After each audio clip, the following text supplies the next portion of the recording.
have volume. Volume? Okay. Everything looks good. I think Looking we're good? set. I think we're set. All right. Check out again in about 2 minutes, but should Sounds be good. Yeah. All right. Okay.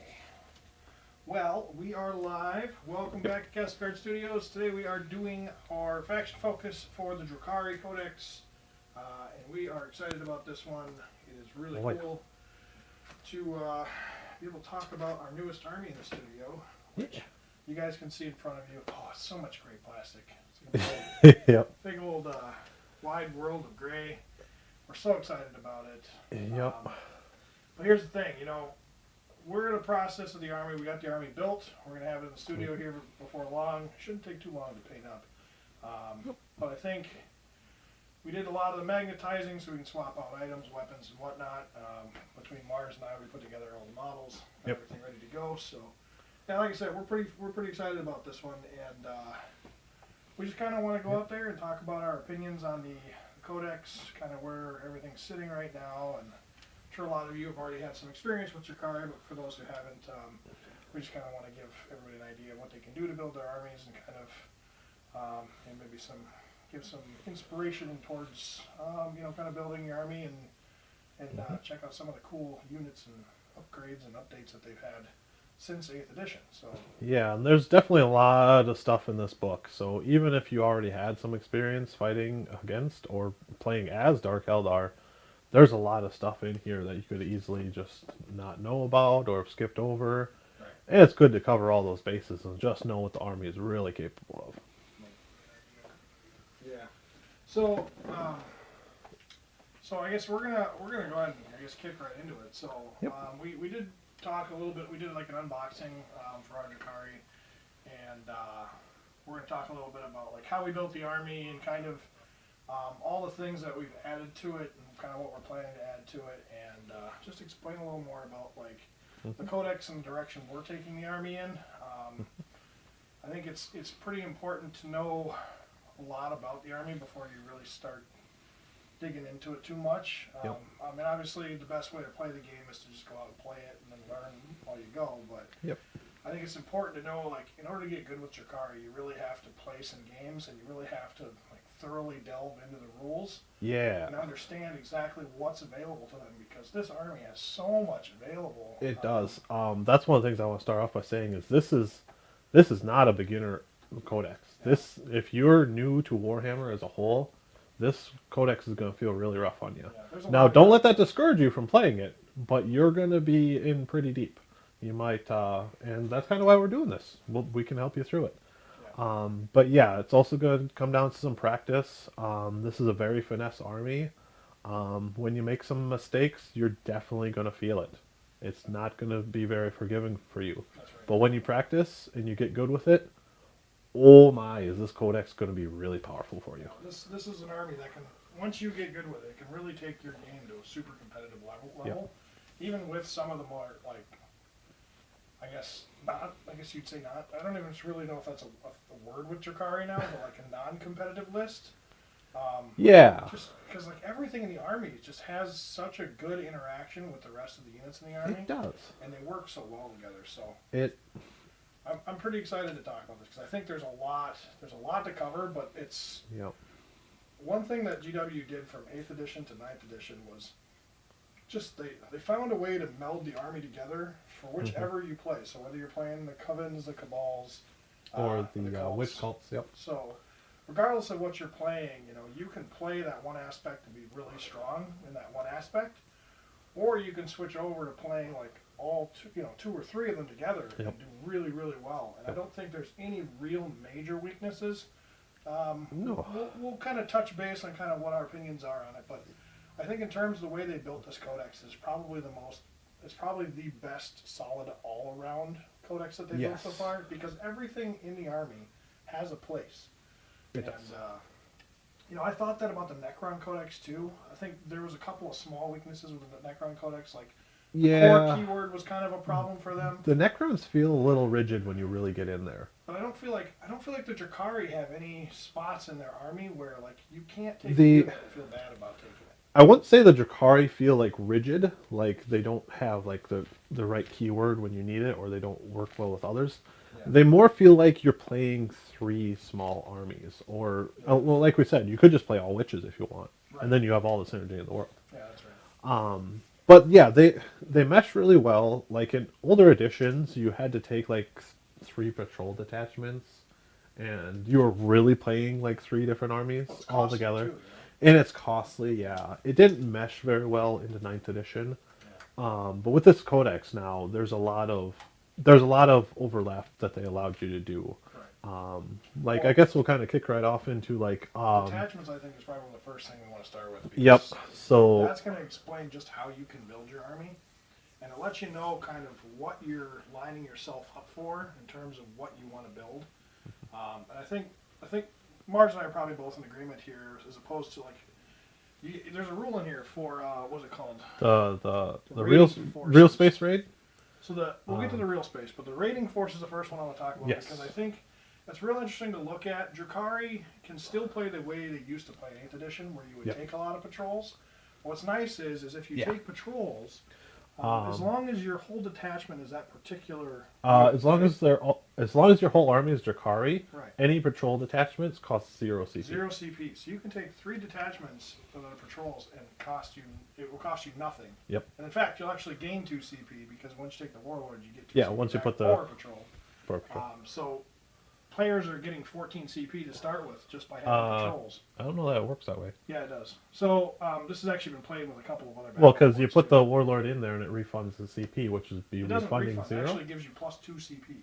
Oh, okay. So the reason it would refund it and all the others is because it costs 2 for everybody else. Huh. So the way the actual command rule works for taking the detachments for patrol, it's minus 2 CP, and then when you take a warlord, you gain plus 2 CP, so it just breaks itself even. So you still get to 12. Okay. Where in this case, you actually get 14 CP to start with, which I don't know if that was intended by GW, but it's quite an interesting Yeah. thing, right? So Yeah.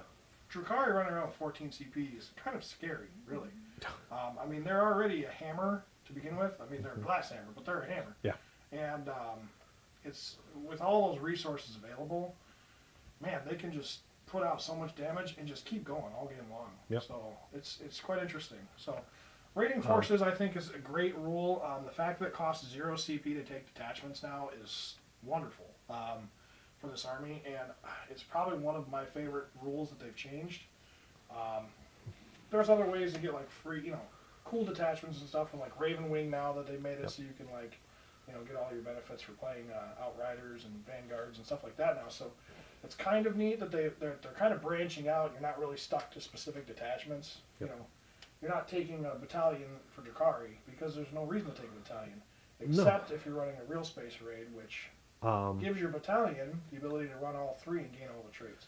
Yeah. So that's the next thing we're going to talk about. Yeah, so the real space raid allows you to normally you kind of have to divide up your detachments between your witch cults, your cabals, and your homunculus covens because they can't overlap. Like you get what's called a Drukhari obsession, which is like your army trait, but it doesn't apply to your whole army. It only applies to Those the units. cabals, and then the one for the witches only applies to the witches, and the one for the covens only applies to them. Yep.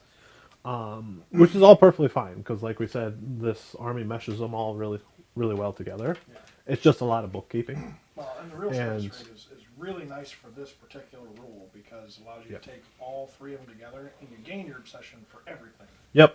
So when you use the real space raid, which is their own unique way of organizing their army, you get like Rick said, you get your obsessions for all your units, and then on top of this, if your real space, if your warlord is an Archon. It's gotta be archon, an Archon. yeah, I'm pretty sure it has to be an archon. Yep. He gains the raid mastermind ability, which is while friendly real space raider core units are within 6 of them, Yeah. they get to reroll hit rolls of 1. Yeah, so So normally an archon only works for your cabal units, That's right. but real space mastermind will now work for your witches and your covens. Yeah. In addition, it also benefits because it's core units. I don't know if Incubi were part of that, but if they have the core, they would I'm get pretty it. sure Incubi core, yes. So like your mercenary units, like the Scourge, like the Incubi. It I doesn't don't know if work. Hellions are part of that or not, but No, so it's only going to be your core units, which I believe the homunculi are. yeah, I don't remember if they have it But or not. The homunculi definitely do have core, but it would be like the oh no, they do not. mercenaries. No, that's Drazar. No, you're looking Yep, for yep, Incubi yep. specifically. Incubi. Now, I don't know if they get the core So- units, but if they were to get the core Yes, keyword, they Incubi would. are core. So there you go. Um, That means all of your units that have the core keyword will get the benefit of it, even if Yep. they are mercenaries in your army. Yep. What are they called? Something for hire? the blades Blades for for hire. hire. There we So I wasn't actually able to find where it said in here, but basically the blades for hire, because they're not a cabal, a witch cult, or a coven, Yeah. they don't get an obsession. That's right. But they also don't break you from getting those. That's right. So. There is and we'll get to this, but there is a specific cabal trait that will let you get the obsession for Yep. your incubi blades for hire units. So Yep. we'll get to that, but that's another thing that's pretty interesting about all this. So yeah, the real space raid is going to be one of the more popular things that Drukhari players are going to use, primarily because of this new ability to like mesh everything together in your army and still be able to like do everything at full power. And in fact, you actually gain some benefits out of it, which is obviously a great thing. The one trade-off is that you have to take a homunculus, you have to take a succubus, Yes. and you do have to take an archon. And then Yep. you also have to take a single unit of Rax, a single unit of witches, and a single unit of Cabalite warriors. So that basically requires you to take 3 HQs and 3 troop Yep. choices from all the different, cults, covens, and cabals. And you still have to, you're still getting a core of your army essentially. Yes. Which is totally fine because really, witches and cabal are already great, even together. Mm-hmm. But by themselves, they're great. And then homunculus, they were kind of a question mark before. I think with the updates to homunculus, not just homunculus, but the homunculus covens, Yep. they've benefited so much from this 9th edition change and all their new rules updates and Yeah. whatnot that, frankly, I think it's not. Normally you would consider it a tax to have to take those kind of units. Yep. I really don't think you're going to struggle taking them. The only thing that really might throw your list off is the fact that you're required to take 3 HQ units that you might not always want to take 3 of. Yeah. Because you might want to take another Archon. You might want to take another, you might want to pair Yep. up Drazar with, another unit of some sort, another HQ Archons and stuff like that. So you'll have to find a way to fit those in where taking the real space raid, you won't be able to do that. You basically, you get Right. to 3 and then you get to kind of mix and match how you want to gear them, but So this definitely is a tax because you have to take your 3 HQs and then you have to take your 3 troops. yeah. But the advantage you get is, like we said, the raid mastermind, which is really good, and it allows your Rerolls on one on pretty much the whole army. pretty much the whole army. Not vehicles, but for the most part. Most of the armies hitting on like 3+. There are some things that hit on 2+ with reroll ones is real good. Right. But it's generally not a problem because you need 3 troops for a battalion anyway. Yeah. So when you just take a battalion and it's like, okay, I have my 3 troops and I need at least 2 HQs, well, I have to bring 3. So you're bringing like 1 HQ as a tax, really. So it is a tax, but it's such a minimal tax for what you get. Yeah, I feel like the characters are really the only place where you're going to struggle with this detachment, primarily because of the fact that it's just like, do I really want to take the monkeys? Do I really want the succubus?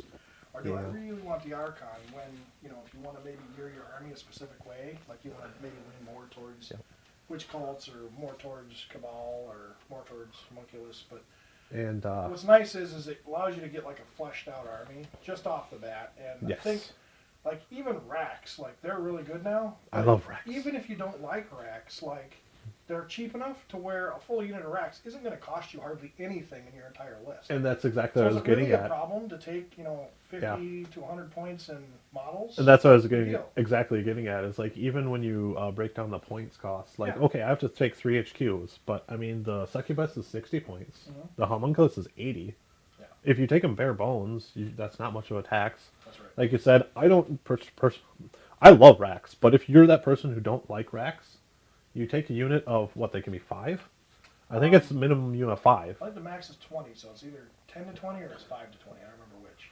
Yeah. I want to say So- it's 10 to 20, but I could be wrong. But yeah, if it's only even 5, even then, you're not talking that's much 40 more. points of Rax. Yeah. just to meet your requirements. It's really not much, honestly, and I think. Yeah, you can take them 5 racks. Okay, so yeah, there you go. So you're taking a minimum For- size squad of racks. You're not going to feel bad about losing them if they die, and what they're objective secured too. So like, Yeah. even if you don't like them, there's still a 5-man unit on the board that's going to get you points, Yep. which I think is actually great for the army. And with their durability and their stat sheet, they're actually quite different from the other Drukhari units. That They go a different route. Yep. and that I feel like actually mixing up your units and having different strength, toughness, whatever. They have a different side to the army that the army isn't normally used to. Yep. That it actually makes the army a little bit harder to fight against in some cases, because if you bring the right weapons against the witch cults, you bring the right weapons against the Cabalites, you're gonna run into problems where your army's just going to get mulched down before you get a chance to do anything. But then you throw that unit of racks in there and a homunculus in there, and you got some durability in the list now, where your opponent doesn't really have the stuff to deal with it if they built a specific way. So it's like they got to kind of pick and choose their poison, right? Yep. So, and that's always a good thing.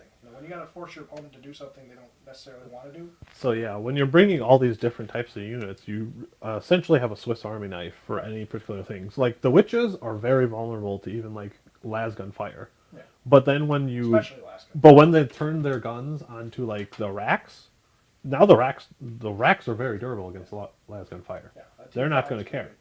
So your opponent's really going to struggle. It might struggle trying to do well against everything you bring. Yeah, they won't be able to chop down like all of your units in one go because now they got to kill 3 different types of units or 3 different toughness or durability, whatever the case is. So they're not fighting one specific type of unit. They got to try and fight against 3 different kinds, and that can really throw an opponent off. Yeah.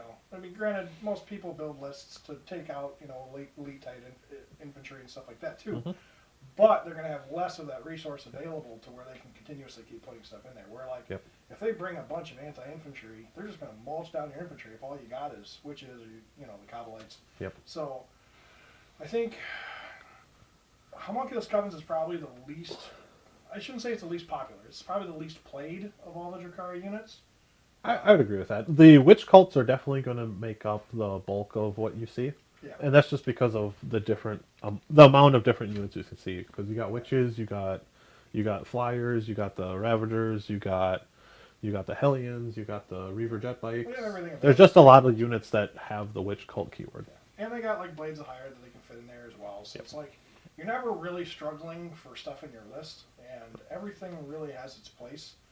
I think the real space raid, the reason it's going to be so popular is primarily just because of the mass variety you have in your army. Yeah. And you can each unit can deal with a specific type of unit and do it really well. Whereas, in the past, maybe if you were to bunch up on one specific thing, like just spam witches, well, the whole goal there was to tie up the opponent and then just blast them away, keep them in combat and take them down.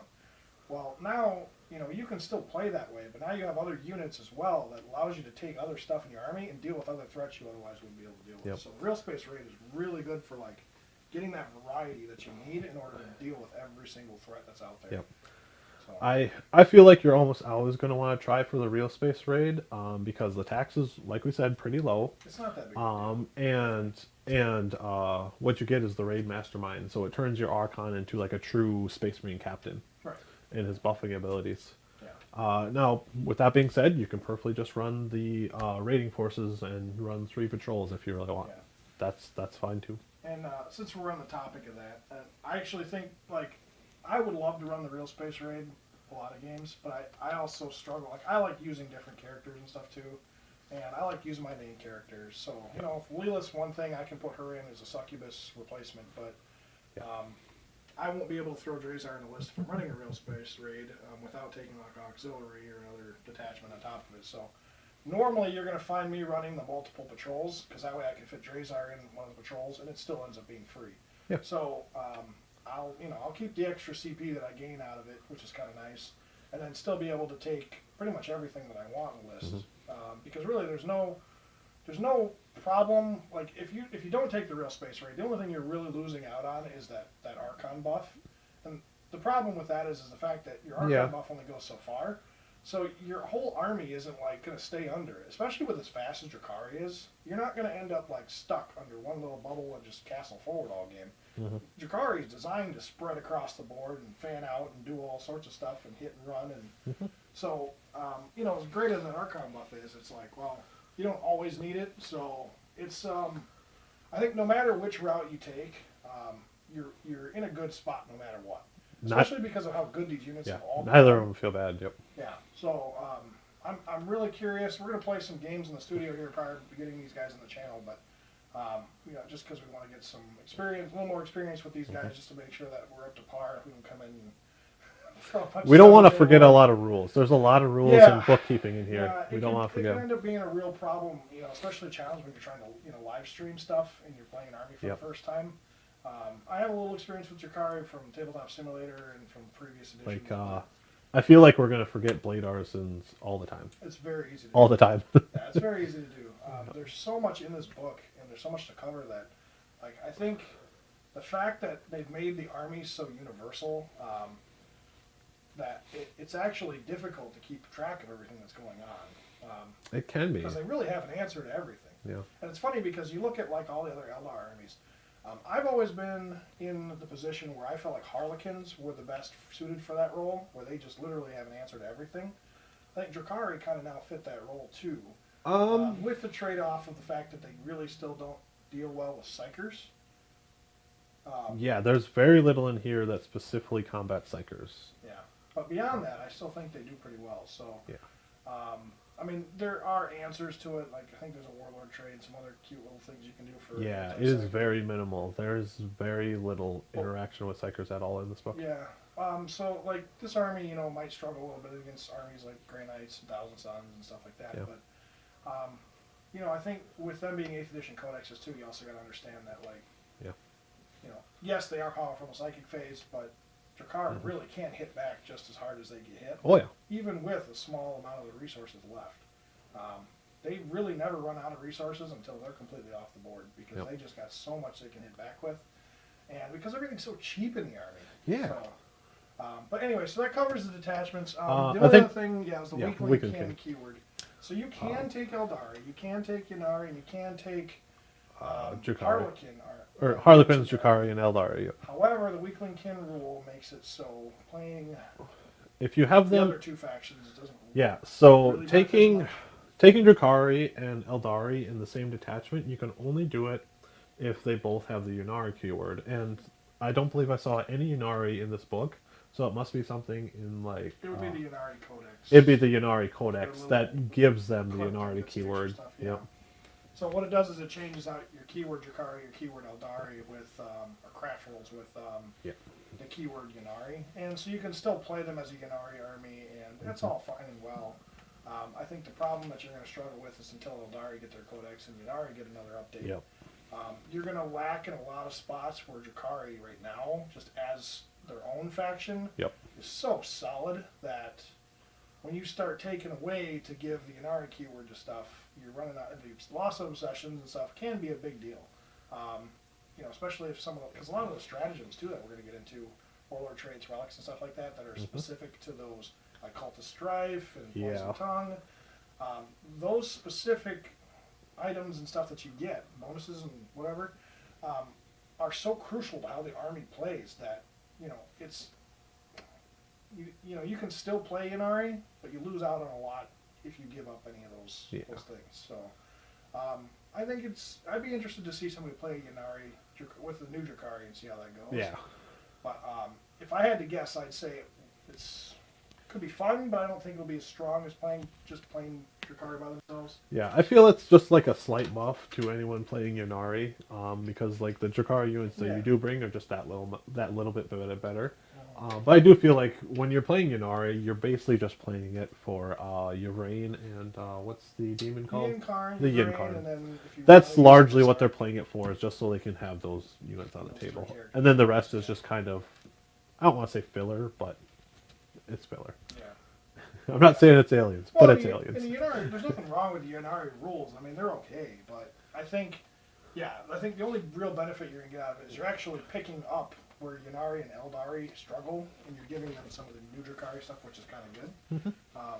But I still think Drukhari by itself as its own faction is actually stronger than playing the other two. I would agree with that.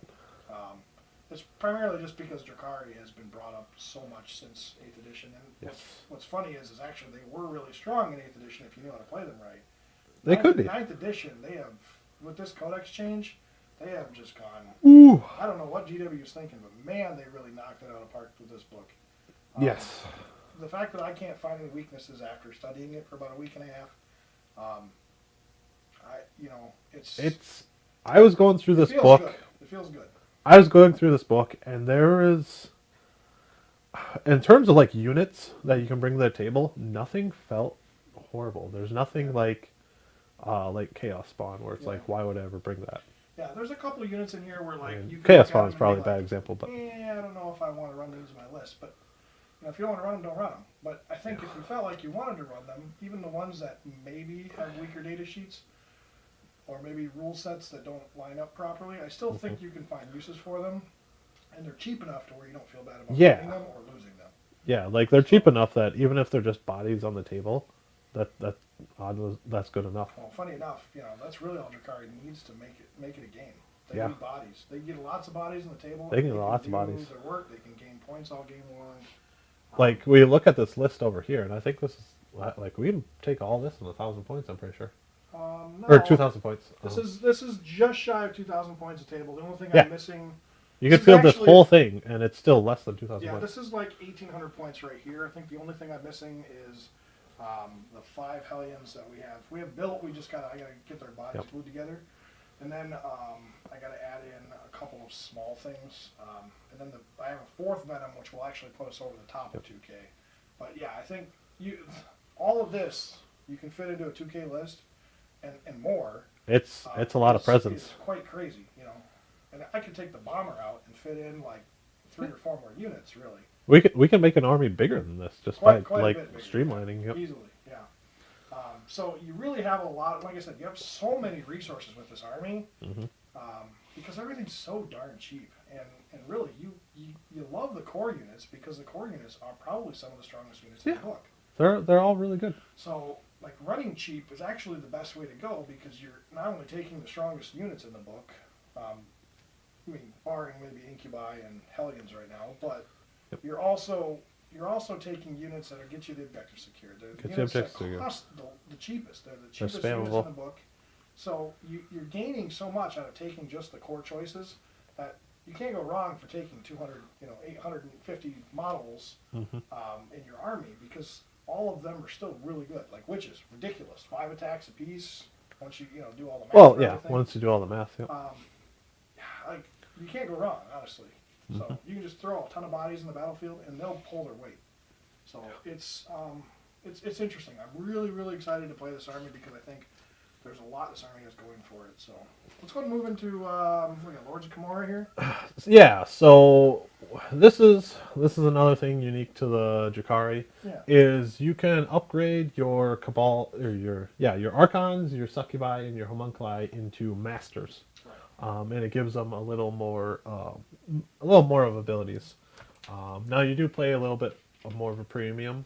Which is fine because in the past you would have paid CP for it. Like look at Marine Codexes where in the past they had like the chaplains and apothecaries and stuff. They all cost like 40, 2 CP or 1 CP, whatever the case is for a bonus. Where this you're just paying a few extra points. Big deal. Yeah. So a couple of blasters maybe. Yeah. So the Archon's 15, the Succubi is 15, and the Homunculi is an extra 20, and it just it doesn't give them like any stat boosts, but they'll get an ability off of it, and it gives them access to a warlord trait, a relic, and they get the master whatever ability.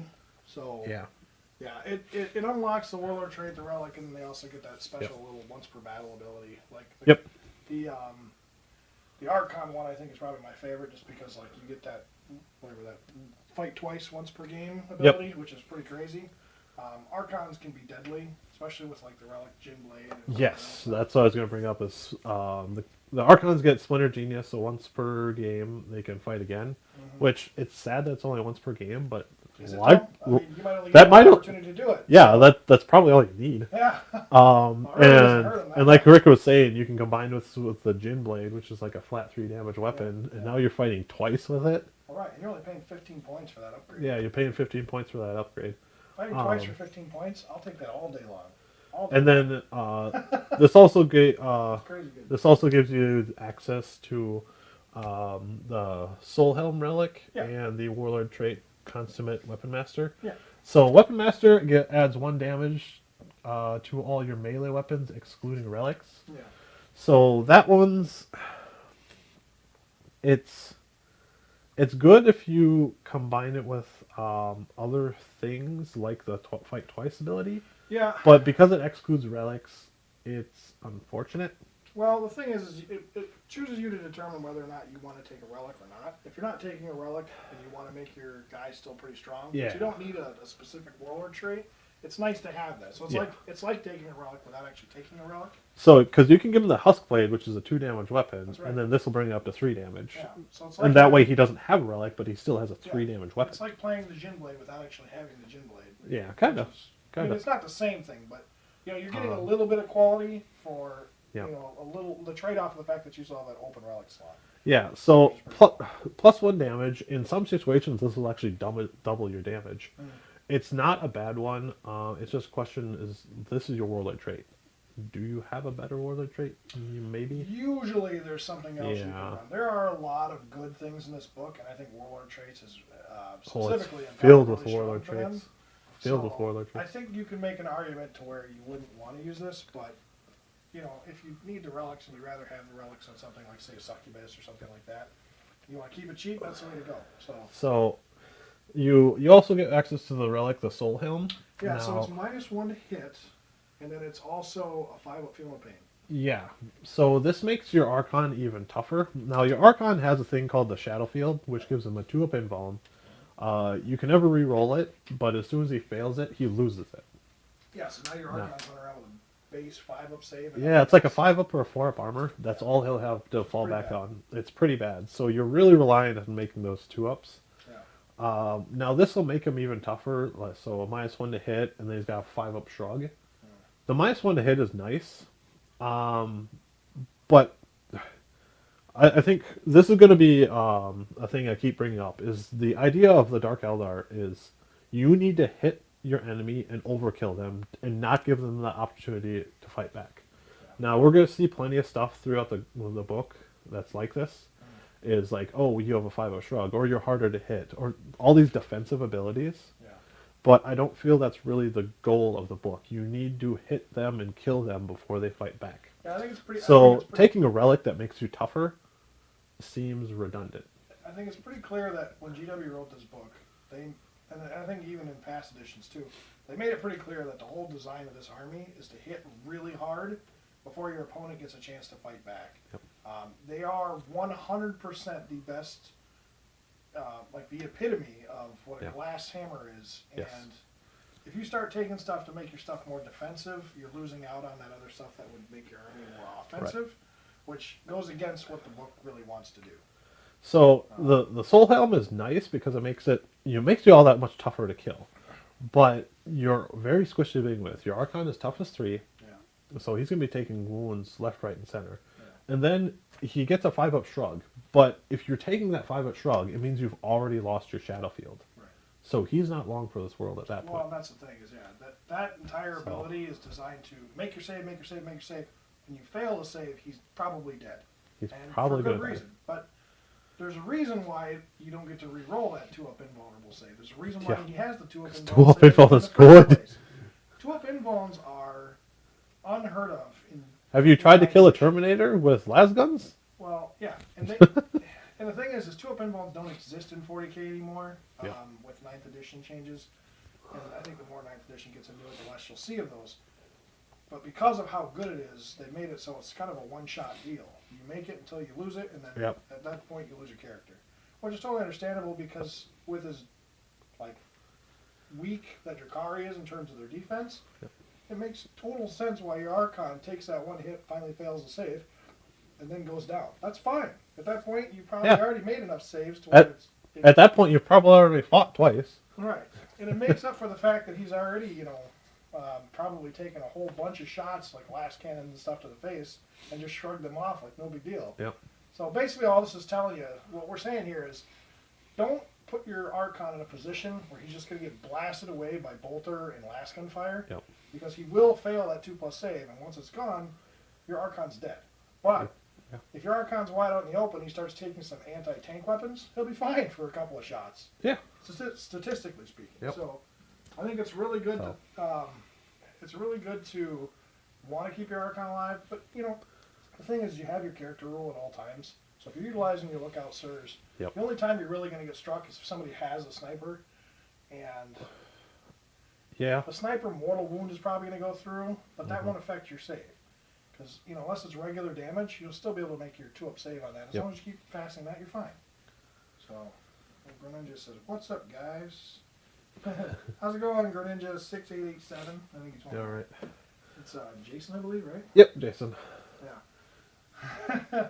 Anyway, so Moving over to the Witch yeah. Cult Master. So when you upgrade your Succubus to a Master, you get the Show Stealer. So each time a model makes a consolidation move, each time this model makes a consolidation move, it can move an additional 3. So it essentially lets you blitz your Succubus really quick. and it does not have to move in closer to the enemy. So I understand the design of this ability. It really allows your Succubus to be this acrobat who goes in, fights them, probably kills a bunch of stuff, and then gets out of combat before they can even strike back. Right. And I love the design of that. It's very fluffy. However, I feel it just, like we were saying, like odds are you're probably just going to kill whatever you're fighting. Right. So the need to jump out of combat it feels redundant, like you don't need it. And if you're in that situation where you're falling out of combat, say the Succubus is the only thing engaging that enemy, and you did kill it, Yeah. and and you need to jump out before they fight back, Yeah. it's just going to move to their turn and they're going to shoot you, Yeah. which doesn't feel good. I'm in an interesting spot in this. Number one, being able to consolidate and not have to consolidate towards your opponent or the nearest enemy unit is always a good thing, I think, and I think this is really designed to be utilized with witches specifically, because your Succubus is probably going to be running with witches anyway. Yeah. I mean, you can make her a melee nightmare, and the fact that you can essentially keep her protected throughout a game by just burying your opponent witches makes this rule kind of neat, because then it never puts your Succubus at risk. Yeah. And as long as your Succubus keeps going, she's just going to shred through everything she touches. So what I think is really interesting about this rule is, like, you take a 20-man unit of witches and you move them up the board. They may not kill a bunch of stuff. As long as they get there, that's all that matters. And now they have like the Shardet Impalers, and they're keeping your opponent from falling back and running away. But your Succubus is also following suit. So your Succubus is running in there to do a bunch of damage, and your Succubus is going to kill stuff, especially with the way the new Succubuses are built, with all the different options and stuff that they can take. And they will shred through whatever they touch. Smash Captains, they don't care. They will kill it if they get an opportunity to get close to it. And for as cheap as they are, it's insane how strong they can be. But you also got to understand, they're only good in melee combat. Now, when you run into a problem where your witches, they're near the Succubus, but unless you get your witches past your Succubus is probably going to kill everything and then leave your Succubus out in the open. This rule will allow you to jump your Succubus back behind into the witch blob and allow you to protect your Succubus for another turn, so it can keep being a monstrous threat all game. And it has to be dealt with. And then the problem is you're running into all these witch bodies that, unless you have a strong enough melee unit to go up and take these witches out in one go, your witches are just going to keep tying these units up and keeping your units from ever falling back. Not saying that you can't, it's just so much harder to do it when they got like the Shardet Impalers in there and stuff like that. And they're like the layup for the Succubus, where they set up, the serve, and then the Succubus comes in and just delivers the knockout punch. So I think this rule is really interesting in terms of utilizing witches and Succubuses together. I think this is why it's built that way. Yep. But with that said, I mean, even without this rule, you can still, to an extent, do that. Because as long as you're making the charge with the witches can still kind of swarm a little bit around your Succubus. So this just makes it easier to do that. I don't think you necessarily need to take this in every scenario. Especially because really the whole idea behind the succubus is building her to be as nasty and as strong as she can be. Yeah, I envision her like she's a smash captain. Yeah. You're gonna send her out there, and she's gonna go after more or less anything and just smash it. Yeah. And There's very few characters she can't take out. when you upgrade her, you just get show stealer. Like it's just added Yeah. into the tax. But Yeah, I feel plus 15 points. the real reason you're gonna take her, Yeah. and upgrade her to a master is because you get access to the relic, Dancer's Edge. Yeah, that's pretty This cool. thing is amazing. So it's +2 strength, AP -4, flat damage 2, and every time you roll an unmodified wound roll of 6, invulnerable saves can't be taken against it. Yeah. So this weapon can very easily just go after those characters Well, that's exactly and right. be This a turns menace to Terminators them. off. This turns. Yeah. This is actually probably, if not the best unit against Terminators in the game, is one of the better units against Terminators in the game. Anything with an invuln aura or anything with a like characters with your 4-up iron halos, stuff like that, just says no to those things. And the fact that it's 2 damage a shot, it's not like it's only striking at 1 damage, where it's got to do a lot of these in ignoring invulns. It's only got to do it maybe 2 or 3 times. So because it's AP4 and it's flat damage 2, every time you roll an unmod 6, they're basically just taking 2 damage unless they have like a feel no pain. That's right. Which most things only have like between. Death Guard will reduce it, but that's one army that Yeah. is a whole different ball game from everything else. No, most characters only have between like 4 and 6 wounds, so you only need to get a couple 6s, and that character's just dead. Yeah. Well, the thing is with as many, and we'll get into this when we get to their data sheet, but succubuses have so many attacks. You're probably going to roll some. They have 6 base, and there's a way to get more. We'll get into that, but easily get more. Yeah. succubuses can get crazy. Yeah. The other thing you have access to is a warlord trait called Whirling Death. Whirling Death. So each time a warlord fights, after any pile-in moves until the fight is resolved, you can choose for its attack characteristic to be equal to 3, plus the number of any models that are within 2 of it. Now, like we just said, the witch has a base attack of 6. So this warlord trait allows you to go, okay, I have 3, plus each model within 2 inches of me. Yeah.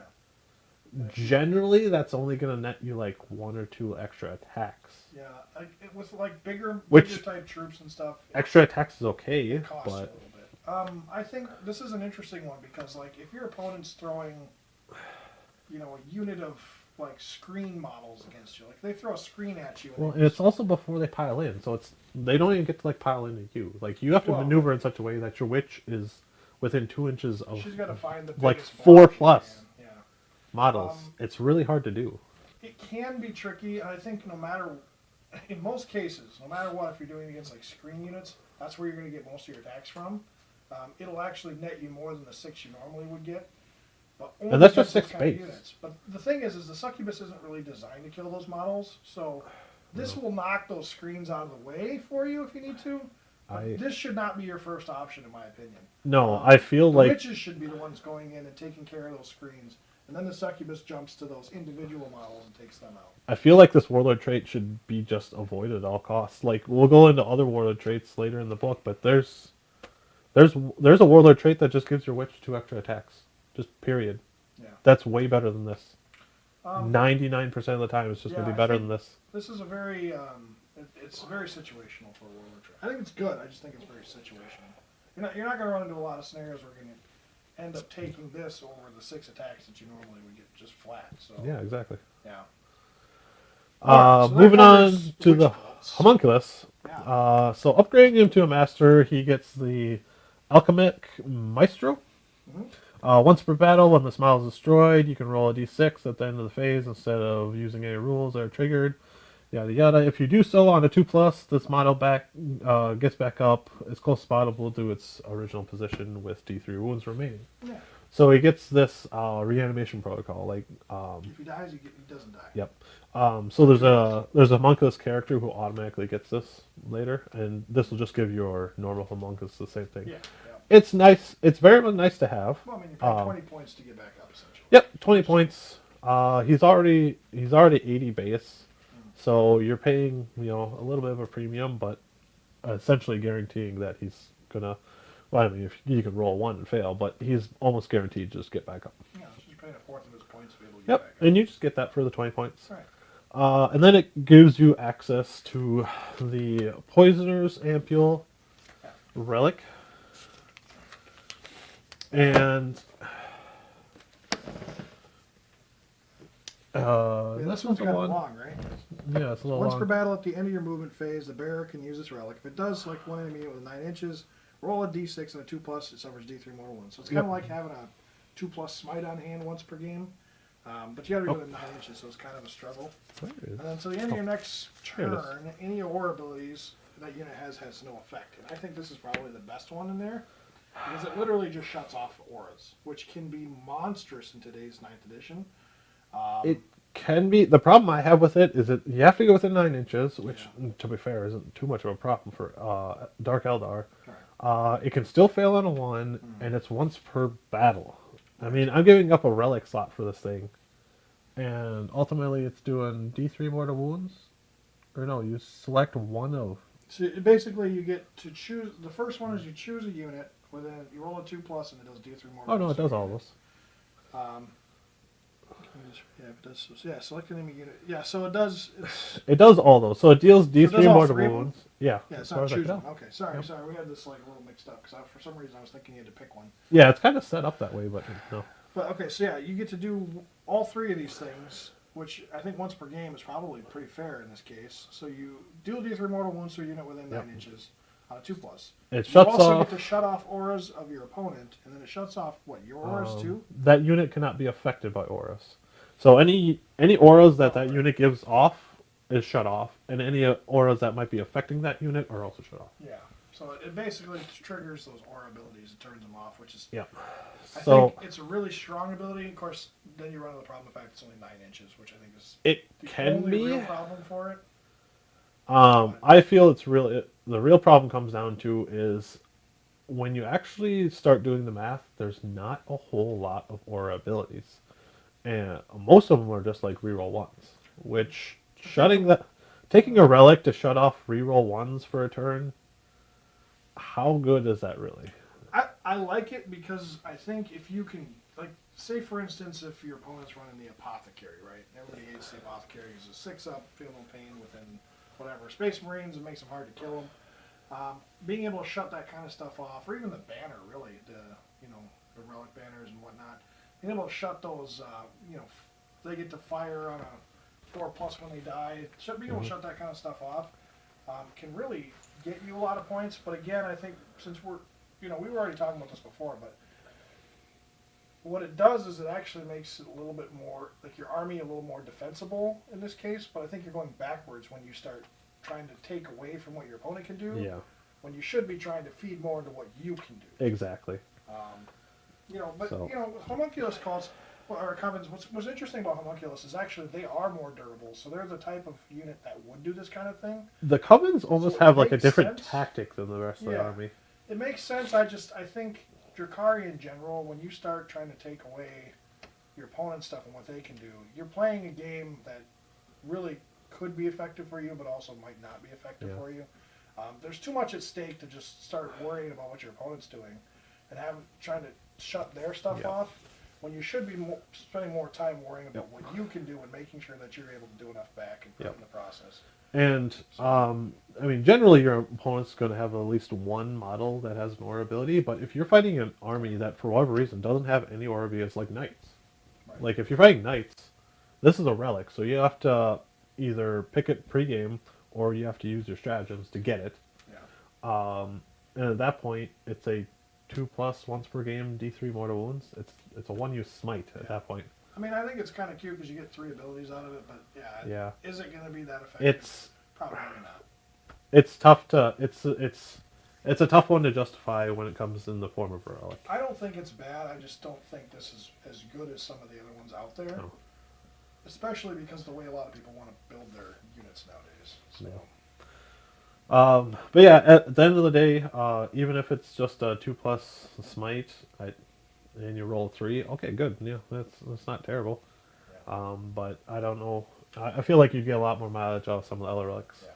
Going into the Warlord trait, Twisted Animator. Now, I really like this one. It basically turns your Homunculus into a Necron Technomancer.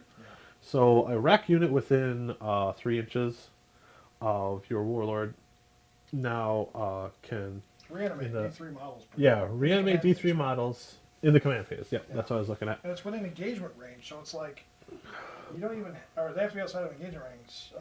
These the models units that can are- be set up within engagement range of Yeah. enemy units. That So are already it's just so like reanimation for Necrons. You can Yeah. put them closer to like objectives and stuff like that, and Yep. it's kind of obnoxious because when they kill your racks, you're putting these racks back, you know, Yep. spreading them out further, making more screens, claiming objectives. It's a really good rule, and I honestly think this is probably the best homunculus warlord trait in the book. It does. I think It I'd doesn't. agree with It that. doesn't off the top just scream, you know, take me. But at Yeah. the same time, when you pair this with stuff like the Chronos, and if you're running a lot of racks, it's one of those things where it's like you're running a homunculus, you're Yep. like, duh, I'm gonna run this because Yep. I want my racks back. I want my rack And back. killing 20 racks in a single phase, you can do it, but it's kind of like shooting at Necron warriors with Yeah. toughness 5. Yep. yeah, Yeah, because the homunculus will give the racks an extra toughness with his aura ability. yeah. So you're not So when you're able to get them back, and not only you're not just getting them back like through the Chronos, you're getting them back as the Chronos kill stuff. Now the homunculus all of a sudden is bringing them back during the command phase, which the command phase actually you don't score your points for your objectives, for like your primaries and all that stuff.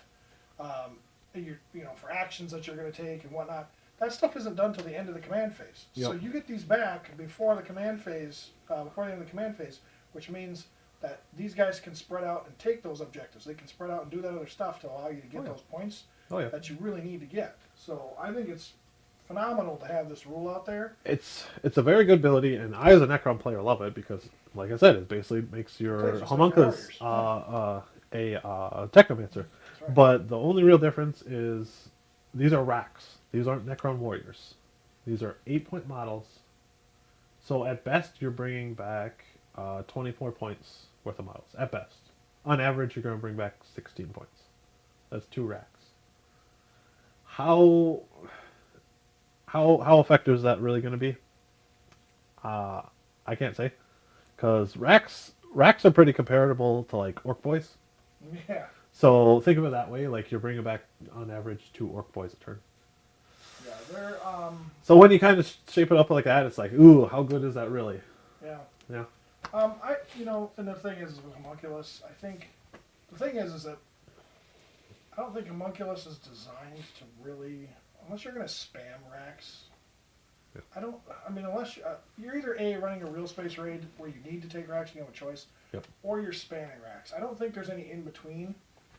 So I feel like if you're going to spam racks, this warlord trait fits in so well with that idea.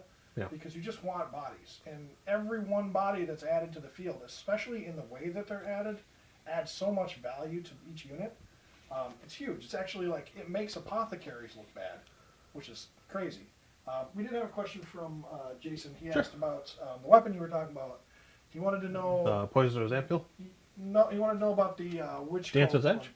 So Dancer's Edge was the one he was talking about with AP -4. It's 2 damage. It's a witch cult spectacle. Lord of Camorra for Succubus.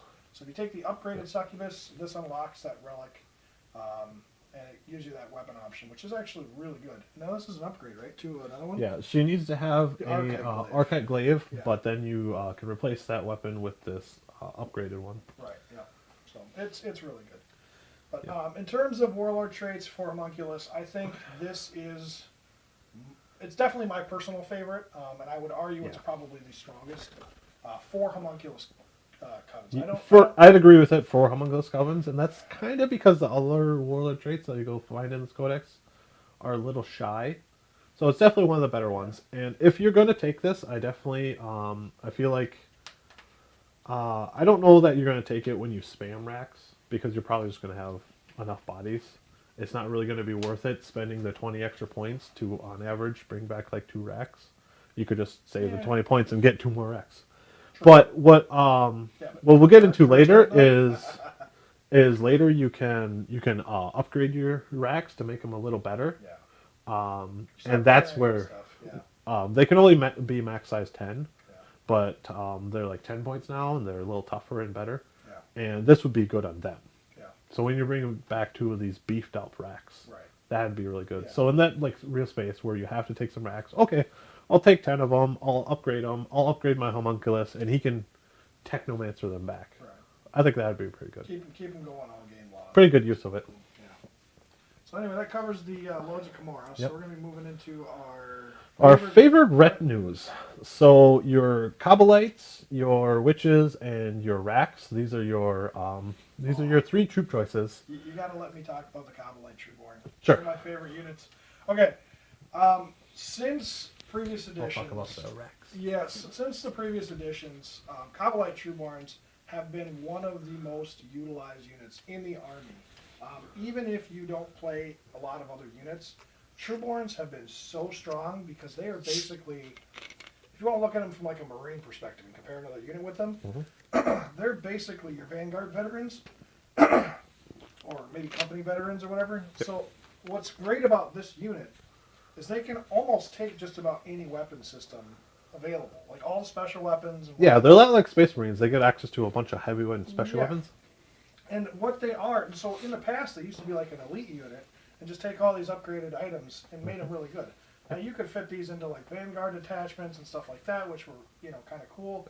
But then you'd run into problems with like 9th edition now, before the Codex came out, where it would cost you a lot of points to be able to use these models.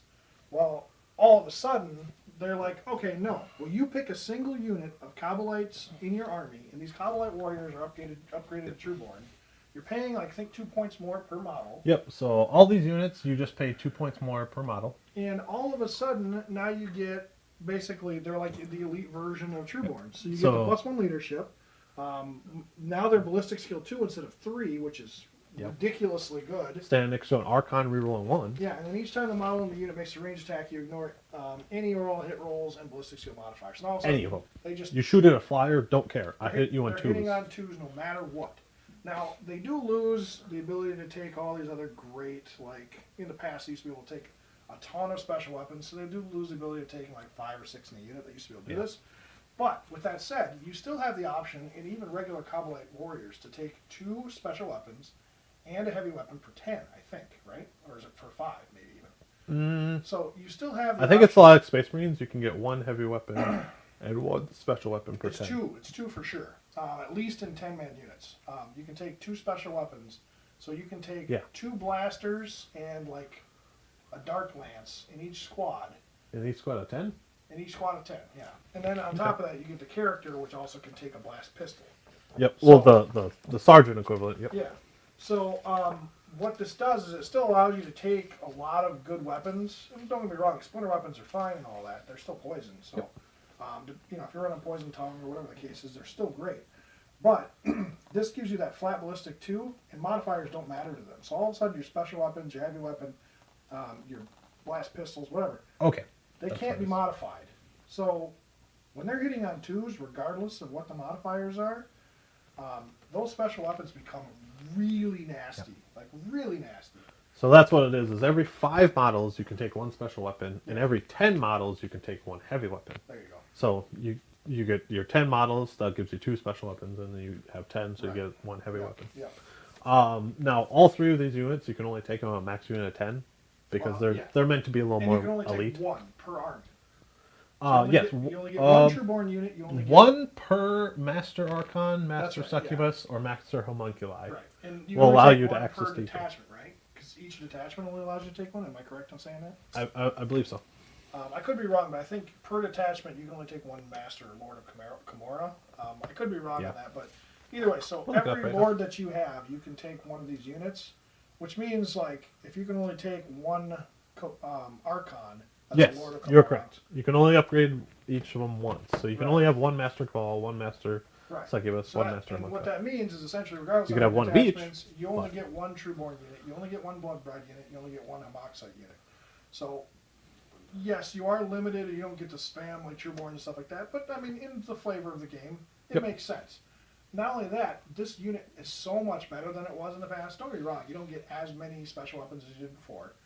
But the trade-off is those weapons that you do get are so incredibly accurate. Yeah. And Ballistic skill 2, ignore all and modifiers. they ignore modifiers. That's insanely strong. Like all of a sudden, those -1s to hit when you're shooting across the field, all of a sudden it's like, nope, I get to shoot on 2+. Well, I'm gonna Dark Lance your flyer, Yeah. hit it on 2s, reroll 1s. Yeah. Nothing you can do about And the that. thing is Drukhari leadership isn't like phenomenal. They will fail leadership tests. Yeah, they average like an 8. Well, now all of a sudden they're getting +1 to their leadership on Yeah. top of that too. It helps. It makes Trueborn. I mean, not that you're really building to be defensive anyway, but like when they do get shot up and they lose 2 or 3 models, at least they're not likely going to run away. Because that extra leadership always does help. So it's not a huge buff, but I think when you look at it, that ballistic skill and the no modifiers for Trueborn is just so incredibly strong. There's no reason why you wouldn't spend the extra 2 points per model for this, and you're paying 20 points for a ballistic skill 2 modifier. Yeah. That is incredibly strong. So it brings them up to 10-point models. Yeah. I mean, a sister of battle's 11. Yeah, you're paying 100 points for the squad, and then a few extra points for the special weapons and heavy weapons. Yeah. And honestly, does it affect you at all to spend those extra points in the long run? No, because now all of a sudden their accuracy is 30% better. It's a big deal. It's a really big deal, especially when modifiers are just out the window. So, yeah, I think the Cobblite Trueborns are still one of my favorite units, and 9th edition has just done them so many favors. Yes. But yeah, anyway, so we're going to move into the Hecatrix Blood Brides. It's a long word to say, huh? Or pair of words. So Hecatrix Blood Brides are the succubus. They're the witch cult specific upgrade, and they do upgrade witches for 2 points apiece, which gives them a weapon skill of a 2+, which is great. +1 leadership, and as far as I'm aware, +1 leadership, they get a weapon skill of 2, so they're hitting on 2s in close combat. And then when they trigger their Blade Arsons, so Blade Arsons, when you roll an unmodified 6, it increases your AP by 1. AP -1. This will change it to you upgrade it by 3 instead of +1. Yeah, so all of a sudden they're hitting an AP -4 with a lot of their weapons. And Whenever you roll a 6, yeah. oh, scary. Scary. and what's crazy is witches are already pretty strong in combat, and they're obnoxious in combat because they get 4-up invulns, and you can't run away from them. Well, now all of a sudden they're hitting on 2s, 5 attacks apiece, AP -4 on 6s. Ooh, good luck. Good luck. Get away from that, man. Oh, it's so insanely strong. Yep. The trade-off with the Blood Brides is, as much as I love them, you got to get them there. Otherwise, that extra points you're paying for it, now all of a sudden they're not doing anything. So. Yeah, and witches are a little more expensive, so now you're putting 2 points on top of it. Yeah. You're now paying 12 points for a model that base has a 6-up invuln and toughness 3. Yeah. So las guns can cut them down. Now in combat they have a 4-up invuln. They're so they help. Aren't they 5-up? I won't say they're 5-up invuln against range, aren't they? Unless they change something. They have a 6-up invuln because of power from pain. Yeah. Now turn 5, I believe, that does go to a 5-up invuln. And then in close combat they have a 4-up invuln. Dodge gives them a 6-up invuln save and then a 4-up invuln save against melee attacks. Yeah. Yep. I don't know why I was thinking it was 5-up for some. Maybe it was 8th edition they had the 5-up invuln. I don't remember. Could be. Either way, they've changed witches so like they're not going to survive shooting. So you have to get them there, and there are tricks. There are tricks and ways to do that. Oh, there's definitely ways to get that. One of the craziest combinations. Their base move is 8. Oh yeah, and then one of the craziest combinations now is you can put a unit of witches inside of a raider, put them in deep strike, and especially if they're blood brides, and then use the stratagem to bring the unit down in deep strike, and then disembark the unit. So during their turn, now they can all of a sudden they're already disembarked. Now they can move on top of it, close to combat, and then make like a 2 or 3 inch charge, and they're there. It's nuts. It's in the reinforce. They won't get to move because you'll bring it in the end of your movement phase. I think. Yeah, you might be right. So either way. Yeah, I mean, but still, you'll be 9 inches away. There's easily a way to get them reroll charges. Yeah. So you can. There's lots of ways you can just get them there. Yeah. And the thing is like, you can, if you really want to keep them protected, you can. And they're cheap enough to where if they do get shot to death before, I think you're fine if you lose them without them doing anything. They are phenomenal if they get there. They're going to help swing the game the other direction if they do get there, just like Repentia would, in the Sisters Army. Yep. But I think the only problem I have with the Blood Brides is if they don't get there, you're paying that extra premium for points that never got to be utilized. So I don't think there's anything wrong with this unit because they still are fairly cheap. But 120 points as opposed to 100 points, you might be able to throw that 20 points somewhere else, and I feel They're like still where it's good without the ballista or the weapon skill too. So I feel like where it's really going to come into play is like when you slam these into like a unit of say immortals, and any unmodified 6 just kills an immortal. That and you have like 50 attacks from this unit. I think it's really just going to pay for itself when they just can really hit above their weight class. yeah, yeah, yeah. And the thing is I think witches, do they really need upgraded though? Like, it's great to have them. I mean, yeah, it's there. It's cool. It's really fluffy and fun. I don't know if you really need them. Yeah, this is one of the ones you might almost skip over. Like, Well, the thing is, witches are already so strong as it is. they're already The so upgrades, strong, so it just kind of feels like a win more kind of deal. It's kind of But overkill in some cases. now, to be fair, that's kind of the name of the game with Dark Eldar is overkill. And that's true. But That's true. We got 50 attacks from 10 models already, and they're hitting on 3s naturally, and then all of a sudden, yep, I mean, granted, now modifiers don't matter, and then the weapon skill too. I mean, it can add up, but the thing is there's less modifiers in melee than there are in range, which is why I think Trueborn actually benefit from this rule better than the Blood Brides. But, the Blood Brides can be really fun. I think they're a great unit too. oh yeah. So.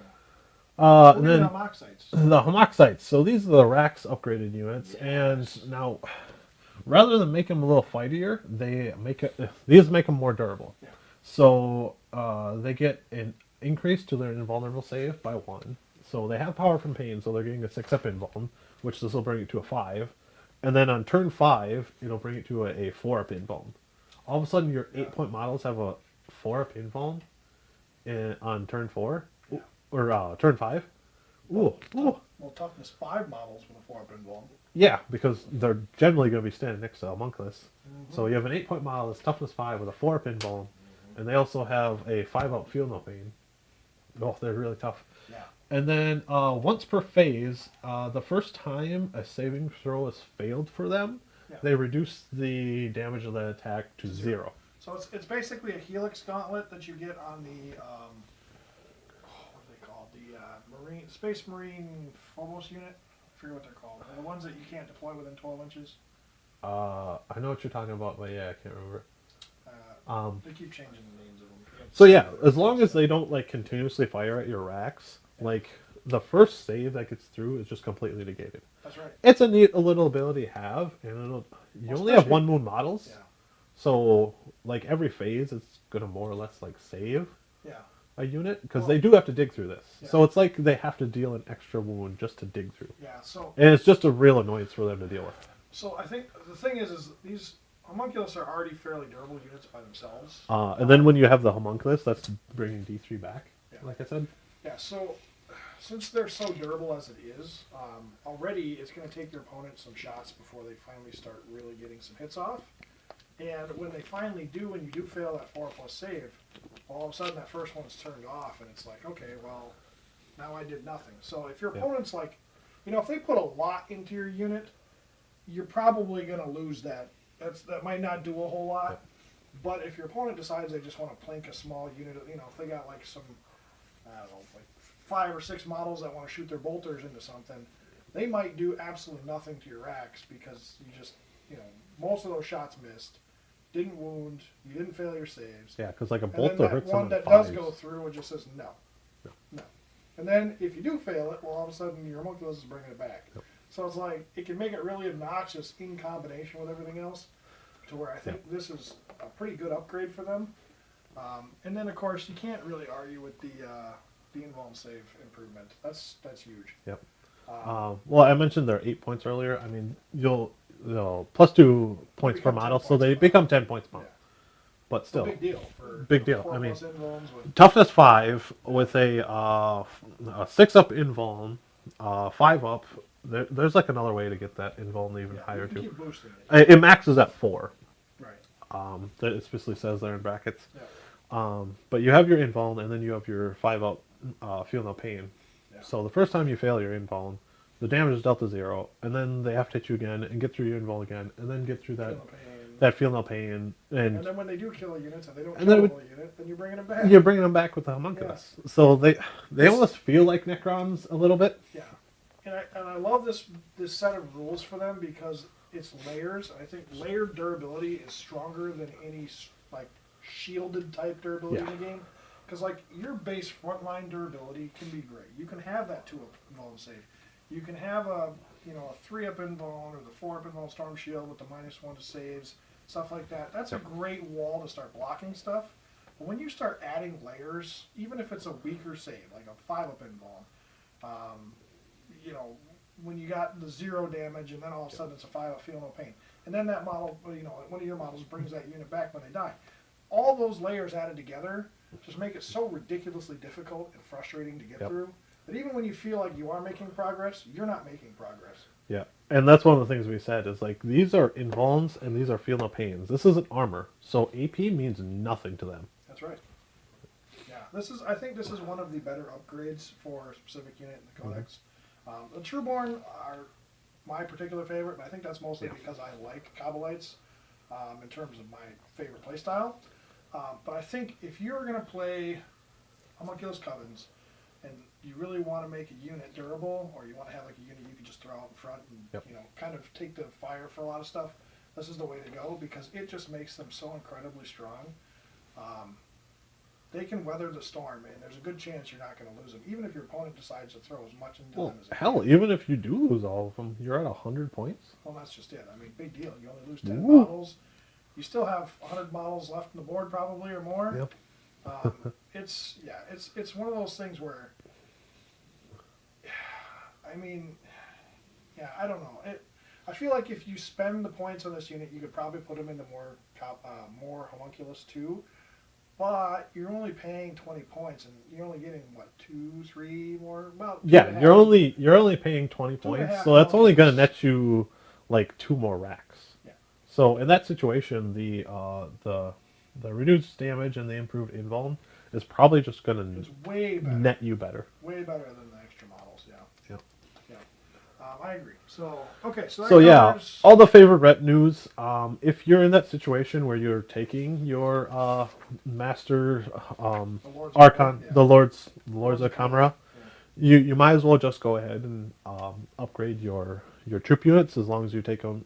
Especially if you're taking them in a unit of 10, you might as well just pay the 20 extra points and upgrade them. Yep. They're definitely worth it. I don't think you'll be upset with it at any point. Yeah. Well, that's kind of a going thing with this book. It's like, it doesn't matter what you do, you don't feel bad about it because you still got so many points to throw into everything else. It's great. Yep. So we basically have a whole page here where it's a lot of writing just to basically say that, hey, Kabbalites only get Kabbalite assassins. You can only use your stratagems on them. Yeah. The Covens can only use their obsession. It's basically just saying, hey, these are all separate. You can only do these with those specific things. With the exception of the Real Space Raid. Yep. Yeah, there's some ways you can jink around it, but it's one of those things where it makes it cut and dry as to what you can and cannot do. Yep. And I think it's a worthwhile page to have. It's a worthwhile page. But it's one of those things where once you figure the army out, you're never going to need to look at it again. It's just a lot of exposition. Yeah, they're just covering their bases here. Yep. So okay, we're moving into our obsessions, right? Yep. So we're going to start with the Cabals first. Yep. We'll go over my 2 favorite here first, and let you kind of cover the rest of them. The first one, Cabal of Blackheart. I think that's pretty much everyone's going. If you're picking an army, you're picking Cabals. That's what most people are going to put their stuff into. Cabal of Blackheart has always been pretty good. Everybody loves Agents of Vect. It did get changed now, so you're not paying 4 CP to just turn off a stratagem. So their special stratagem is Agents of Vect. They get to use their stratagem, but it costs you 0 CP, and when they use that stratagem, anytime they use it in succession again, it costs them 1 more CP to use.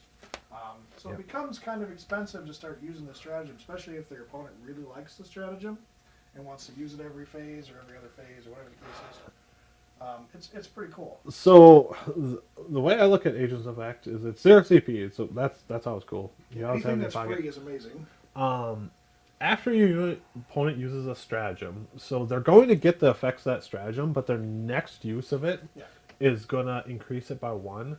Now, the way I picture this, it's worth noting you cannot use this on the command reroll, because that would be the obvious one. Just, hey, your command reroll is now cost 2. Yeah. Oh, well, screw that. You're never going to do that again throughout the game? But the way I picture people using Agents of Ect is they're going to wait for you to Overwatch, and then they're going to make it cost 2 to Overwatch. Basically just shutting off Overwatch for your entire army.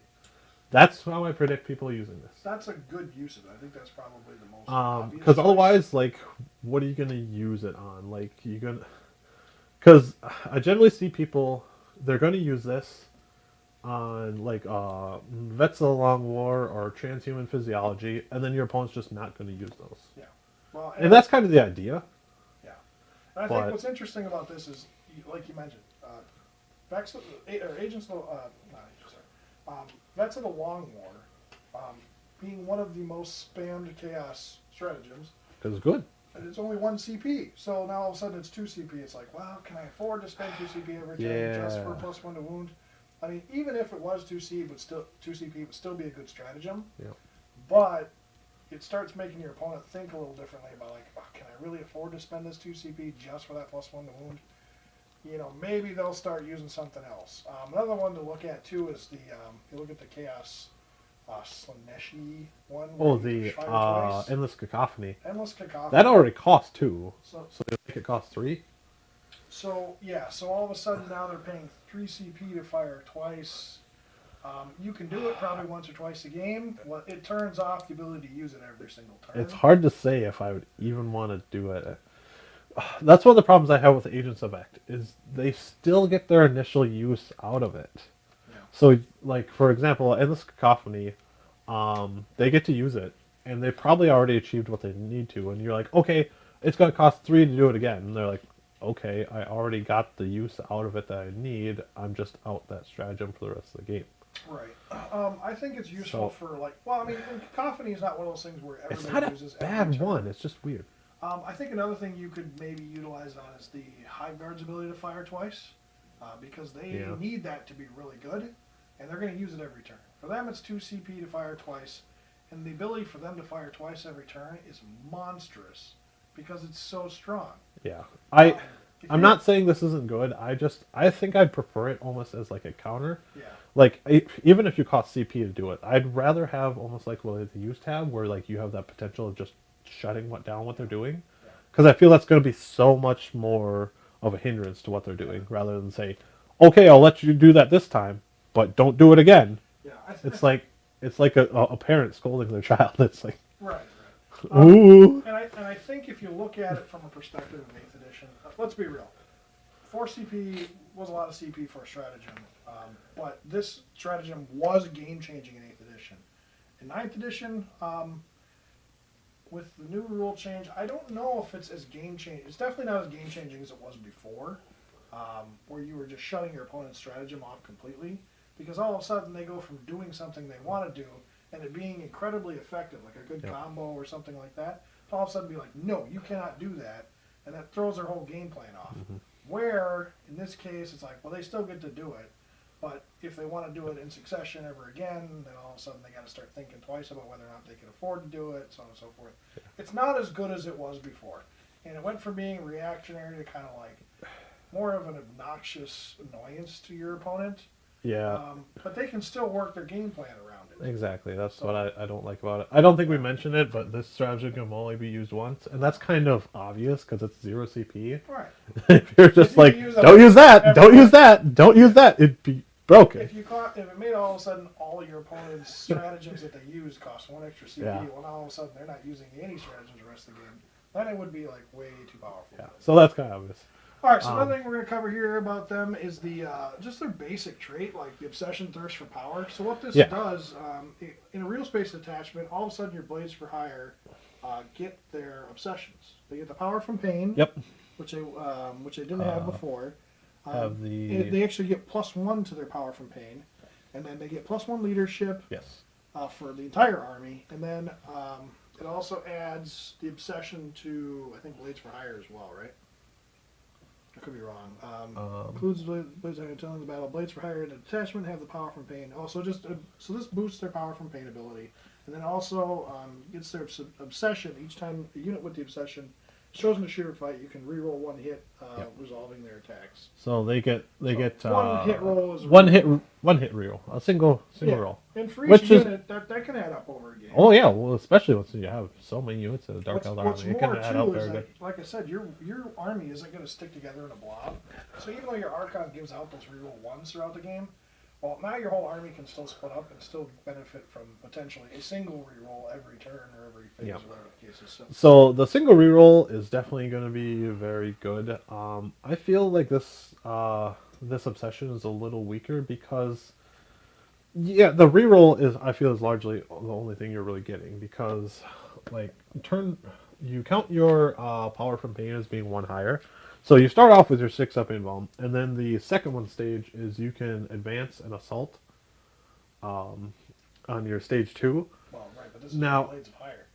well, yeah, it does give your blades of higher their When your obsession and Blades for stuff. Hire all of a sudden now are advancing and charging turn 1, because it advances it from turn 1 from your whichever Right. round to the next round. Now all of a sudden turn 1 they can advance and charge. But that's what I'm getting at is Oh. this only affects your cabal and your blades for hire, which generally aren't your like super Well, they're not like melee units. It depends on. So if you're running a lot of incubi, this is actually really, really good. Because all of a sudden, Yeah, it works on your Your incubi. incubi are all of a sudden charging, advancing, and charging. And if you're running like 30 incubi or something like that, which a lot of people like to do, it makes your incubi a nightmare for people turn 1, especially because your army moves so far. Okay. It's crazy good for specific units. Obviously, the most blatantly obvious one is the incubi, Drazar, stuff like that. That's what this is for. And then the reroll, the one extra reroll for your obsessions is, it's nice, it's cool, and it's going to get utilized throughout the entire game, which is always a great thing. So I think this is a good one. But it's not. The thing is with these, they're not so good in one specific spot that it's a have to have. You don't have to run Blackheart. You can get away with running other things and still be fine. So my problem basically is with it is that it increases your power from pain abilities, but it's only for your cabal units and your blades for higher units. Now the ones who really benefit the most from power from pain are your witch cults and your homunculus covens, because the cabals tend to be a bit more of your shooty units. Yeah.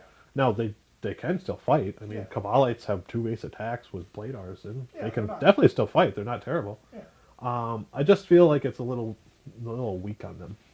Yeah, your Kabbalites are generally, especially like the warriors and stuff, they're not going to be the ones that are jumping into combat turn 1 and doing this stuff. Having it is okay, I guess. Yeah. But I think the thing I would like the most, and I think part of this is just because of the way your power from pain is laid out. Like, you want to get that leadership debuff and stuff like that.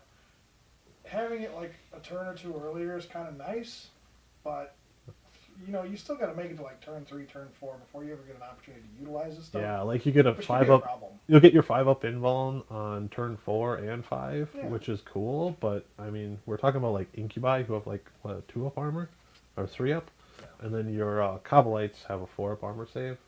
Right. So, how much is that invuln really being used? I mean, it's great, but it would be great if you got it at the start of the game as opposed to waiting until the end of the game, and all of a sudden it's like, oh, well, if my guys are still alive at this point, now all of a sudden I benefit from it. It does give you to a turn earlier, which is fine and well, I guess. But yeah, I can agree that I think this is like one of those things where, unless you're running a specific kind of army, you're probably not going to benefit to the max for it. But we have some warlord traits and relics to go over. So the warlord trait for this one, when it's on the battlefield, your opponent spends any command points, use a stratagem, you roll a d6, and then on a 6 you get a command point. Yes, back. this is the one thing I do like about the Blackheart, is that is a very solid warlord trait. Whenever you spend a CP or your opponent, roll a 6 and you get them back. Yeah. Getting CP, having a CP farm is never a bad thing. Right, yeah, and I think that's Just for a simple warlord trait. It's been that way since 8th edition. Anytime you gain CP back for any reason, you can find a way to use. This is kind of like a fallback warlord trait, where if you don't want a specific type of army taking this, we'll just fill that role for you, because you can never say no to extra CP. Yep. So the relic, Rid of the Living Muse, I think is still one of the stronger relics in the book. So that Barrier gives has the following ability: it gives them Rid of the Living Muse. Oh, it's an aura. And then the friendly Blackheart core units within 6 inches each of the barrier, each time model that unit makes an attack, you get to reroll a wound roll level 1. Yep. And So if it's in a real space raid, it also affects your blades for hire. So now all of a sudden your Yep. Incubi, your even Drazar is one of them. Scourge, Hellions, they're all of a sudden now re-rolling wounds of 1, which Yep. is really strong because now all of a sudden your Archon's not just an Archon, especially he's a in, lieutenant on in top real of it. space raid. He's an Archon. He's a captain and a lieutenant at the same time. Yep. And having 2 different aura buffs like that and 1 character is so strong. Oh yeah. There's a reason why there's not a whole lot of these in the game. I think this relic is arguably something you can always take, and it's almost enough to just want to run Blackheart, even if you Yep. don't gain a whole lot from the Blackheart otherwise. It really is that good of a relic. And So, there's a lot of poisoned weapons in this book, so they against non-vehicle Yeah. units, they just automatically wound a certain result. yeah, we're not And then forged. being able to wounding on 4s, Yeah. there's a couple 3s, and then there's plenty of 2s. Yeah, And then just re-rolling your 1s makes those weapons even better. right. Yeah. Having more accuracy is always a good thing, and getting rerolls for certain things is always a good thing. Rerolls hits are generally the most common. But the thing is that, like Drukhari, they hit on 3s almost consistently across the board. Almost Yeah, everything in the most army things are going to have hits on 3s. 3s, no matter what stage they're in the game. Now, all of a sudden, your stuff that normally hits on 4s and 5s because the strength of Drukhari is usually pretty low. Even with poison weapons, it's always a 4+, so you get a 50% chance. Then all of a sudden, you throw those extra reroll 1s to wound in there. Yep. Well, that brings it up to like a 66%, something like that. It adds Something. it adds enough value to where taking this So relic 3. is worth it, army wide. Yeah. And the fact that you can throw like an Archon in with a unit of Incubi with Drazar and stuff. It brings it up to like a Gross. 60% chance. Yeah, it's wound, it's yeah. enough to merit taking it when you've got a lot of units around the Archon. Yep. So it's a really good relic, and again, the fact that Labyrinthine Cunning is a good enough Warlord trait that you can just fall back on. Yep. Having this all into Blackheart, which is already just fine by itself, and then having the agents back down there, all of it culminated together is like just really good stuff. It's just a good mixture of everything. You just have this Archon who can let everyone reroll 1s to wound and to hit, and you generate extra CP on 6s. All in this one little guy. Yeah, and It's really nice. If you're focusing on cabals more than anything in your army, this obsession is really, really good for your army because there's just so much advantages you can gain from this that you can never go wrong. Really, there's nothing good like super good, but there's nothing like bad either. Nothing in this whole group is bad at all for Blackheart. So Yeah, so if you're running Blackheart, it's probably because you're running a lot of Blades for Hire, because this is like the only interaction with Blades of Hire, is this one obsession. So your Scourges and like your Incubi, if you're running plenty of those, this is going to be your go-to. It's a very solid obsession. I don't hate it. yeah, I just have a few gripes with it. yeah. So we're going to move into Poison Tongue. So the Cabal obsession of the Poison Tongue. Yes. This is my favorite personally. Mine as well. Funny enough, it wasn't actually my favorite in 8th edition, but once they released the new rule changes for it, it immediately caught my attention, and I really, really like it a lot. Oh, I really like it. So now all of a sudden, what this obsession does is it makes all your poison weapons get +1 to their poison roll. So if their poison is 4+, well, all of a sudden it's 3+. If the poison's 3+, it's all of a sudden 2+. Yep. Unfortunately, 2+ Unfortunately, can be modified 2+, to yeah. 1s, but that's yeah. understandable. But here's the thing: it's not only that. Anytime a model will take a combat attrition test, or their combat attrition rolls, they add 1 to their rolls. Or Yes. subtract 1 from the rolls. Yeah. Now All all of you a need to sudden- do is destroy a model in that unit, Yeah. and it's +1 to their attrition test. So this particular session is designed specifically around running Phantasm grenade launchers on your vehicles and running Grizzly trophies. Grizzly trophies are already okay by themselves. When you start stacking those leadership debuffs and all of a sudden they're starting to take leaderships and failing their leaderships, they're going to lose a lot of models when they start rolling for these. You'll notice throughout this these codex tests. that there are a lot of ways to modify not only morale tests but attrition tests as well. Yeah. They can really play the fear game and Yeah. morale game very well. They- And this they makes don't- it very easy to They do. don't do it as well as, like, I think Aldari have a way to get like -4s and stuff like that. Generally, in most cases, you're probably going to end up modifying -2 to leadership. But even if you're only killing 3, 4, 5 models in a squad, all of a sudden they're failing their leadership tests. It's really going to hurt them when they start taking their leadership, their combat attrition. Well, because if they're below half and they are affected by poison tongue, 50% of those are just going to fail on 1, 2s, and 3s. Right. Models just die. Yeah, yeah, and the thing is, the splinter rifles, they're no joke. I mean, you know, they're like last guns, but they're last guns. Your basic little splinter rifles, So splinter or the little Cabal guys. Yeah, the Cabal Warriors. Yeah, the Cabal Warriors. They have rapid fire 1 weapons, 24. They're basically bolters, but they're poison 4+. Yeah. So all of a sudden they're wounding Well, anything on strength 3s. bolters, but yeah. Strength 2.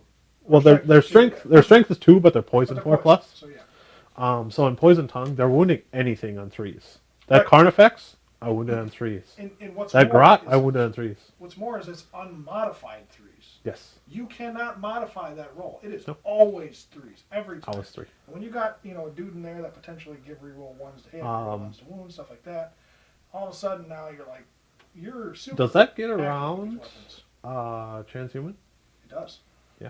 Yeah, it overrides transhuman. I think that's enough said right there. Yeah, I think because it's unmodified, I'd have to take a look at it, but I'm pretty sure no matter what, it says your poison weapons automatically wound on that roll. Yep. So even if it it isn't says unmodified, you can only wound them on 4+, I think this would override that rule. I could be wrong, but I'm pretty sure that's how I don't know. I think they both say unmodified results. So I'm not sure how that interaction works. Yeah, the way it stacks, I hate to say stacks because stacks isn't a thing in 9th edition. No. But I think the way when you look at everything once it runs through, no matter what, I mean, even if it's 4s, that's still good. Yeah, it's still good. The fact that you can't modify the roll at all is ridiculously good. I mean, at the end of the day, they're still just shoving you back to your 4+ poison. Yeah. Even if it does work that way. Yeah. Which, okay, big deal. I'm still 50% of my hits are still going to wound you. Yep. I'm cool with that. Yeah, so then they also get their Warlord trait on top of that. Towering Arrogance. Yeah. I like this one. So whenever the Warlord loses a wound as a result of a mortal wound, roll d6 and a 5+, so they get a 5 with Yep. fatal pain. And then they also have the following ability. It's an aura when called Towering Arrogance, and when a friendly Cabal, the Poison Tongue unit within 6 inches of the Warlord, each time a combat attrition test is taken for that unit, ignore any or all modifiers. So it turns all your Cabal units around your Warlord into the Space Marines. They show no fear. Yeah. So they ignore all the modifiers. And then on top of this, you get 5 up against mortal wounds. Now, like we said, the Archon already has a shadow field for his 2 up invuln. That's right. So what really gets around that best is mortal wounds from like snipers and stuff. Psychers. Yep, and psychers, and this gives you protection against it. It does. So it's really good. Yeah. And what's more is I think when you look at the combat attrition, now Space Marines, they don't really benefit from initial no fear all that much because unless you're running like full squads of 10, Because they still fail leaderships. You're more often than not, Marines don't really have a problem with getting around morale. They're fine with morale. Drukhari, on the other hand, are not good at passing morale. No. They can do it, but the problem is their unit sizes are so big that losing 5, 6 models is very easy for them to do because their stuff is not durable. Yeah, because and they're probably going to fail their leadership test. Well, now all of a sudden you're not taking combat attritions. Well, now you're not losing double the models for rolling 1s and 2s. You're only losing it for rolling the 1s. yeah, because all your troops can go between 5 and 20 models, and when you take 20 Cabalites and you lose half of them, they're only leadership 8. Well, and generally, But when you can just be like, oh yeah, I don't care about modifiers. That's right. So when they're half size and all of a sudden the whole unit's running away, this thing turns that off, so only half that amount is running away. Yep. It's a pretty big deal. So Yep, it can definitely help keep a lot of you guys in the fight. yeah, it's a really good rule. The thing is, Drukhari are meant to be durable, but the longer you can keep models around, the better. You do have to be aware that when you do get attacked, you're going to take a lot of casualties. Yeah. So morale is going to come up. Yeah. It's not like sisters who are like, we don't care about morale. Yeah. So there's the relic in here too, which is The Soul Seeker. Now this is basically just it's a strength 2, 80 minus 2, D3 damage pistol that gives poison 2+, which is great. And then the target does not receive the benefits of cover against your attacks. So Yep. it ignores cover, which is kind of nice. It also ignores the Lookout Sir rule. So this is it can target characters. 18-inch pistol 2 Hits on 2s, wounds on 2s. Hits on 2s, wound on 2s, For D3 damage. AP3, and D3 damage. So this could definitely have the potential to just snipe off a character. It won't one-shot a character, probably. Probably. It is has 6 the, potential it has damage. the power to do it. So It has the power to do it. yeah, it's kind of cute because it's a lot like if you look at Kayvon Shrike, Shrike, his blackout pistol is essentially the same thing, where it's good at targeting characters and taking them out really quick. The problem is you got to get close to use it, and it is an 18-inch pistol, which is pretty impressive for a pistol. Yeah. But I mean, yeah, you're putting your Archon in harm's way in order to be able to use this, and it's good. I think it's great. I really like it. The thing is pistols have always been kind of a question mark in terms of whether or not you want to spend a relic on it, because relics generally tend to want to benefit the rest of the army, where this doesn't really do that. But this does give you an option to snipe off a character. Like we were talking here, you don't really get a whole lot of defense against psychers and stuff. So now all of a sudden you can turn around and snipe that Marine librarian that's poking you all game. Just turn around and shut him down. I mean, really, you just dealt with the problem right there without even having any anti-psyker. Yep. So the real strength of it is just avoiding that lookout surge, so you can really snipe at those characters. Right. And there's a couple other ways to snipe at characters, like the Racks get a sniper rifle in there, basically. Yeah. So you can combine these up and definitely go character hunting. Yeah. One of the big things I like about it is it has to be on an Archon, but like it replaces a Splinter pistol, which is free, I'm pretty sure. So it's real cheap. Like you don't have to buy like an upgraded gun and then replace it with a relic. Yeah. So it's nice and cheap. So we're going to talk about the Insidious Misdirection. the stratagem here. Now this is Oh my god, this is good. This is my favorite obsession stratagem because Drukhari are all about playing games, right? They're all about like hiding and coming out when they're ready to strike. They're pirates. It gives them the option to like sit and lie in wait, and as soon as an opponent makes a mistake, they will snap out and they will destroy you. Yep. This is such a element good stratagem for that. of surprise. What it does is it's essentially the same thing as the Thousand Suns stratagem, where you spend 2 CP. I think it's a little better. And 3 units from your army can redeploy. You can put them into reserves, and it doesn't cost you any CP for doing it. They don't have to be core or anything. And just Drukhari, like poison tongue. they set up So Cabal units, but Drukhari set up in a way where they're going to generally play more defensive anyway. But there's sometimes where you go to deploy and you accidentally make a mistake or something like that. This allows you to correct that mistake, or it allows you to like shift some of your assets to another side of the table to reinforce areas where you might need that strength. So yeah, you can just you can place them in a different spot. Say you deployed a little differently. Otherwise, you can just put them into reserves. Yeah.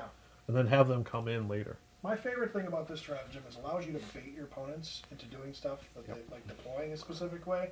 Because like you put something out in the open in the corner of the table. Now all of a sudden they put a unit out there that can see you, so that way they can guarantee and shoot and kill your stuff turn 1. All of a sudden you're like, nope, 2 CP, junk. You put that unit back. And that's what's so nice. Now their stuff is left out in the open. It's 3 units. It's not like D3 or like it's flat 3 units. Yeah, it is. And you can really make, because it's any Cabal unit, so you can have like 3 Raiders loaded up with guys, put all 3 of them in the reserve. Now suddenly you have basically 6 units in reserve. Yeah. When your opponent just deployed trying to face them down. That's right. Yeah, I think it's really great because being able to redeploy units is always a good thing, but especially for this army because this army is so good at baiting your opponent into making mistakes. When you're able to just turn that around on your opponent because they deployed something incorrectly because they were trying to gain an advantage against you, and you turning that advantage into your advantage, that's all of a sudden such a swing in the game.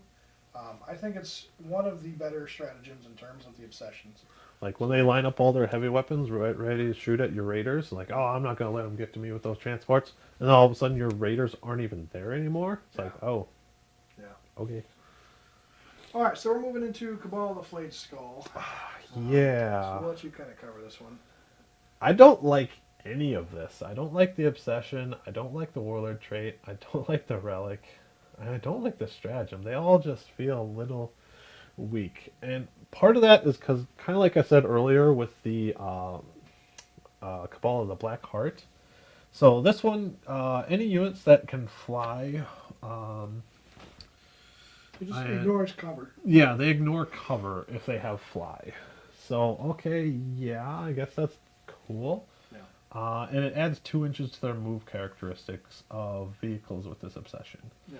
So your vehicle's already like movement 14 to begin with. So you're bumping it up to like 16. And again, like I said, these are generally shooting units. So how effective is this really? So okay, Like I'll the let you Dark get to Eldar, it, but- the Dark Eldar don't have a real problem just getting to you if they want to. And this makes it a little bit easier, which is nice, but I don't know how effective all these are going to be. So here's my thinking mathematically. Like, no matter how your board setup is done in the current chapter approved setup or whatever like that for deployment, you're in match play. You're always going to be 24 inches away from your opponent. Now you need to get to past the middle way of point of the board to get to engage on all fronts, right? Mhm. Well, now all of a sudden your 14-inch move without an advance is not going to get you that halfway point of the board. You won't be able to get the whole unit over the top of that. Now that extra 2 inches, what it does, allows you to take your raiders, put them right on the point, and all of a sudden, now your raiders move up, turn sideways. They fit into engage on all fronts without advancing, because that extra 2 inches of movement will allow you to turn your raiders sideways and get enough of their edge over that center point, where now they're in engage on all front range. So they have to be wholly within in order to gain that. That extra 2 inches will get that. On top of that, another thing that's really interesting, and we're going to talk about this more when we get into raiders and some of the other units. Cabal generally doesn't want to be in combat, but what's really cute is the vehicles do, in a weird way. They do the in a weird vehicles way. being able to get that extra 2 move and then make like charges and stuff at an easier rate. When they throw that shock prow into you and they got like their chain snares and all that stuff, all of a sudden these flying vehicles that, like, you don't normally think vehicles should be able to do crap in melee, but all of a sudden when they're able to like get into melee and obnoxiously, they deal with your opponent's units so they can't shoot, they got to back up and do stuff, and they take damage on top of it. It really adds to another perspective of Drukhari that people don't generally think about when they're playing against them. Yeah, that's what's weird about the Drukhari vehicles. Well, at least some of them anyway. Is like they can fight really good in combat. Yeah. They're not like weapon skill 6, and they don't have like 3 attacks. Now, Like you have to invest a little, but they can get up to like 6 attacks, hitting on 4s, like rerolling 1s, I think, something like that. yeah, But yeah, they're no slouches. right. And I don't. So here's the thing: I don't think Flayed Skull, like the Slay from the Skies, their whole ignoring light cover thing. It's not like super great. It's not a super great rule. But Drukhari don't have much for AP in terms of their light type weapons. So when you got a unit of 10, combo light warriors all loaded up into a raider and they're running around, flying around all game, and all of a sudden they're ignoring cover. Well, your Marines aren't getting their 2-up cover saves. Your sisters aren't getting their 2-up cover saves. They're rolling on the 3-ups, so they are going to fail Definitely more, which can add up over game, especially when your entire army benefits from it. Yeah. With that said, it's not my favorite. Okay, I think it's still good. I just don't know if it's as good as I want it to be. But I think when you tie into that extra 2-inch movement too, if you're the kind of player that likes to throw their units in and just tie up your opponent and force them to fight stuff they don't really want to fight, and now all of a sudden your units can't be attacked, the only thing they can shoot at is your vehicles. All of a sudden that makes your vehicles like really scary, kind of. I think one of my problems is like in comparison to like the poison tongue, do I want to ignore their cover or do I want my poison weapons to just wound on 3s instead of 4s? Yeah. I think this is a good one. I just think you got to choose your flavor here. Okay. I think in most cases I'm going to take the poison tongue. I'm going to take the Agents of Vect, not Agents of Vect, but the Black Heart. Primarily just because I like their rules better, but it doesn't mean this is bad. It's like, yeah, if you really like doing this kind of stuff and you find a tactic that really works for you, go for it. Mm-hmm. That's fine. There's nothing wrong with this at all. So, That's fine. I think once we get into the other stuff, like the Warlord trait, the Relic, that's where you're going to start to see where I'm more in agreement on why I wouldn't take this. Yeah. I think that's one of the biggest reasons why this one's a pass for me is like none of it feels great. There's nothing in here that really is standing out. Yeah. Like we'll go into the Warlord trait, Famed Savagery. Your essentially Archon will get +1 strength and attacks. Now most of your Archon's weapons are poisoned anyway, so the strength is going to be largely unused. And an extra attack is nice, Yeah. but he's got 5 attacks, bumping him up to 6. Yeah. It doesn't make enough of an impact For a warlord trait? in my opinion. I think there's just it adds some impact, but it's not enough of an impact. And the fact that it only works on one model as opposed to like an aura trait or like the Blackheart where you can get command points back on 6s. It just doesn't justify taking up that warlord trait slot. So. And again, like we said, like your Archon is no slouch in close combat, but you want him for his army benefiting effects. Yeah. Yeah, he's still a captain, and that's really what you're paying the points for. Yeah. So. Yeah. I mean, he's not a succubus running around and slaughtering everything. No, your succubus is your succubus is the smash captain, and your Archon is the captain. Yeah. So the relic, the Obsidian Veil. So again, your Archon only. The bearer has a 4+ invulnerable save. What is this? This is a backup to your Shadow Field. Exactly what it is. Yeah. So you have a 2-up invuln until you fail it, and then you have You a bump down to a 4-up. 4-up. You get bumped down to a 4-up. Yeah. And again, like we said, you don't generally want to put your Archon in a position where he has to rely on this. Right. Well, it becomes a defensive bonus that they don't really need. Right. I'd rather just take a weapon relic and make sure that if he is in trouble, he can kill whatever he's fighting. Yeah. And if you're putting your Archon in a position where his defense makes up like enough points in your game to merit this, then you're doing something wrong with your army, and you still should not be running this relic anyway. Yeah. So, and most of the time you're going to be using your Shadow Field to save you anyway. Yeah. This you can't even use this until you lose your Shadow Field. Right. Yeah. So I mean, it's kind of cute. And I guess if you really want it for flavor purposes, you could take this, but it's one of those things where it's not necessary. There's so many other relics out there that's worth taking instead. And then there's stratagem, Mastery of the Shadowed Sky. Use a stratagem when you select a Flayed Skull unit from your army to shoot with until the end of the phase. Each time the unit makes an attack that targets a unit that can fly, add 1 to the attack's hit roll. If the target has an aircraft unit, add 2 to the hit roll instead. Now, so it's basically just it gives you better hit rolls against units that can fly. And it costs 1 CP. It's only Flayed Skull units. It's only Flayed Skull units. So it's specifically for Cabal. Yeah, specifically for Cabal. And my problem with this is, like, when do you really need this? Generally, you're going to be hitting on 3s, if not 2s, like with your Trueborn. So this is pretty much useless on Trueborn. I could see this utilized on stuff like Ravagers, maybe Raiders, maybe Flyers, stuff that can still benefit from the keyword. But the thing is like, unless you're shooting at a flying unit, which there are a lot of flying units out there, but it's not every game where you get an opportunity to shoot a fly unit, and this is going to be great.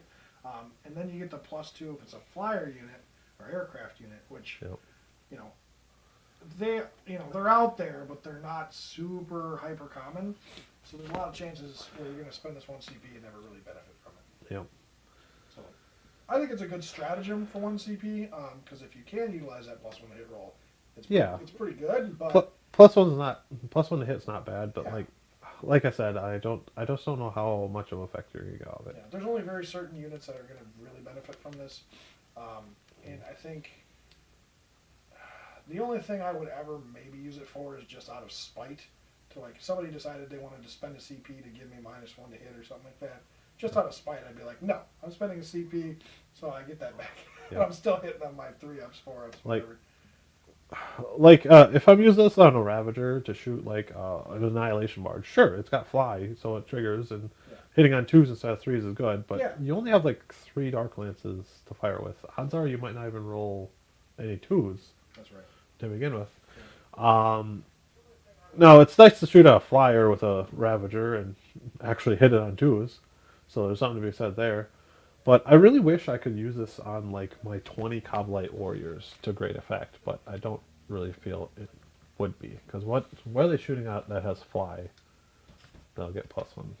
Yeah, it's one of those things where it's like it can be useful, but it's not always useful. It's not my favorite stratagem. It can be good in the right situations, but Does it merit a CP every time? Probably not. It's fine when you do shoot at something with fly. Yeah. Like +1 to hit's never bad, Yeah. but it's not taking the show. Yeah. All right, so we're moving to the Cabal Obsidian Rose. Yeah, The next session's okay, I guess. it's okay. Again, there's nothing that's really standing out here. Well, it gives us a 6-inch bonus. I think this is probably the biggest benefit of here. It gives a 6-inch bonus to all your assault, rapid fire, and heavy weapons, excluding your relics. Yep. But now all of a sudden, when your splinters are going from 18 inches to 24, your blasters are going from 18 to 24. Well, no, your splinter rifles are going to 30. Yeah. So when all of a sudden now your stuff is going up another 6 inches, it really adds a little extension onto your army that the Drukhari actually suffer quite a bit from, because their whole army is designed for like getting up close and being able to shoot at short range, short to mid range. This extends their reach a little further. Yeah. But I mean, the thing is if you're already in gunboats already, you already have units that are mobile and stuff like that. That's Does that 6 inches make enough of a difference? That's Not every case it's going to be. that's my biggest problem is Yeah. you're not Imperial Guard. You're not a gun line. Yeah. Your units are very fast. You have plenty of transports. You don't have a problem getting in range, really. So, Yeah. do you need? Also, do you want to be standing off from your opponent, or do you want to be controlling the board with your super fast units? I think what this does is it lets you hide into corners, not necessarily hide, but like it lets you sit in corners of the map on objectives and still kind of have enough reach to hit your opponents from far away. But 6 inches really isn't always that big of a difference to where it merits wanting to take this. The second part of the trade I think is quite cute too, because now all of a sudden you're getting the reroll, that one reroll wound. You get one reroll one, like your the Zarkin blaster, Dynasty. Your heat Your Dark Lands. Your Dark Lands. And all of a sudden those are rerolling the one wound roll. It makes them more accurate. Of course, when your Archon's nearby, you're rerolling the ones. So all of a sudden, it's like, well, now I can make my special weapons and stuff like that really accurate. I think it's actually really good, especially if you're running like one per unit or a couple per unit. Yeah. So, I run the Zarkin Dynasty all the time, and like when I don't, I miss that rerolling one die to wound. Right, it's really good. Well, That's one of the parts I like about this. Matches up so well with. But I almost feel like that's all you're getting out of this obsession is a single reroll. Yeah, the one reroll, the 6 inches, like I said, it's not bad. Like the thing is, like I used to play Tau and I'd run Borkon, which gives the 6 inches to my rapid fire and heavy weapons, which I always loved. I mean, it was great to be able to shoot 36 inches away with my pulse rifles and stuff like that. And then my Yavara would benefit greatly from it because it turned its flamer from 8 inches up to 14 inches, which got me in that range I needed to be in. But with Drukhari, the problem is that they already move so far across the board. And they're not afraid of close combat. And the thing is like, do they really need the extra 6 inches range? Maybe in some cases, but it's going to be because of a misplay, or it's going to be because of, you need to stretch out to an objective and still maybe want to be able to shoot. That's the only time you're really going to benefit from it a lot. So I think it's good, but I just don't think, I don't know. I don't know if I would want to run this over some of the other sessions, just because the other obsessions are so strong. So it's okay. So the Warlord trait is Deadly Perfectionist. Add 1 to the strength characteristic of weapons this Warlord is equipped with, excluding relics. Yes. That's the problem. That is the problem. Again, it increases the strength characteristic of weapons, which most weapons for your Archon are poisoned anyway. Yeah. So this largely does nothing. Okay, so this is the one exception that this entire thing is good for, in my opinion. An Archon with a blast pistol will be phenomenal because all of a sudden they're strength 9. So even their T8 vehicles and stuff running around, they're still wounding on 3s. That can be a big deal throughout a game because you only get one shot anyway per turn. When all of a sudden now you're strength 9 and you're basically guaranteeing that you're winning on 3s, that can be a big deal. But that is literally the lone exception I can justify to want to take this. Exactly. That's the best scenario, and this is a Warlord trait you're using. Yeah, and the thing is there's other Warlord traits out there where it's like, I can take the 4 up to wound roll and still give my Archon another Warlord trait that he can do something better for the army, And that's what it comes down to. Is there's like certain units that this would probably be better on than the Archons, but unfortunately it's kind of limited only to Archons. So. And then the relic is Armor of Misery. Again, the bearer gets a save characteristic of 3+, and a -1 to hit whenever Yeah, melee. melee attacks get -1 to hit him. Yeah. So again, you have a shadow field. Again, you shouldn't be in a position where they're getting attacks against your Archon. Yeah. And you're paying a relic to get a bet. It's just like the 4-up invuln that the Cabal of the Flayed Skulls gives you. Is like, why are you taking this? You don't need it. Yeah, this relic for me is a near miss because I think if you wanted to play an Archon to where you could potentially have some survivability, if you really wanted to play that way, what this needed to be was this needed to be a 3+ base save, and then AP 1 and 2 equals 0. That would have made this phenomenal. Because there are a lot of scenarios where you're going to run into where all of a sudden those AP -1, -2 weapons are all of a sudden allowing you to still get your 3+ base save. Mm-hmm. Plus, if you're in cover, you're also getting a 2+ save, which still keeps kind of the shadow field up and going. Yeah. So when your shadow field's gone and you still get that 3-up, 2-up save, with the AP -1 and 2 equals 0, then all of a sudden now your Archon can kind of survive stuff it otherwise wouldn't. Mm-hmm. Where, you know, a 4-up invuln or a 5-up feel no pain, yeah, they kind of do the same thing, but mostly not. You know, it's not enough to where it justifies taking it. So, like I said, this is a near miss for me because they almost hit the nail on the head in terms of giving you an option to take Archon that actually was somewhat durable, but then all of a sudden they just messed it up with the second half of the rule. I'd almost like this better if you just got rid of these two and said he has a save characteristic of 2+. That'd be fine with me because now you have something else to fall back on that's almost as good as your shadow field. Yeah. Because like you get hit with AP3, you still have a 5-up save against that. Well, and you know a lot of times when you're getting hit, for that shadow field. What people are going to do is they're going to put like a ton of bolter fire into you. So now all of a sudden you're taking 6 or 7 wounds and you roll your first one as a 1. Well, now all of a sudden your 2+ save is still around.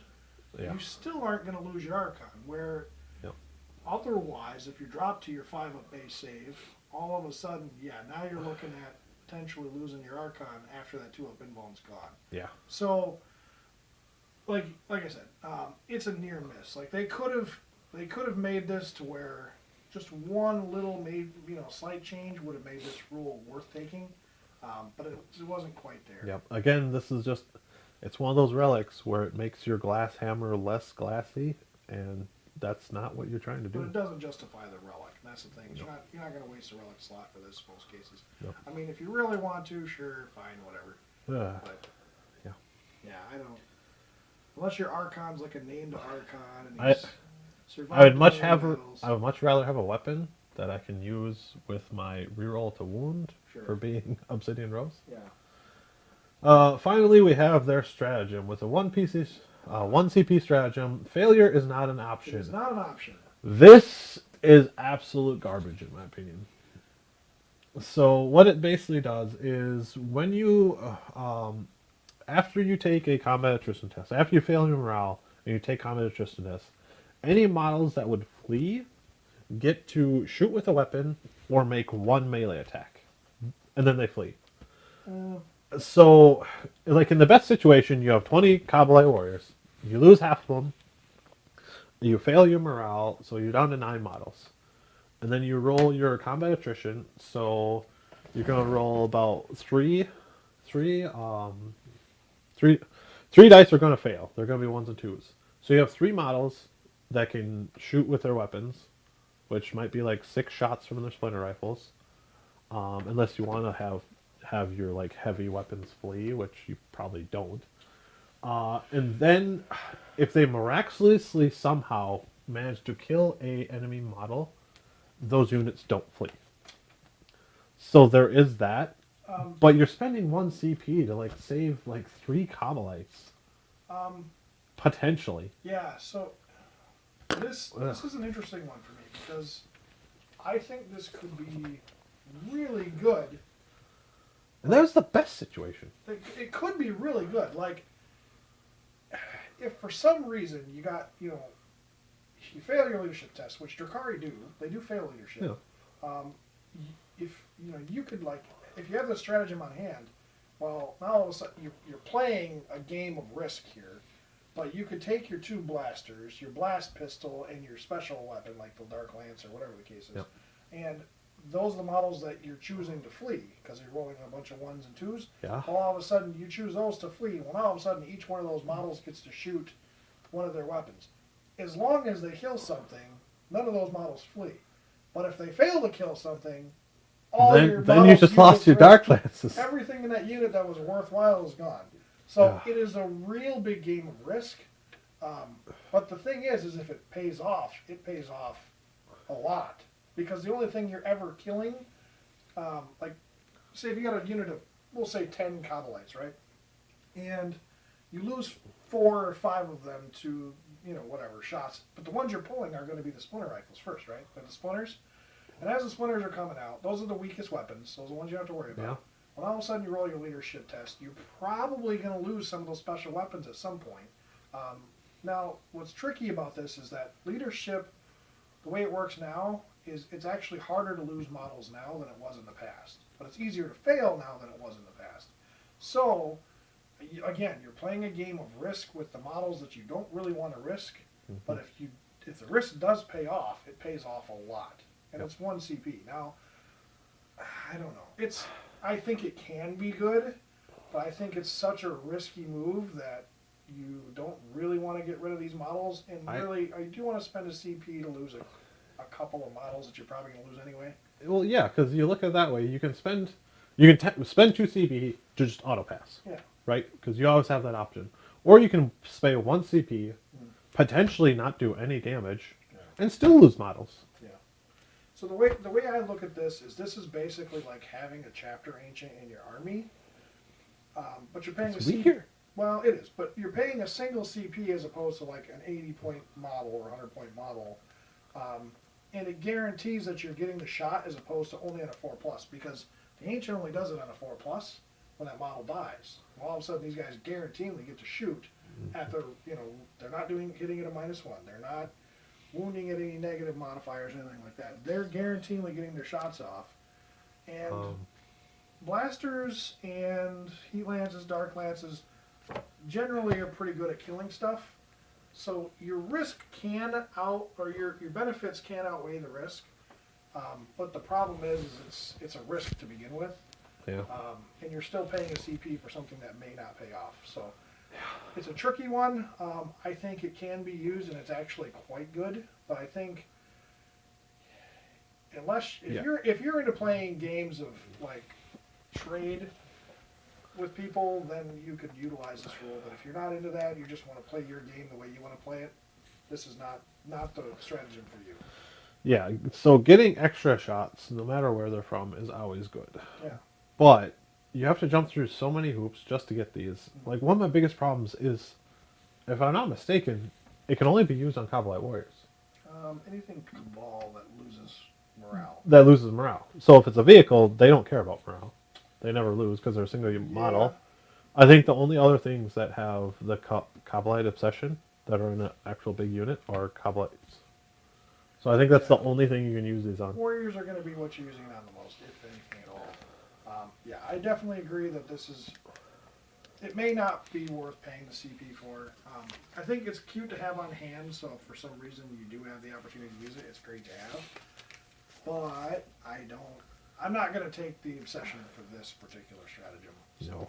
And there's nothing else in the obsession itself, for me, that merits to want to take the obsession. The relic, the even warlord if it's trait. something. The only thing I like is the reroll wounds, but I mean, I do like the obsession. I do like the +6 inches. I do like the reroll 1 wound roll. I feel like that's all you're getting. But I out love of this. playing poison weapons. So 1 wound roll for me isn't much because I'm just spamming a ton of poison weapons anyway. Exactly. 1 wound roll isn't going to make a difference for me most cases. I think it just depends on whether or not you're putting a lot of points into overloading your units with those special and heavy type weapons. That's where you're going to get the benefit from it. But yeah, the thing is Drukhari is so cheap and you lose models so fast that 1 wound reroll will only last you a turn or 2 per unit. So is it great? Yeah, it's okay, but it's not super good. And again, there's nothing that stands out in this whole session that really merits saying, "Oh, hey, let's take this." Yep. So I think, yeah, I think we're both in agreement here that the two strongest ones are Blackheart and Poison Tongue. Poison By Tongue. far is By far. my favorite for sure. They got good warlord traits, good relics, Yeah. good obsessions. Yeah, and I think they're all good. I think you can merit taking any of them, depending on how you want to play. But I think the two that jump out at you, like that say, "Hey, this is good, take me." That's probably the closest you're going to get. Yep. Blackheart and Poison Tongue. So. Now, with that being said, you do have your own custom Kamals you can build. Yeah, I don't think we should really go through all of these, but I think it's worth noting that some of these you can mix and match and actually are pretty good. The problem is you're losing your warlord traits, your relics, and your strategies. It's hard to mix and match them to real potent effects. They kind of all do some really wonky things. There's a couple of them that can be cute. Like Soulbound, I feel is really good. Each time a model with an obsession loses a wound, as a result of a mortal wound, you get 5 to ignore it. Right. So it's almost like Zarkan Dynasty, where they get 5+ against like mortal wounds. Templar Now that's pretty cool, but it's very situational. If you're not fighting against like Psychers, you're not going to get much mileage out of this. Not every army in the game does mortal wounds. There's a lot of them that don't. So. One of the ones that I really like is the Dark Mirth. So every unit gains a aura while a unit is within 12 inches and they make a normal move in advance or fall back. You roll a d6 and a 5+, they suffer a mortal wound. And that's for every unit. So so you've got this big horde of Kabbalites who have this aura that whenever anyone moves in a phase, well, anytime they make a normal move, a fallback, or an advance, they have to deal with potentially taking mortal wounds. Now, with all the units you have there, they could potentially add up to quite a few mortal wounds and definitely pay off. Like, you don't have to attack or shoot or anything. They just have to move, and they're potentially taking damage. Like, I feel that can be a real psychological effect for your opponent. Like, do I want to sit still or do I want to take a mortal wound on 5+? Okay, well, what about this unit? Well, what about this unit? Okay. Another one.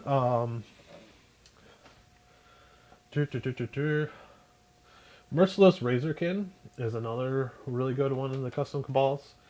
Each time a model with obsession makes an attack with a splinter weapon, an unmodified hit roll of 6 scores 1 additional hit. So all your like splinter rifles, your splinter cannons, whenever they roll a 6, they get this like small Tesla, which that's pretty cool to have all your Kabbalites just potentially get additional hits just for rolling 6s. And then, like we said, they're poison weapons. So like that, one Kabbalite could potentially roll 2 6s, getting 4 hits, and then it's wounding on 4+. That can be a lot of damage output just. And that's half of your ability. Like the other one could be Dark Mirth. There's a couple in here that are what's called all-consuming, so you only get that one instead of picking 2 of these. Deadly Deceivers and Toxin Crafters. These aren't worth mentioning too much. Like for example, Toxin Crafters, any unmodified hit roll of 6 will change the poison of the weapon to a 2+. And then each time a model with obsession makes an attack with a poison weapon, they can reroll a wound roll 1.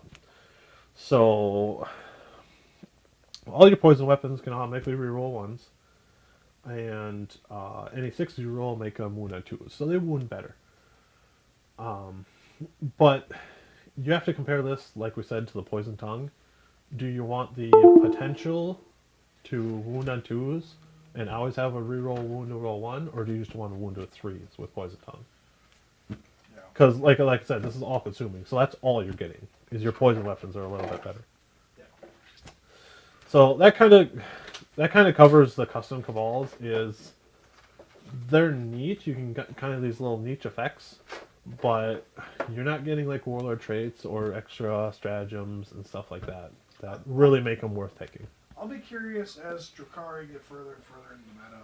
Yeah. how much custom ones we're going to see out there, because I'd like to see somebody like, take one of these to a tournament and then turn it around and find out that all of a sudden, well, this is actually really good, but you got to run it a specific way. And what's cute about custom traits, just like with successors and stuff, is there's always little things in there you can kind of do to make these, to utilize them and make them, worthwhile. But it's very small, and until you like go through and start playing all of them, before then you're not going to realize just how good some of these can be. But right off the page, looking at them, I don't think any really merits taking over like one of the standard obsessions. But I think it'll be interesting to see as the meta goes on. You might see somebody play some custom ones where they actually are pretty good. So it'll be fun to follow along and see how people do with those. So yeah, like there's none of them feel awful, but like one of the weaker ones, mobile raiders, add 2 inches to the move characters and models with that can fly. Yeah. Okay. It's cute for Scourge and Hellions, Yeah. I guess. But again, That's for Cabals. you're just like giving up so much. Like you can just take Cabal of the Flayed Skull, Yeah. and their vehicles get plus 2 inch. Anyway, Yeah. so. Yeah. It's not. So. Yeah. There's some of them that are okay, I guess, but yeah, I don't. Unless you're building your army a specific way, a lot of these you're probably not. Basically, what I'm getting at is like there's nothing in here that's like the Necrons, Obsect with a first turn scout move. Right. Yeah. Like you see that all the time. Yeah. There's no like awesome combination like that. Right.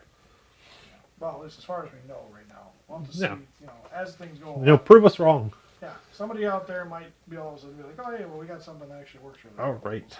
So now we're moving into the witch cults. Yeah, moving into the witches.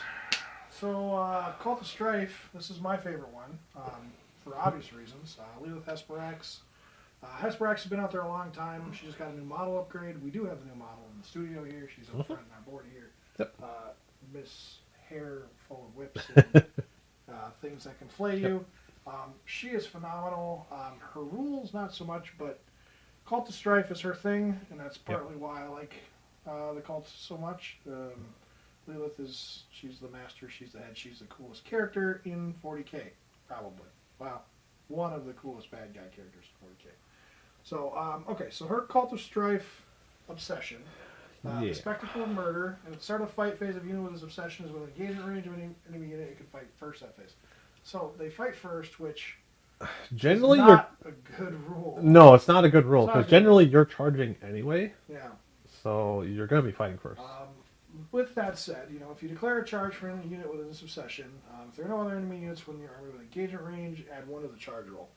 This can make getting out of those gunboats and making your charges and rerolls really strong.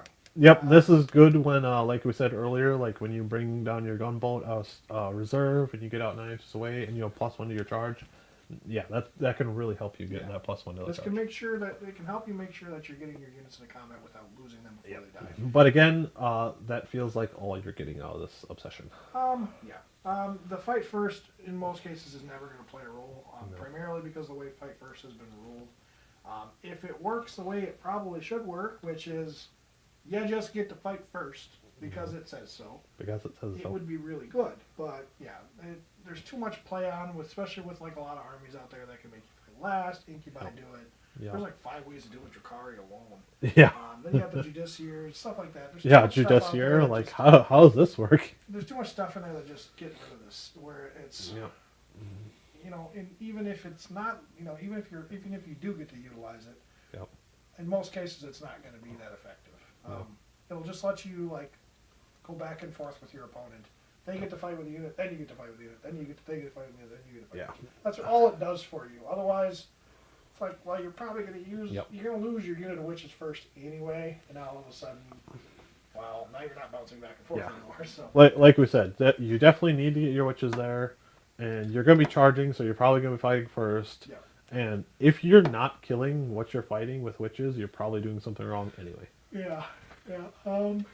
It's I think it's I don't know. Fight first is not my favorite rule. Just because of the way it's worded, it's so wonky the way it interacts with the rest of the game. But the Warlord trait. Yes. This is a great Warlord trait. Your Succubus, Warlord, which is a Succubus, is going to get 2 additional hits on hit rolls of 6. And they're unmodified hit rolls, so Yep. when you do roll those 6s, you get an extra 2 hits.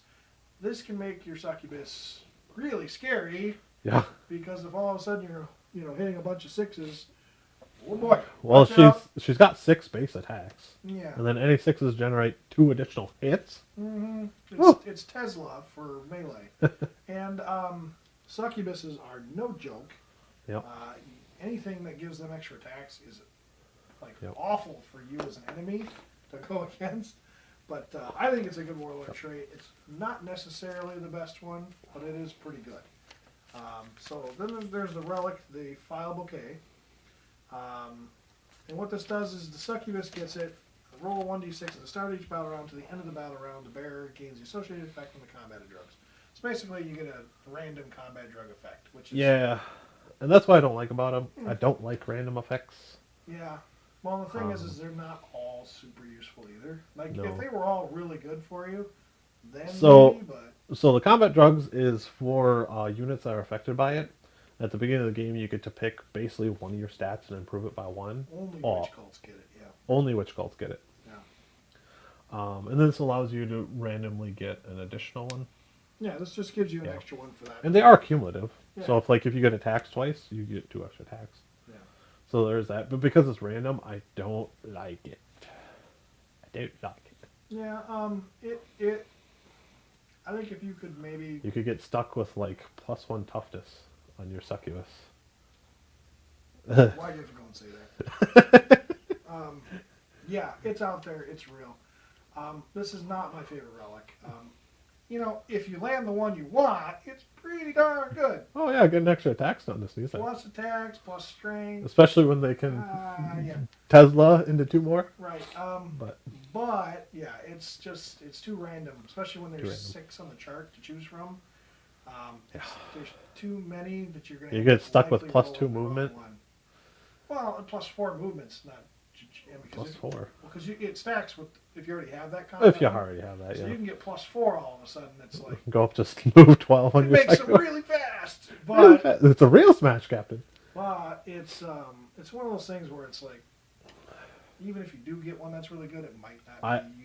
I would like this so much better if you could just pick one. Yeah, Just get a second combat drug. only last the phase or whatever. I mean, they do. it's not a huge effect. Like you're basically just getting extra attack Yeah. for the cost of a relic. Well, and you're spending a relic. You want something that's going to be effective. If it's randomly potentially not going to be effective, then why bother wasting a relic on it? Yeah. So I mean, it can be fun, but it's not. Yeah, it's not my favorite. Yep. So the stratagem, no method of death beyond our grasp. Yes. This is 2 CP. Use the stratagem at the end of your shooting phase or the fight phase. 1 cult of stripe witches from your unit. If the unit's shooting, they can shoot again. If they're fighting, they can fight again. You So can only use it once per battle round, but who cares? the It's problem I have with so this good. is no 2 CP to fight again. That's good. Yeah. The problem I have with it is, like I said, if you're assaulting with your witches and not killing what you're assaulting, you're probably doing something wrong. If you right. need this to kill what you're fighting, you're probably doing something wrong. Now, yeah, it's good to have. Like, oh, I rolled horribly. My witches didn't kill it. Oh, I can spend 2 CP to give it another go. And they're probably going to kill whatever they need to. Well, so here's how I look at this one. This is designed for charging multiple units.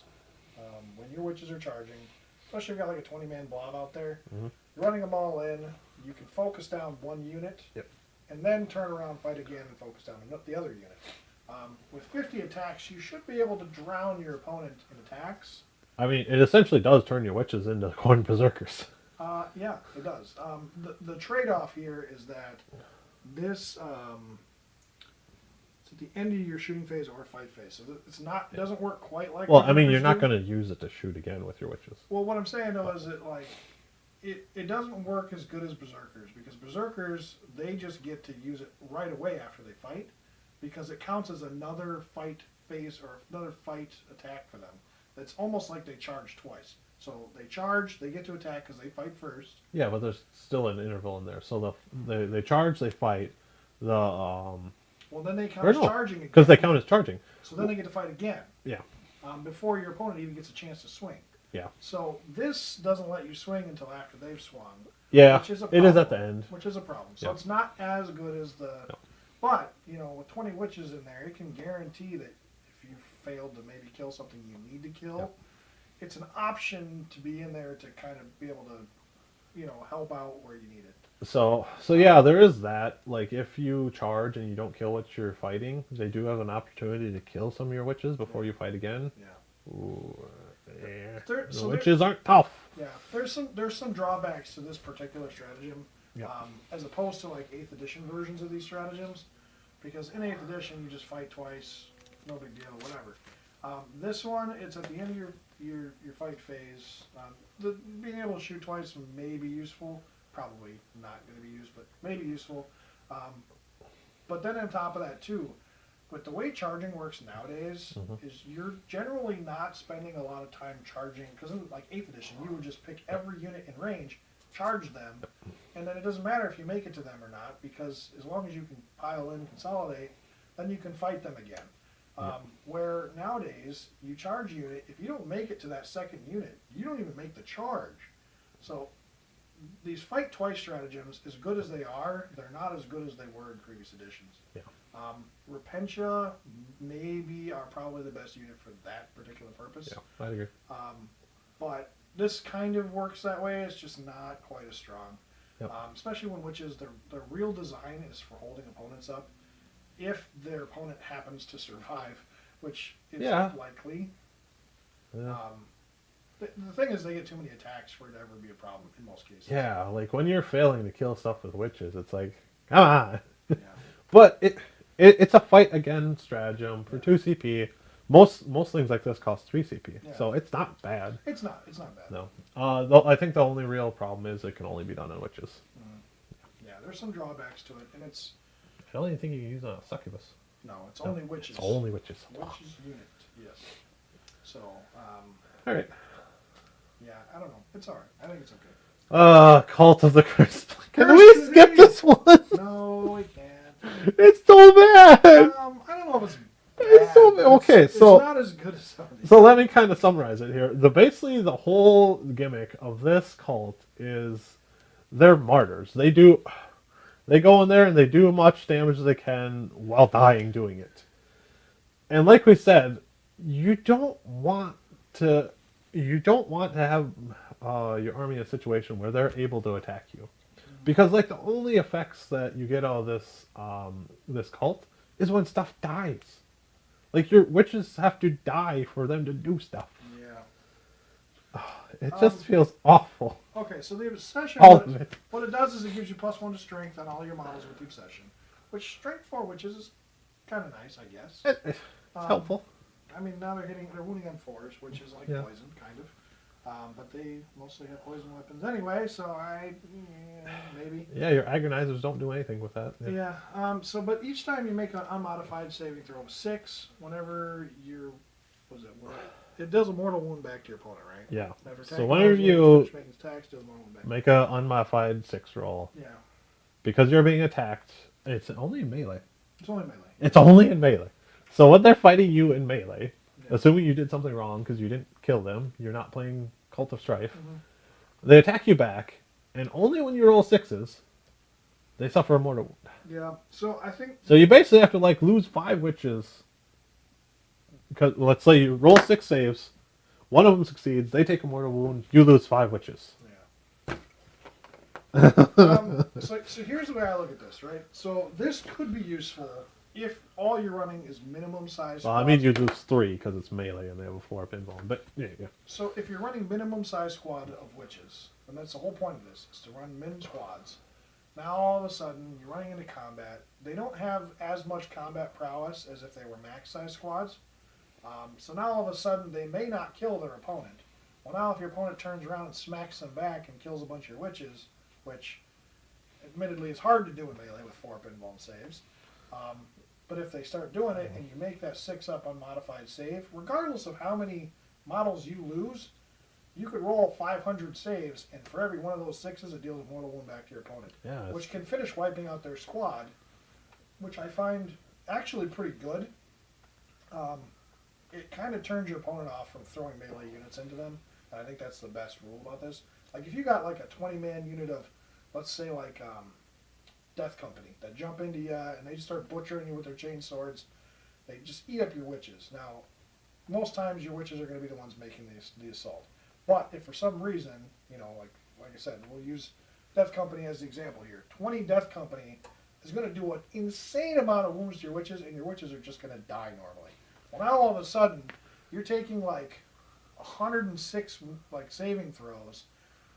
You know, you're probably making like 12 6-up rolls or more. Now all of a sudden, you're turning around and wiping out half their unit in the process. I mean, yes, it can be useful, but I think it's only really good if you look at it from the perspective of if you're taking min squad units of witches, and if for some reason your opponent gets the jump on your witches. Yeah. But yeah, it's still hard to justify. Even with the strength bonus, it's kind of cute, but I don't know. It's not my favorite one, that's for sure. I don't think it's awful. I just think you have to play your witches a specific way for this ever to be useful. Well, yeah, they, like I said, they act like martyrs. They go in, they do some damage, and then they get die, and then they do more damage on top of it. Almost like little suicide bombers, but I just hate mechanics where you have to die to get effects. Like in Sisters, the Order of the Sacred Rose. Like, you don't get anything until stuff dies. Yeah. I think if anybody out there like who plays Drukhari regularly, if there's any other like varied opinions you can give on this, I'd be curious to see if like there's combinations that you use that can utilize this and make it, you know, make good benefits out of it. Is there ways to blow up your own witches? Well, because, you know, like Repentia can do it too. And the thing is Repentia are such an asset in the army that losing Repentia, making your opponent pay for it is a big deal. Where I don't know if witches are cheap enough to where I don't really feel like it's a big deal if you lose them. So do you really want to take an obsession just to maybe get your unit killed without doing anything back? I don't know. I don't think it's strong enough to merit over some of the other cults, but I still think it can be good. I would love to see if somebody knows some kind of trick to this to where you can make it extremely effective against your opponents, especially if you can figure out a way to bait your opponents into attacking your witches without shooting them to death. Because it doesn't matter if they're shooting at your witches, it only matters if they're in melee with your witches. Yeah. So. Like, the only time, you can make your Ravagers and Venoms, witch cult, and then you can give them this cult and slam them into the enemy, and then every time they make a save, they're causing more mortal wounds. Yeah, that's right. Yeah, vehicles too. But even like the thing is Drukhari, they're not durable at all. They're not. It's like you're taking wounds, you're gonna fail a bunch, you're gonna take a bunch of wounds, and yeah, you'll do maybe a couple of mortal wounds back, but it's not consistent enough to where I think it's probably worth it. But yeah, moving on, we have a lot more of the same. The Warlord trait, Treacherous, Deceiver, each time. Just doesn't a 4+ for the Succubus. You put this on your Succubus, and it basically just does it on a 4-up now. Yeah. So melee attacks, you make a save a 4-up, because they have a 4-up invuln. So basically, whenever you make your save, they cause a mortal wound. It's cool in a Succubus, sure. It's that much more, but again, it makes your opponent pay for if your Succubus isn't killing what it's fighting, that's right. What's going on? These are traits, these are abilities that don't play the way witches and succubuses want to play, so it's kind of counterintuitive towards like what you would normally want. So, and then there's the relic. There's the relic again. If the bearer is destroyed by a melee attack, roll a d6 on a 2+. After the attacking model has finished its making its attacks, it suffers d3 plus mortal wounds. So you're taking a relic that only works if your succubus dies, and it has to be in melee. Yeah. And you can fail on a 1. Yeah. I don't know why that's in there. You have to roll a 2+. And then you can finally deal between 4 and 6 mortal wounds. Now, yes, that's probably going to kill whatever killed you. I think. But man, is that so many hoops to jump through. Look, here's how I look at this. This relic, I actually think is really, really good, because it forces your. Well, the thing is, succubus is going to force your opponent to kill it, but you're going to turn your succubus, in this case, into an absolute nightmare assassin. You're going to run your succubus forward, and you're going to throw that thing into the heat of fire, and you're going to get it killed on purpose. Because when it dies, and your opponent swings back and kills her, she dies and takes whatever character swings at her down with her. Now, It is. I think it's really strong because it's like you have a probably a 60% chance of killing the character because it's a minimum of 4 mortal wounds with that potential 66% chance of doing 2. like I said, it's probably going to kill, especially a character while we're It is fighting. most likely going to kill that 5. I just have this picture in my head of this succubus running at a justiciar who's going to make her fight last, and it's going, Allahu Akbar! Yeah, and the problem is you're dumping all these like relics and stuff into your, and that's another thing is you're taking up a relic. You're taking up a relic slot. Which there's so many good relics you can give a succubus. Yeah. And that's where I digress. I don't think you can justify taking this on a succubus over the other relics that are available for them. Yeah. But if you want to just take some plain Jane cheap succubus and not do any benefits, and you just have an extra succubus laying around, this is a fun relic where you can just suicide your succubus and take down whatever they want to fight with. The thing is if they're not already killing what they're fighting, They can fail on a 1. they can, I can't get over that. You can roll a 1 and this does nothing. yeah. Well, the thing is, I think if it couldn't fail, I don't think it would be D3 plus 3. D3. Oh. The fact that it can outright kill the opponent, it has to have a chance to fail for this to merit the amount of mortal wounds it's capable of doing. But yeah, I think it's one of those things where if you're going to run a succubus, you're probably going to run one of their special weapons and just make her an absolute slaughterhouse. It's a weird one. She runs at the justiciar. Allahu Akbar! Oh no! It didn't blow up! She rolled a 1. She rolled a 1 and it's a done. She clicks her bottom. Oh no! She's laying there cut in half. Keep in mind that's going to happen 1 in every 6 games. You know, you say that, it would be like every game for me. I'd roll against Cade, and he'd come up and like cut my succubus in half with Karn, and then she clicks the button, and like nothing happens. Oh. Okay, well that was a waste of relic.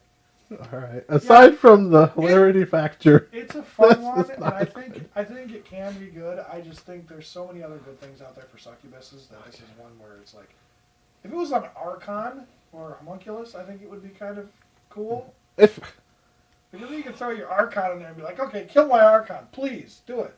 I'll take your character with I me. feel like this is much more of a homunculus weapon. Yeah.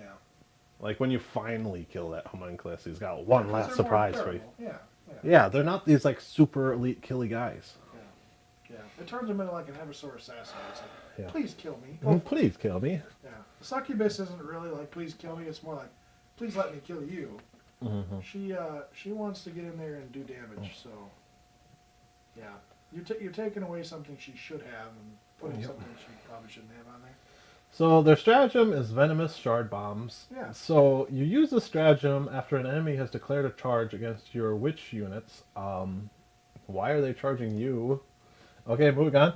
Yeah, we already got the problem. That unit can fire Overwatch before the charge roll is made. When it does so, up to 5 miles in a unit are equipped with their plasma grenades. They can basically 5 models in that unit can throw their plasma grenades, and they get poison 2+. Yeah. Well, plasma's not bad. They're like they're 4 AP -1. well, wounding on 2 is. Yeah. They're not bad grenades, but again, they're grenades. I think they're range 6. Yeah. So they have to be right on top of you. They're charging your witches, which your witches should be charging them, not the other way around. Yeah. And then only 5 of them get to throw their grenades. Or even if a full unit could get to do it, it's still, is it really justifiable for CP? Right?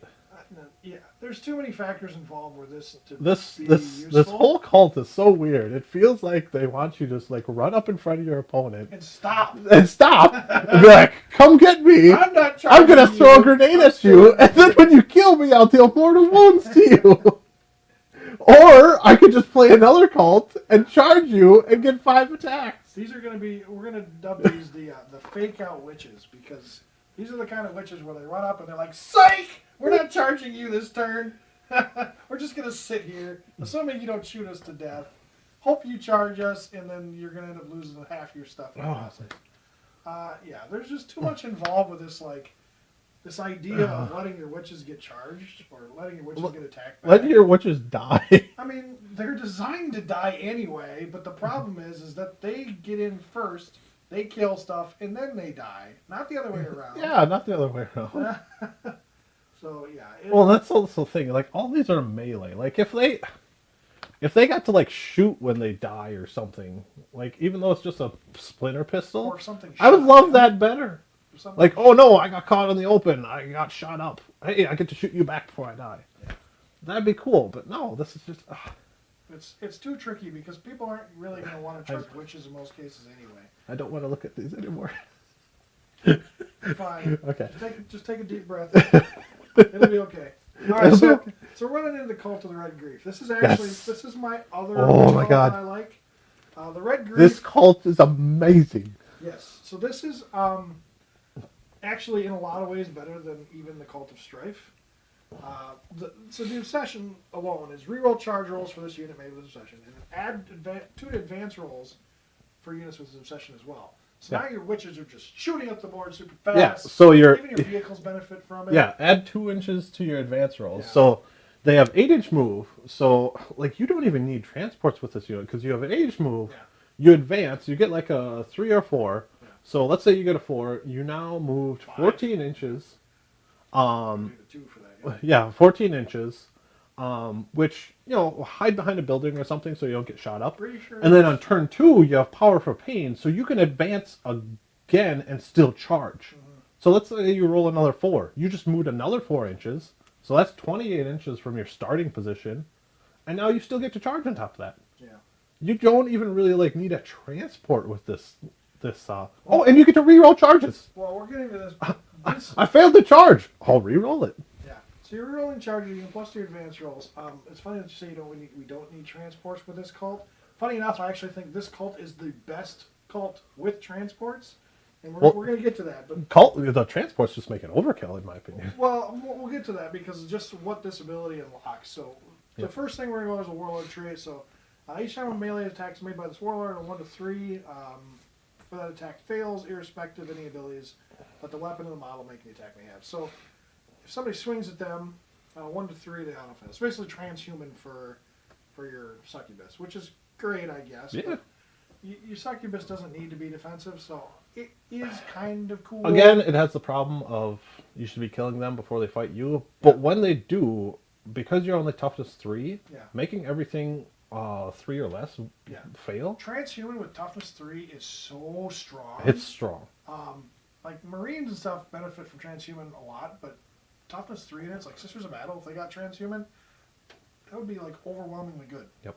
So I think it's really good, but the thing is with Drukhari, it just doesn't play to their normal play style. So as good as it is, it's one of those things where it's like, maybe. It's okay. So then there's a relic, the Bloodglaive, and this is probably the best relic for the witch cults. The Bloodglaive is strength plus 2, AP minus 3, and 3 damage. So this is like one of 2 relics I would give my succubus always. Yep. But it is locked into the Red Grief. Yeah, it is.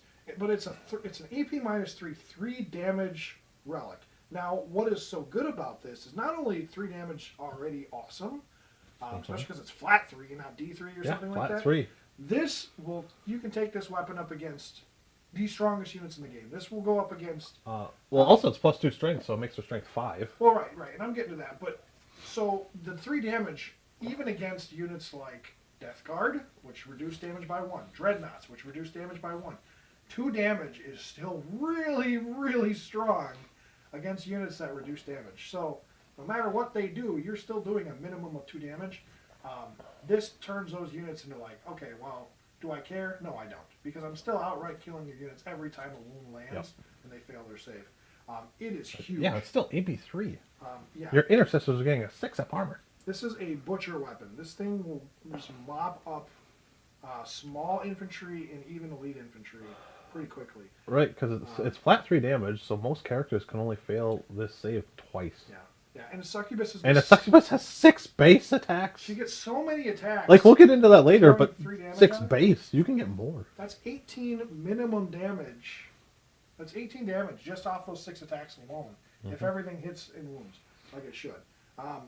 Yeah, this is a really good relic, and it's probably one of my favorite. I think you could still make an argument for the other one we were talking about earlier. The thing is it's like, well, do you want to pay the extra 15 points to get that Lord of Kimura, you know, and then take the relic on top of it, and it plays into some problems. So this, you can just do it without having to pay the extra points and all the other stuff that goes along with it. So I think it's really good. But here is the key to this cult. This obsession right here, this stratagem is everything. Everything. 1 CP, as long as you're nearby, once your unit resolves its close combat attacks, once you're nearby any of your transports that are Red Grief, your witch unit can get back into the transport, and now they're safe from harm. They can't even be touched. That is so insanely strong, because witches die after they get. And you can, well, how far can you move?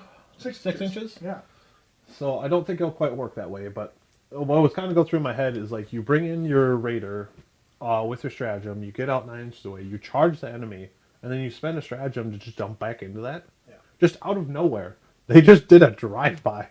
Now I don't think it'll work because I don't think you'll get within range to jump back in. No. So here's the tactic. Let me explain the tactic, okay? This actually matters a lot. So what you're doing is you're dropping this unit in, or you're shooting this transport up the board really fast. Yep. You know, you have the disembark. Because you advance +2. Yeah. You have the disembark, or you can run a Venom or a Raider alongside it, and you're going to charge with that vehicle. That unit's going to charge in combat, and they're going to get there. So now when your witches charge, your witches aren't getting overwatched to death. They're going to save your unit from getting overwatched. They're in combat. That vehicle can actually do some damage in combat. Yeah, then your witches are going to come in, mop that unit up, and then they're going to go right into the transport because they're only a couple inches away, if that. Yep. Well, they get 6 inches to move if they're not. Yeah. Well, and you also get all the pylons and consolidations to make sure that you're within range of that vehicle. So you almost, if you play it right, there's almost no reason why you can't get back in your transport. And when witches are inside of a transport, the protection they gain from being inside that transport is monumental to making it work with a witch-styled army.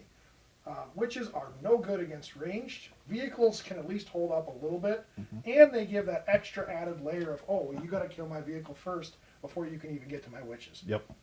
You're not putting like all your shots into one unit and then splitting fire. So now you get like a bunch of heavy weapons here, a bunch of like anti-infantry here. You have to take each single unit, kill that vehicle, and then another unit then gets to fire your witches. The other thing that makes this so good is that you charge, like we said, well, say you don't even charge. You just get that raider next to the enemy. You charge with the witches. They do all their fighting. And then, because it's after you consolidate, but wait. After you resolve your attacks, but rather than consolidating than normal, you can move up to 6 inches, get into that vehicle. That enemy unit, if they're still alive, because your witches they can't even swing back at you. They can't even fight back. That's right. Yeah. It's so good. Well, and they're still tied up with the transport, which means if you charge transport's going to keep them tied up. So now they're forced to sit here and punch a transport. Yeah. It's a couple of added layers of absolute absurdity, in my opinion. Yeah. And this is really what makes this particular cult shine. The other stuff is it's all just great. Doing what witches are supposed to do. Yeah. Everything else in this obsession is gravy. It's all good stuff. But this alone makes this witch cult trait phenomenal. Like, if it wasn't for the fact that I like Cult of Strife and the fact that I like Lilith Esperax, I would run this all day, every day, just because of how much it stands over the other two. Yeah. It is really good, and that stratagem is, I don't know, subpar broken for 1 CP. So, yeah, it's a good one. It's really good. Yeah. So, we're moving to the other cults. There's not a whole lot here. Some of them are kind of good, but... Largely, just especially like when we compare them to like the Red Grief and the Cult of Strife, a lot of these are just coming up quite they short. They fall just shy of the level of where you would want to run what is it? Test of skill. Each time a model's obsession makes a melee attack against a monster or vehicle unit, add 1 to the attack's wound roll. So, generally they're going to need 6s to hurt most monsters or vehicles because they're only strength 3. Yeah. bringing that up to a 5 essentially doubles the amount of damage you can do. Yeah. So like we said, you have like 50 attacks with 10 witches. Yeah.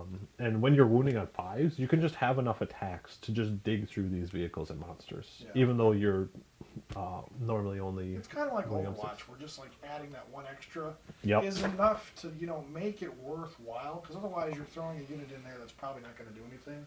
You're just wasting your time at that point. Yep.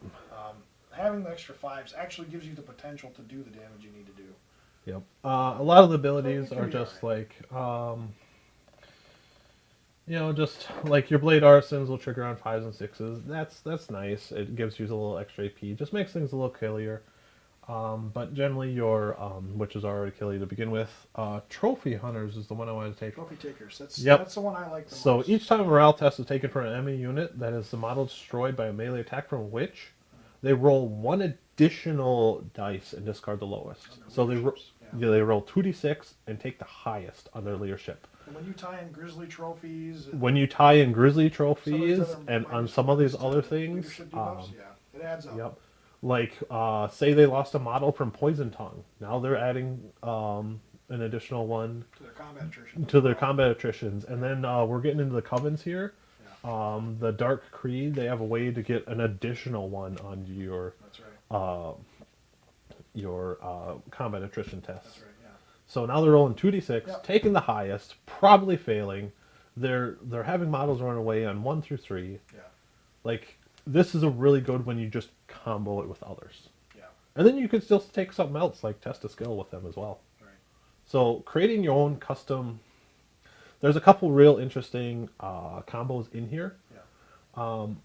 But like we said, they all just kind of fall a little short of like Yeah. the Red Grief Unless- and the Cult of Strife. I think unless you're trying to do a specific thing, or if you want your witches to play a very specific way, Yeah. in most cases you're going to run one of the 2 other, maybe the 3. If you really like the other one, I don't know. First Blade is such a hard one to want to be like, yeah, I'm going to take that, but I think you could justify taking the other cults, the custom cults, over First Blade. But when you look at Cult of Strife, you look at Red Grief, there's just too much in there where it's like, this is good, this is good, this is good, this is good. Where like you only get 2, this is good for the custom ones. Yep. So they're still good. It's just they don't have as many layers of good that the other 2 do. So Yep. if I was to run this, it was because I'm running Poison Tongue and because I wanted to take advantage of trophy takers. Yep. That would be my specific usage of the The witch trophy cults? takers is really strong. because I at that point you're basically trying to get your opponent to fail the leadership tests, and they can really suffer when they start to fail the leadership Oh, yeah. tests with those 2. And we'll get into it later, but there's also a secondary that's really useful where you just make your opponent fail leadership. Yeah. So So it's really you can key, I definitely think. build around this heavy. That's right. Yeah, you can. The biggest problem you're gonna run into is when you run into armies that like auto pass morale. You run into armies that Necrons. well, and- Necrons have leadership 10, Tyranids, but then you yeah. get like Tyranids where within Synapse they can't fail morale. Yeah. You get like Custodes where they can auto pass. You get Sisters they can auto Mm-hmm. pass. There's ways for you to never fail morale, and that's where building all in going all chips into this can be a problem. So it can be a fun way to play the army, but there's certain armies where you're just not going to be able to utilize it against. You could take Cabal of the Black Heart and then use Agent of the Vec to say, oh yeah, you can auto pass morale. Next time you do it, it's going to cost 3. They can't use it more than once per game. No. 2 CP stratagem for auto pass only works once per game now. Only once per game? Only once per game now. Oh, really? Yeah. Yeah, they Never mind. modified that for the beginning of 9th edition. There are other stratagems out there that work like that, though. Sisters Battle's one that has that, where they pay like a CP and they auto pass Yes. morale. That was a really good one. Now all of a sudden they're paying 2. Yeah, then it starts to add up, where Agents of Vec can be worth it for that kind of stuff. There's so many good combos in this codex. I mean, to be fair, I really, really wish Agents of Vec worked on command rerolls, because that Well, is... that would be the obvious one. Well, here's the thing. And this is just my opinion, but I think command rerolls are probably the worst possible stratagem in the game, because... It's a trap every time. Well... 1 into a there, 1. There is that, but I think it's also... It changes the game so drastically. Like, if you kill a character, like, how bad does it feel when you got a character down to 1 wound and you just happen to do that last wound off with your last single shot, they fail their save, and all of a sudden they're like, oh, CP reroll. And then Yeah. you get a 2-up save again. It's like, oh, Yeah, I rolled a 2-up. it feels bad. It's like, come on, really? This could be game changing for me. This could swing the game back to the round, and all of a sudden the command reroll. It helps with the sits me down. consistency of the game, though. It does. It does. I think it's a good thing for the game, but It's a good thing for the it's game. also a bad thing for the game. I do like that they limited the command reroll, and that's a whole other story for, Yep. we can get into talking Yep. about the rulebook later, but Yep. in terms of like what this does though, the cults and stuff, there's some really good combinations that you can utilize, so. Alright, so we're getting homunculus covens. Yeah, the covens. First Um, up is the Prophet of Flesh. I'll let you kind of take the lead on this, because I know I like the I know covens. most of them, but I they're like not- the covens they're a not lot. my go-to units, so. So the covens act a little differently from the rest of the army. They're a bit more. Now, there's not many units in the army that actually use the covens, Yeah. but they act a little more defensively than offensively. That's They right. tend to be really tough and hard to kill and don't take damage. Yeah, they're definitely more durable.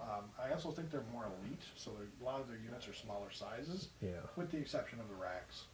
Because yeah, I think you only have you got the homunculus, you got the racks, you got the grotesques, and then you got the crows and talus. So I think those are the only things that use covens. Yeah.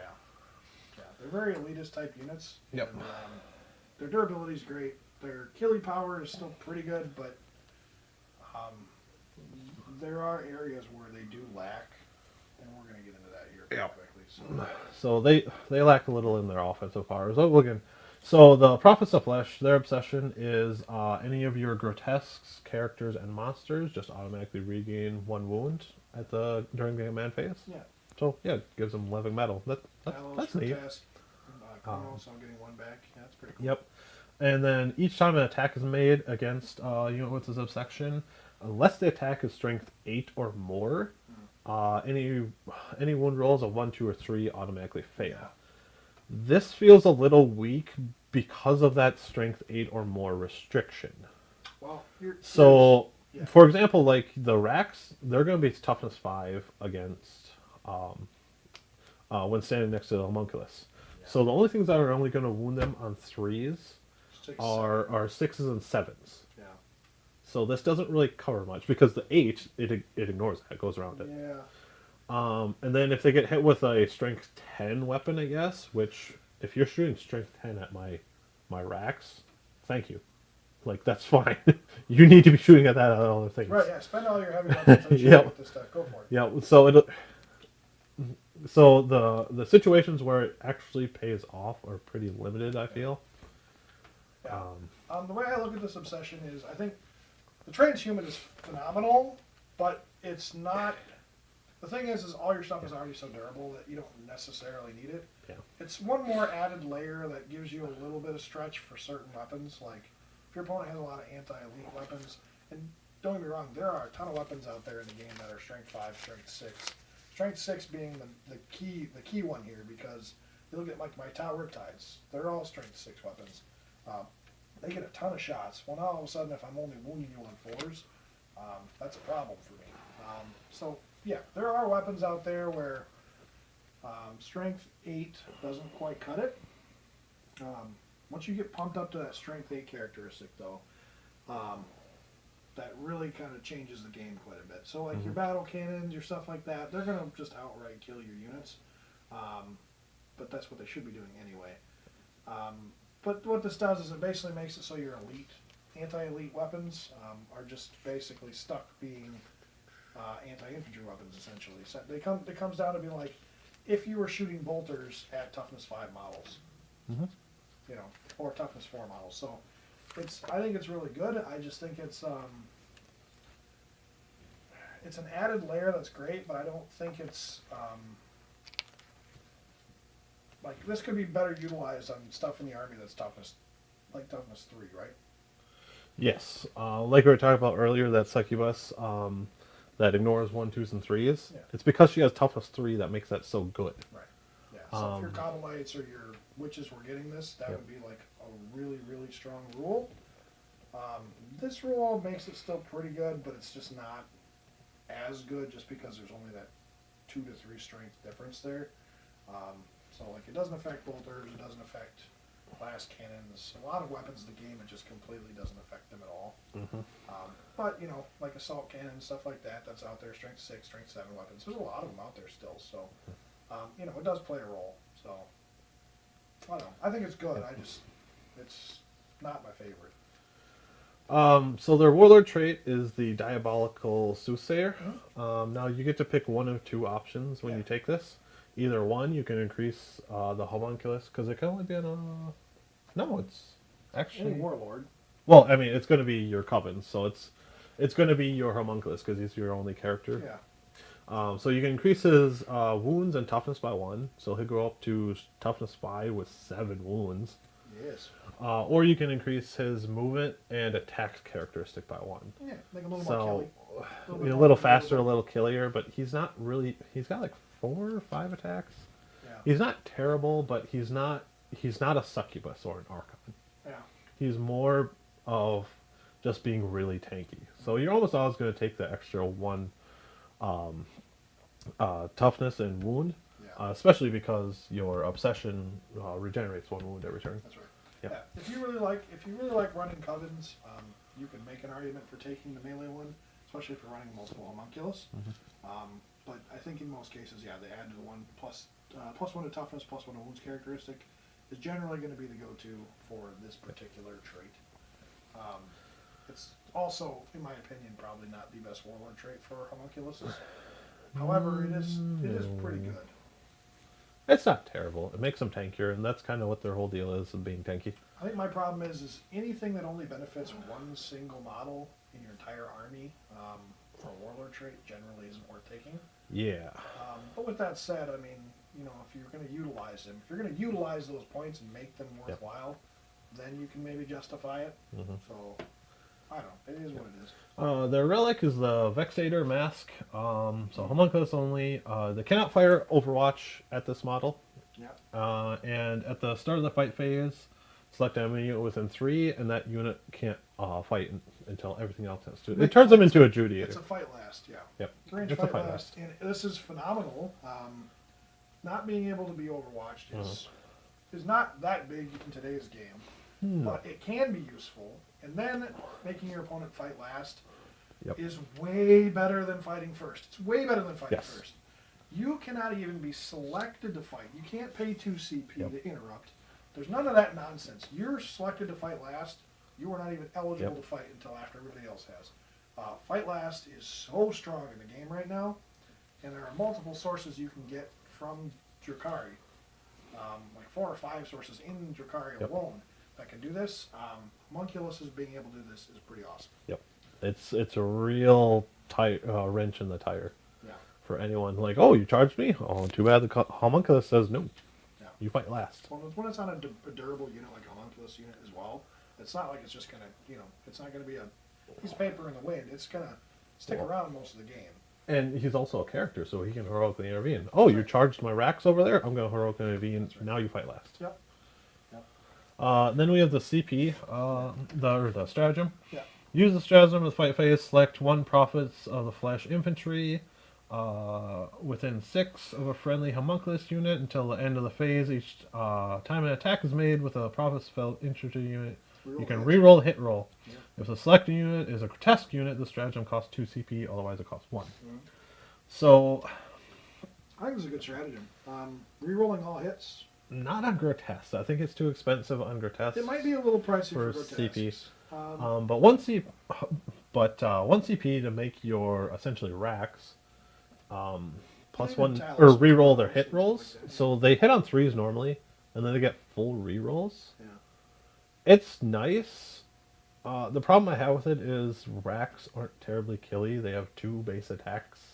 Well, right, but now all of a sudden when they're hitting on 3s and they're rerolling both their 1s and 2s, that's double the effectiveness of their melee now all of a sudden. Yeah, it is. I think it's a good stratagem because the thing is like succubus, I shouldn't say succubus, witches and Kabbalites don't always necessarily need that reroll 1 because they already are so killy. Yep. Whereas homunculus covens, racks really aren't that killy, and all of a sudden they get some powers to boost their stuff that otherwise, you know, they would run in and they'd be durable, but they wouldn't kill a ton of stuff. Well, now all of a sudden they're killing an extra couple of models That can be the difference between winning and losing combat. The other thing I'm looking at is when you're standing next to your Real Space Raid Archon, Yeah. he gives you reroll ones anyway. Yeah.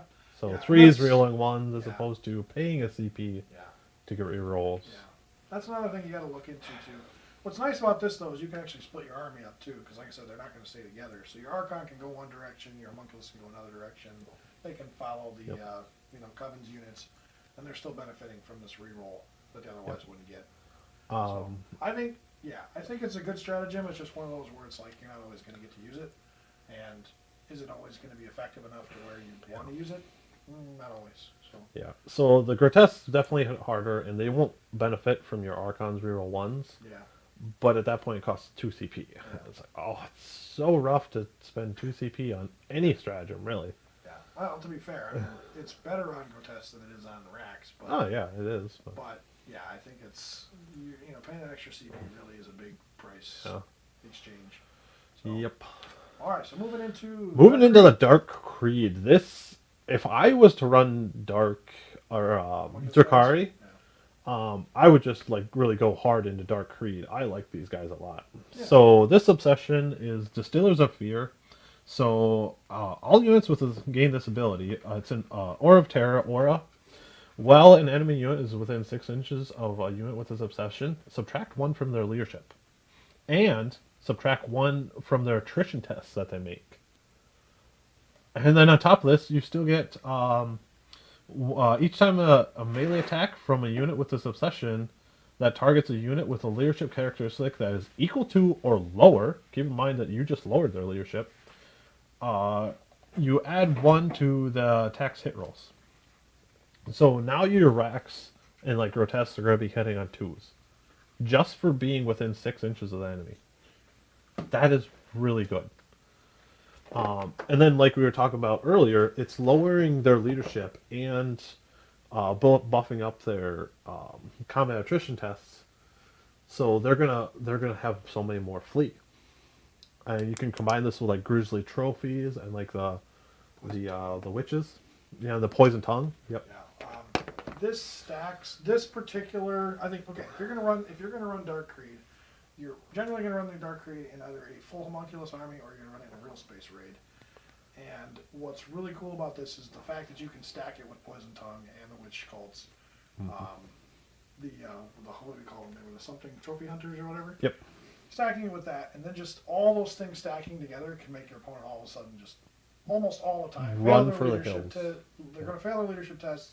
They're going to get -2 on their combat attrition tests, and all of a sudden, like 1, 2s, and 3s, they're failing on. It's like, holy cow! Yep. They're losing their whole army just from leaderships alone. Yep. So it's a problem for them. And one of the things I love about this is, like with the Poison Tongue and the Trophy Takers, witches, they have to kill things. Yeah. You just have to be near them with this one, and you get -1 to their leadership and the attrition test. Yeah, So that's right. they distill It's two Aura of things Terror. together, and it's really good. Yeah. Yep. And then when you make a melee And then on attack, top of that, you get +1s to hit them. Well, generally, I mean, like, because your leadership 8 with your Racks, and you'll drop them, like, say you'll drop Necrons down to 9. So you'd have to upgrade these guys to the Homoxites? the Homoxites, yeah. Then they'd be leadership 9. Then you're equal. And then when you're fighting warriors, you get effect. But still, Well, that's didn't pretty we cool. say Grizzly Trophies is just -2 leadership, right? Yeah, it's upgrades on like your Ravagers and Venoms and stuff like that. Yeah, I don't remember where the exact rule was, but I'm pretty sure it's something like -2 leadership just for being within 6 inches of that unit. Yep. With that being the case, your leadership -3. 10 Necrons. All you have to do is throw this unit next to a Venom and that enemy unit, and all of a sudden now they're leadership 7, and you're getting +1 to hit against them. Yep. And then when you add in like Phantasm grenades, which are really good against low leadership units. Yep. It is something you can really stack and make really good. Hitting on 2s is never a joke. That's always a good thing. No. But the thing is that like we talked about before, Racks aren't like super strong in melee, but all of a sudden when you start stacking this kind of stuff on them, Yeah, I feel like can that's just really- the added bonus. it can really make them effective. Yeah. Yep. So, And then their Warlord warlord trait is Fear Incarnate. At the end of the movement phase, you can select one enemy unit within 9 inches of this warlord, roll 3d6, and if it's greater than their leadership, which keep in mind, you're probably lowering their leadership Yep. quite a bit, Yep. until the start of the next movement phase, that unit cannot perform actions. If it is currently performing an action, it immediately fails. Yeah. This is one of my favorite warlord traits in this book. Granted, certain actions. It's very niche, but it just shuts it down. Well, like certain actions are a lot of actions that you're currently using in 9th edition. They're gonna go off before you get an opportunity to utilize this. But if they're like holding ground and they have to wait until their command phase to get that benefit from the action, well, all of a sudden they're shutting an action off, and it's like, well, you can't use that action anymore. Sorry. Yep. It's a problem for them. But only certain armies are going to be able to utilize this against, and I think anytime you can stop actions is a big deal. I think it's a good. So I really like it, but it's got some real hang-ups. One, it is a warlord trait, Yes. so it's competing. Yeah. And two, is very niche. Yeah. Like, they need to be performing actions, because that's all it really does. Yeah. Yep. I mean, like, it stops them from performing actions Right. Yeah. until your next movement phase. So if you're predicting them, like running into your deployment zone and pushing a button for deploy scramblers, you can just be like, no, you can't do that. That's right. Yep. Oh, okay. Yep. It's more annoying, I think, than actually effective. Yeah. But it's a tool that you can utilize to make your opponent feel like they need to deal with this threat. So it's interesting. I like it. Yeah. What are the relic? The relic, the Spirit Sting. So this goes on the homunculus only, and it's a. No. It replaces your Stinger pistol with with this relic. It's range 12, pistol 3, poison 2+, AP 3, 1 damage. Now and it ignores invulns. It's not no. It's a little weak. I like that it ignores invulns. That's AP 3. Yeah, but here it's a 3-shot, 1 damage pistol that even though it ignores invuln saves, Yeah. it does not even remotely have the potential to kill a character. Ever. No. This will never, ever, ever kill a character. No. Its range is too short. Its damage should be minimum 2. Yeah. And 3 shots is nice for a pistol, but when you're only 1 damage a piece, even with wounding on 2s, hitting on 2s, that 1 damage a pop just ruins this. If you could find a way to maybe get like +1 to damage or +2 to damage on this weapon, then it could be useful. If I'm shooting against like lesser demons, I'm gonna really love this because I'm just gonna kill them on 2s. Yeah. That'll be feel fun. Just do. Oh, I killed 3 demons. Yeah. It's really cute, but it just feels a little weak. Yeah. This is like it's designed to be used against units that are only 1 wound apiece that have invulns. Yeah. And there aren't a whole lot of them in the game that like that. So in that rare situation where like you are shooting at like plague bearers, like I'll feel kind of cool, but otherwise against most things it's gonna come up a little short. That's right. Yeah. And then their stratagem. So An esoteric kill and delivered from afar. Yep. Use the stratagem when you select a Dark Creed core or Dark Creed character unit from your army to shoot with. Until the end of the phase, each time you select a target for an attack made by this unit, you can ignore the Lookout Sir rule. If it's selected for a Talus unit, the stratagem costs 3, otherwise it costs 2 CPM. Yeah. It is really expensive. But it's really good. It is really, It's really good. It's really good. Because your racks, you can have a big unit of 20 of them. And then you can put, I think it's like 4 or 5 liquefier guns in there. There's a few of them. And then all of a sudden you can just shoot that at a character. Yeah. Well, and the Talos too. Don't get me wrong, but I think The Talus is. if I recall correctly, what you can take liquefier 2. So you get 2 twin liquefier guns, and then you can also take. He comes base with 2 splinter cannons. That's 6 shots, poison 4+, 2 damage. Here's where it gets interesting: is the heat lance, right? Yeah. They're all pretty good, but the heat lance is where it really adds up. A heat lance is a melta weapon that does not need to be within half range to use it. It's D6+2. You are targeting characters with a single shot that, if it hits, all of a sudden it's a strength 8 AP. Because I believe he gets 2 of those. Yep. So 2 shots. Strength 8 AP -4, D6+2 damage. You are going to outright kill a character with one of those shots. Probably. Oh yeah. It is vicious on a Talos. Yep. It is really good on Rax, but yeah, this definitely shines with those kind of units. Yep. Oh my lord, this is scary. I If you liked your characters, then I I'm like- sorry, you don't get to keep them. I play Necrons. I love my death marks. I love that ability to just Yeah. reach out and touch an enemy's like character, Yeah, and just remove that piece from the field. yeah. The only thing I don't like about this is that 2 CP. Or on a Talos, it's 3. Look, it's expensive, It's but here's the thing. rough. Since we're on the Especially if you fail to kill that character. Now, if you kill the character, 2 CP is probably worth it. Yeah, so since we're on the topic of talking about, you mentioned Necrons. Let's use them for example. How many, on average, just give me an example. How many the Royals do you take? Usually one. Like a Royal Warden? Like probably not Royal one. Wardens, but the what are they called? The Pharaons or whatever. Overlords? The ones you have to take to give you the aura buffs and then all your what are they called? The start of every turn you get one of those and Oh, you have an Overlord or a Lord. there you go. So So you're nobles. so the nobles. Okay, Yep. so you're gonna take what? Maybe 1 or 2 per list, probably. Yeah, yeah. Yeah, you're generally not running 3 of them. Yep. And I mean, I guess you could, but the idea is you're going to take 1 or 2 to buff your units, and then they're going to continuously give off those aura buffs. Now, all of a sudden, The this protocols, yeah. Talos jumps in there and shoots 2 heat lances at your character, takes out your overlord, and now you're left with 4 more turns of not being able to utilize your rules. Your protocols are just gone, yeah. Yeah, that's awful for that player. And honestly, I think it merits the 3 CP. Granted, it is situational, but when this comes into play, it is so strong that it can literally shut an opponent down. When your apothecary is getting one-shotted, when your captains are getting one-shotted, the fact that it literally just turns off a huge aspect of your army just like that, it's a big deal. Yep.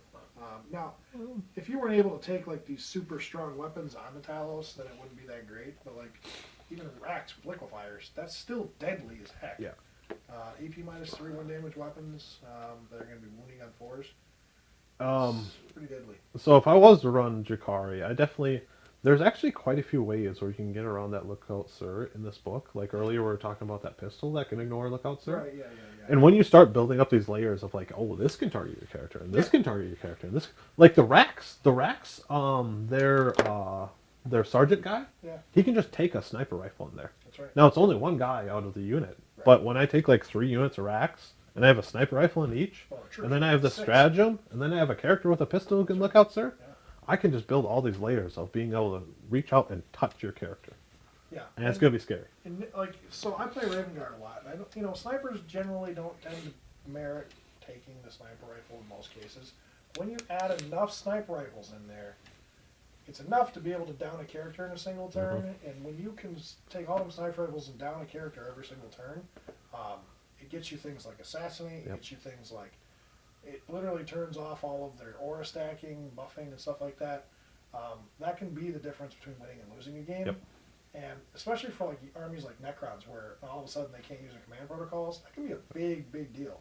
So I've played games against Raven Guard and just ran a bunch of those eliminators and just picked off my Techomancer, picked off my Overlord, and like from there I'm just running around with warriors with no buffs, and I lost real fast.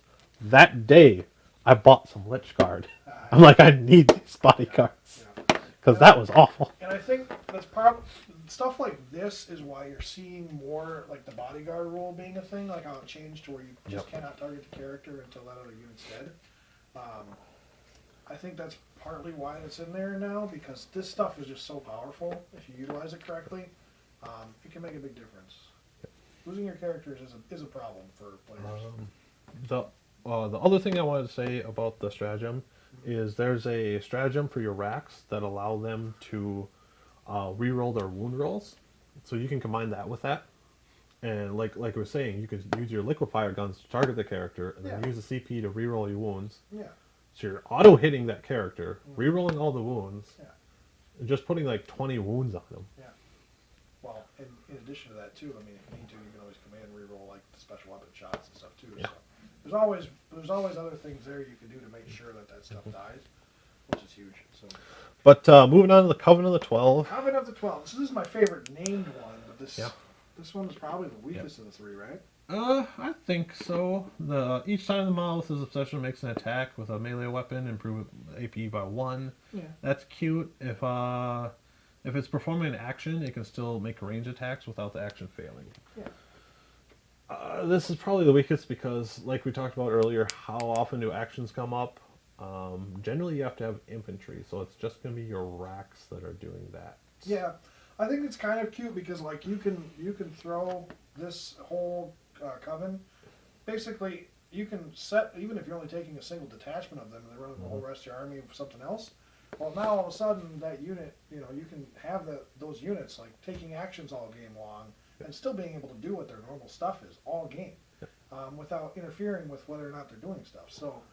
I think it's kind of cute because you can just keep going, and I can't tell you how frustrating it is to play an army like Space Marines or Grey Knights or Tau, where if I have to give up a single unit to be able to do this action, it costs me so dearly, where in this case, I mean, don't get me wrong, Drukhari have so many units they can do that with without being a problem, but with Homunculus Covens, they are a more elitist type army, they're a little more durable, they cost a little more, but when you're playing a lot of them, and being able to continuously keep doing your thing while still being able to perform actions, I think is huge. But, then there's also the addition that you get of the AP minus 1 as well for melee attacks. Which, Yeah. It's generally just taking your AP 1 weapons to AP 2. Yeah. And I think, like, that's going to take you from the stages of, like, you're running into problems with, like, if you got Sisters of Battle that happen to be running the banner and they're not, like, if they're running Bloody Rose or something like that, that's where it's going to be really good. Yep. But even taking like Marines from a 3 up to a 5 up can be a big deal. So and the thing is we've already we already talked about this, but like Racks and a lot of the other Homunculus Covenant units, they're not as good in close combat, and even maybe range to an extent. And some of the other Drukhari. They do need help. What help they can get? Yeah. So any little thing that adds to it, little stacks on, that can always be a pretty big deal. Yep. So, I think it's good. So their warlord trait and their relic are okay. So the Scarlet Epicurean? Scarlet Epicurean, yep. Each time an attack is allocated to the warlord, subtract 1 from the damage characters to that attack. So, like we said, you get your... Abaddon! Yeah, kind of. So not quite Abaddon, but... So you have your homunculus, which there are plenty of ways to make these homunculus really tough. You can get them to like toughness 5, 7 wounds. Right. They have a 5 up feel no pain.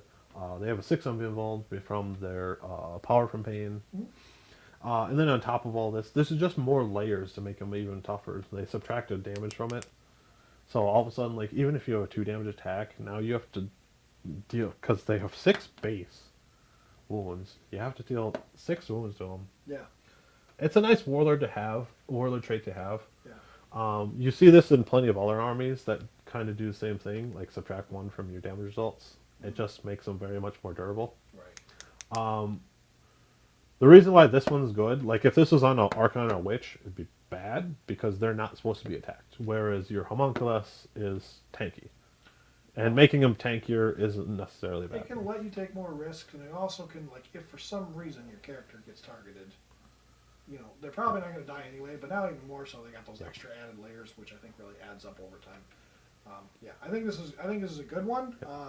-1 damage is always a good thing, especially in characters. Yep. I think it's quite powerful, quite potent. The problem is there's a couple of turns to a game that's probably never going to get used. Primarily because turn 1, turn 2, your homunculus isn't really up the board to get shot at or melee. I've noticed that before with like my Necrons. I'll put like -1 damage on my Technomancer, and then no one will target him. Right. It's like, oh, okay. But I mean, it could be fun to like build a melee type like assassin homunculus and throw this -1 damage on him. They're not slouches in close combat. You're not killing him, and you're probably going to get killed by him. So that's kind of cute. And that actually leads us right to the relic here, which this will make your will make your homunculus an assassin. So it replaces your homunculus tools, but you get this relic, the Flensing Blade. It's strength user, so I believe it's like strength 4 at that point. AP 2 D3 damage, but it's poison 2+. So never mind about strength. Yeah. Who cares? And then each time an attack made with this weapon that targets a character, that attack has a damage damage character to a flat 3. Yeah. Yeah. It goes from D3 to flat 3 against characters. And it's poison 2+. And it's poison 2+. And Homunculus is hit on 2s in melee. This is really good. Now, Homunculus don't get as many attacks as like... 4 or 5, I want to say. Yeah, it's not as much as like your Succubus. So, I mean, it doesn't make him quite as killy. But with that said, you know, He gets 4. 3 damage is nasty. Yep. You can take this up to against Lord of Contagion and butcher a Lord of Contagion in one go. He hits on 2s. It's a pretty vicious weapon. It's Yeah. good. It's really good. Well, you get 4 attacks, hitting on 2s, wounding on 2s. And you're AP minus 3 because of their obsession as Yep, well. AP minus 3 because of obsession, Yeah. and your flat 3 damage. Yeah. And then if you take the Warlord trait, if they do potentially hit you back, you're minus 1 damage. Oh, I'm sorry. I take that back what I said about it. I didn't realize. Oh, excluding relics. Yep. So yeah, it's only AP2, but still, even then, Yep. that's still pretty good. So the only time it's ever not going to be effective Yeah. against like. It's generally going to take that AP2 character to their against invuln. Yeah. Yeah. Yeah, pushes them out a little further, and then when you got 4 or 5 attacks, they're all hitting on 2s, wounding on 2s, 3 damage flat. It adds up. You only need 2 of them to go through, and all of a sudden, they got a dead character. Yeah, even against non-characters, it's still a D3 Yeah. damage weapon. Yeah, so it's still no slouch. Yep. So, and then they're... Inventive Demise, Yeah. which is the stratagem here. It's Covenant of the 12 Epic Deed. Use a stratagem after a Covenant 12 Homunculus for unit from your army consolidates. Select one enemy character unit, excluding vehicles or monsters with engagement range of the Homunculus. Roll a D6 on a 2 to 5. They suffer D3 mortal wounds. On a 6, they suffer D3 plus 3. It's only 1 CP, Yeah. so... It's cool because if you can get close to their characters and stuff, you Yeah. can do a lot of damage to their characters. Yep. But it's kind of like I don't know how good it is. I mean, you might be able to use this a couple times in a game. Throwing mortal wounds on characters because they generally don't have a lot of wounds to begin with is really nice. Yeah. It is only 1 CP, which I like about it. If this is 2 CP, I'm like, why? Yeah. But hey, 1 CP to Yeah. potentially do some mortal wounds. I mean, because imagine if you roll a 6, and then it's D3 plus 3, you just killed that character. Yeah. So let me tell you why I like this. I like this because this army suffers a lot from being able to. It doesn't have any psychic powers.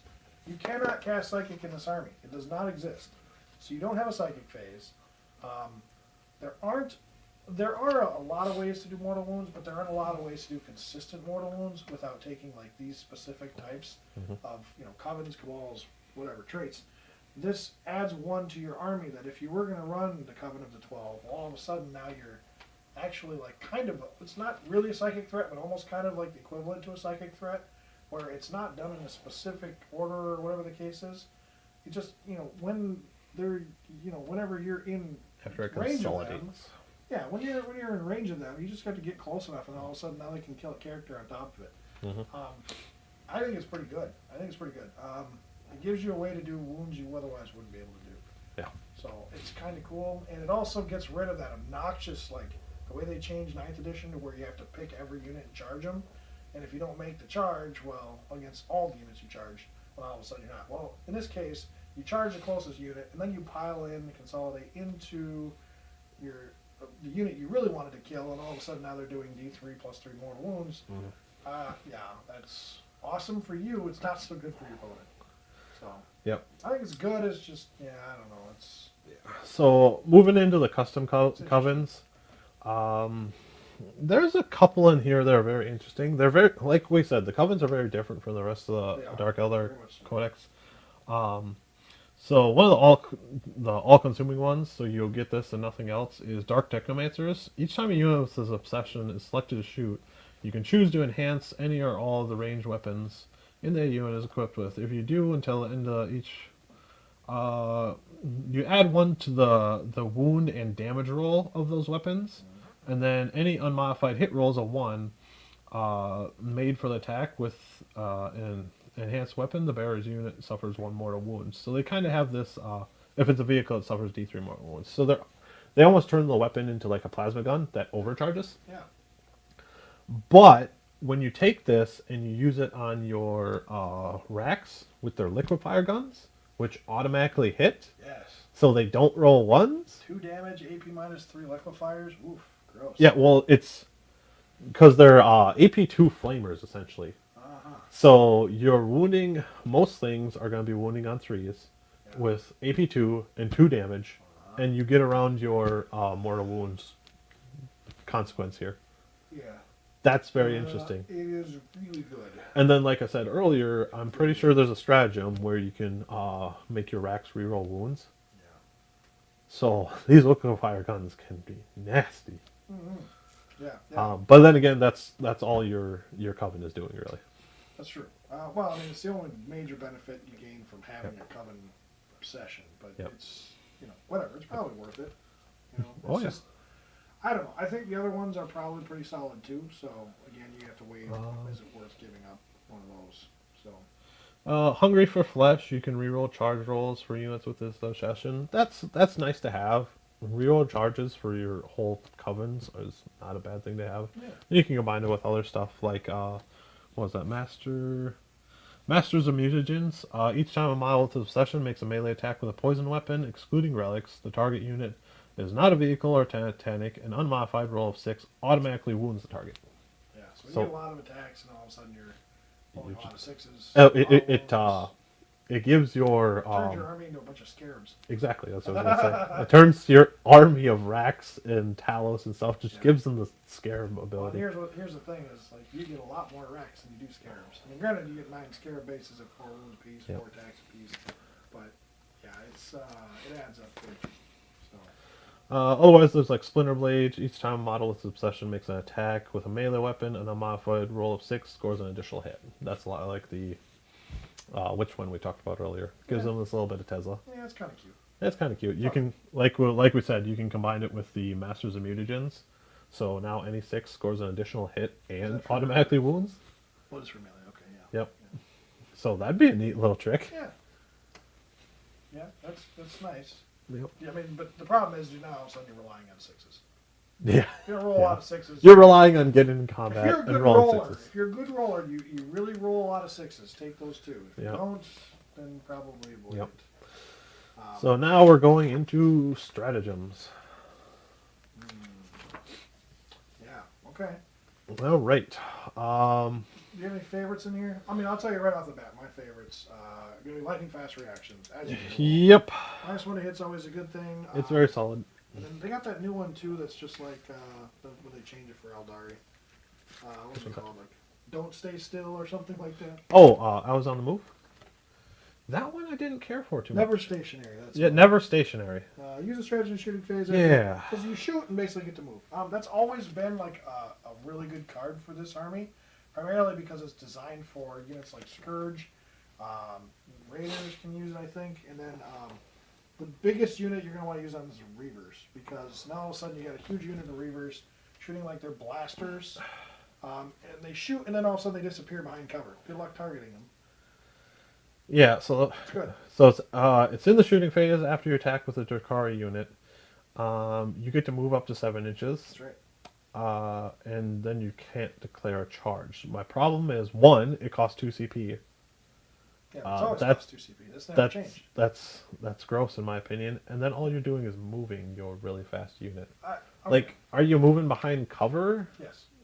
Ugh, It that's is- the only advantage I can see with this. 100%. And you're spending 2 CP to do it. It is 100% Fire and Fate. It's exactly the same thing. They just renamed it. Fire and Fate has always been one of the most effective Eldari stratagems out there, and Drukhari use a lot too. But the whole point of it is to keep your Reavers alive. So you jump your Reavers out, you shoot, and then all of a sudden you hide them behind obscuring terrain, so now they can't be targeted. It is really good for 2 CP because now your entire unit cannot even be shot at, which is quite interesting. And then lightning fast reactions, 1 CP for a -1 to hit. Can't argue with that. That's always a good one. That's always very solid. Yeah. And then, so the last one I want to talk about here is the new Shock Prow. Yeah, that is- that one you were like. One of my favorite stratagems in here. So what this does is, in your charge phase, you pay a CP. When a Drukhari Shock Prow unit from your army finishes a charge, select one enemy unit with engaged range of the Shock Prow. If selected unit is a vehicle, roll 1d6 on 2+, they suffer D3 mortal wounds. If they're not a vehicle, you roll a d6 for each model in the unit. And then for each dice roll that exceeds the enemy unit's toughness characteristic, they suffer a mortal wound. Wow! What the heck? So, you were using this against like all sorts of toughness 3 units. and all of a sudden you're just doing a boatload of mortal wounds, right? Granted, they have to touch your unit, I think, right? They got to be within engagement range. Yeah, engagement range. Yeah, so what you're doing is you're throwing this raider into combat, and all of a sudden you're turning that raider sideways and putting the raider, smack dab up against the side. And it's per model? It's every model that's in engagement range. Yeah, every model. So you got this nice long model. You can just drift into them. That's right. In Turn a bunch of sideways, things. slap that bugger right up the side and cover as many models as you can. All of a sudden you roll a d6 for each one. And on average, you're probably going to hit like between 6 and 15 models. You're probably on average going to do like 6 to 8 mortal wounds. It's pretty good for a single CP. Yeah, a single CP. And if you need to like finish off a vehicle, like say you got we'll say for instance like a Rhino down to 2 or 3 wounds left, you can run the shock prow in there and all of a sudden do 2 or 3 mortal wounds. It is a really good stratagem for 1 CP. Allows you to finish off those units you otherwise weren't able to in the fight or the shooting phase. It gets your units into combat, which now all of a sudden it turns your vehicles into weapons in combat, which is kind of scary. Especially when you got like chain snares and stuff like that added to the units. Grizzly trophies, which you want them up close in order to utilize for the minus leaderships. They're vehicles, so they don't care about being in combat because they can still shoot you even though they're in combat. They don't care. That's great. So this stratagem is really good. That's one of my favorite new ones for the Codex. All right, so what else you got for me? You wanna talk about some other ones? Yeah, I'm trying to find where that one for the racks was. But yeah, you have what? Cruel Deception is that's the one. You're gonna see that one used a lot. So it's either 1 or 2 CP. That allows a unit to either fall back and shoot, or fall back and charge, or both for 2 CP. You're talking about Cruel Deception? Cruel Deception, yep. Yeah. So that's a new one it's always good to have just in your back pocket, where I just need to back up and shoot you, or I need to charge a different unit. It's always good to have. Yeah. Another one, what was it? Prey upon the weak feels redundant? Yeah, so Drukhari core unit. Drukhari core unit, when in the shooting or fight phase, until the end of the phase, each time a model in that unit makes an attack, if the attack targets a unit that was below your top strength, you reroll hit rolls a 1, which you're probably already doing with your Archon. If the attack is against a unit that has half strength, is below half strength, then you get full rerolls. Yeah. And like I said, it's only 1 CP, but you're getting rerolls based on what their unit size is. Yeah. And then you're probably standing next to an Archon anyway. Yeah. It just feels like a redundant one that you're probably just going to forget about. Yeah, so I think it was this selecting to shoot or fight. So when they're selected to shoot or fight, shooting, so it is only shooting or fight phase. Yep. So correct me if I'm wrong, but models are removed during the fight phase and the shooting phase, right? Yes. So it's not during your shooting or fight phase, right? In the shooting phase, it is during yours. Yeah. Okay. I was going to say if this was not during your shooting or fight phase, we were talking earlier about how like your opponent, like if they kill one of your models or something like that, all of a sudden you have that one thing that gives, like it's basically like the banner where when they die they get to fire. You could utilize the stratagem to all of a sudden now get a bunch of rerolls, which is makes that risk a little bit smaller. But yeah, in this case, you can still use it in your phase, but it's not as effective as it would be. So.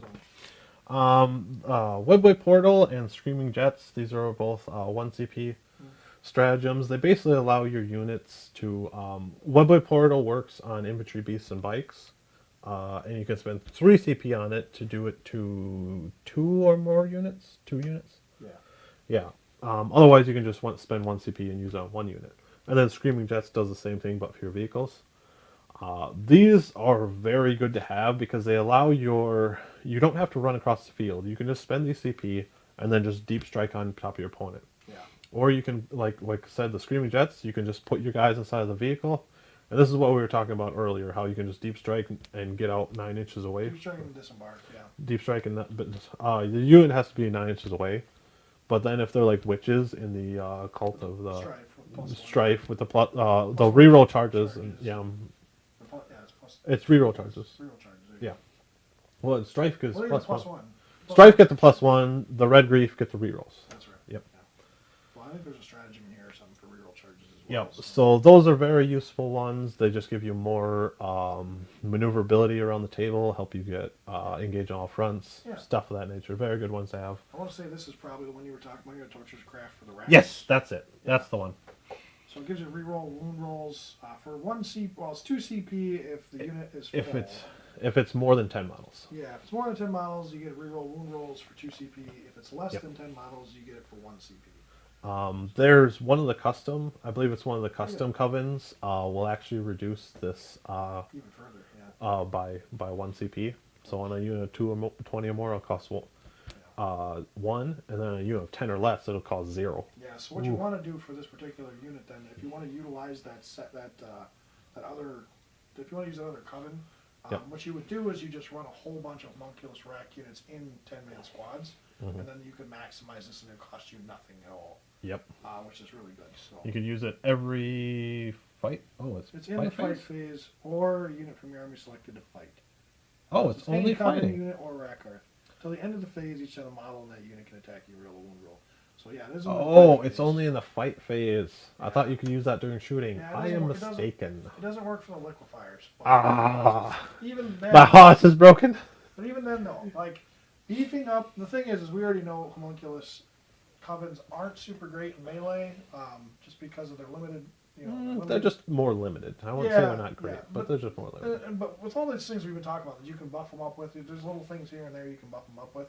Now all of a sudden you throw the Torture's Craft on there, and they can become pretty deadly in combat. So, and it's reroll wounds, which is always nice when you're fighting something really tough like a monster.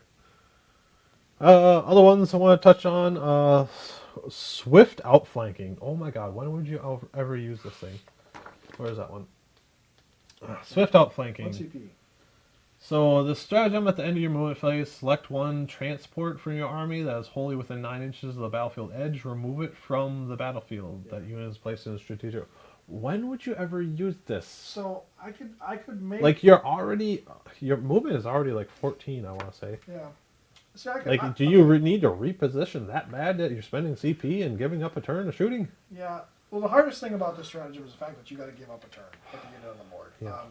With that said, though, if it can utilize it for something like engage in all fronts or something like deploy scramblers, where you can drop the unit because it comes out of reserves, it comes from strategic reserves. It does. And you use the stratagem to disembark. Well, now all of a sudden you can perform an action for deploying scramblers over in your opponent's backfield or whatever the case is. Now all of a sudden you can utilize something you otherwise wouldn't. It's not super strong, but it could be used. I feel it's like one of those stratagems you're just going to forget you have. Probably. Because it's so situational. Yeah. No, like I said, like I really need to get over here for my get engaged on all fronts.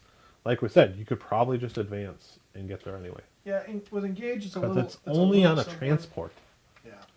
Well, nicely enough, the fact that the only thing that in your army that you're going to be doing that with.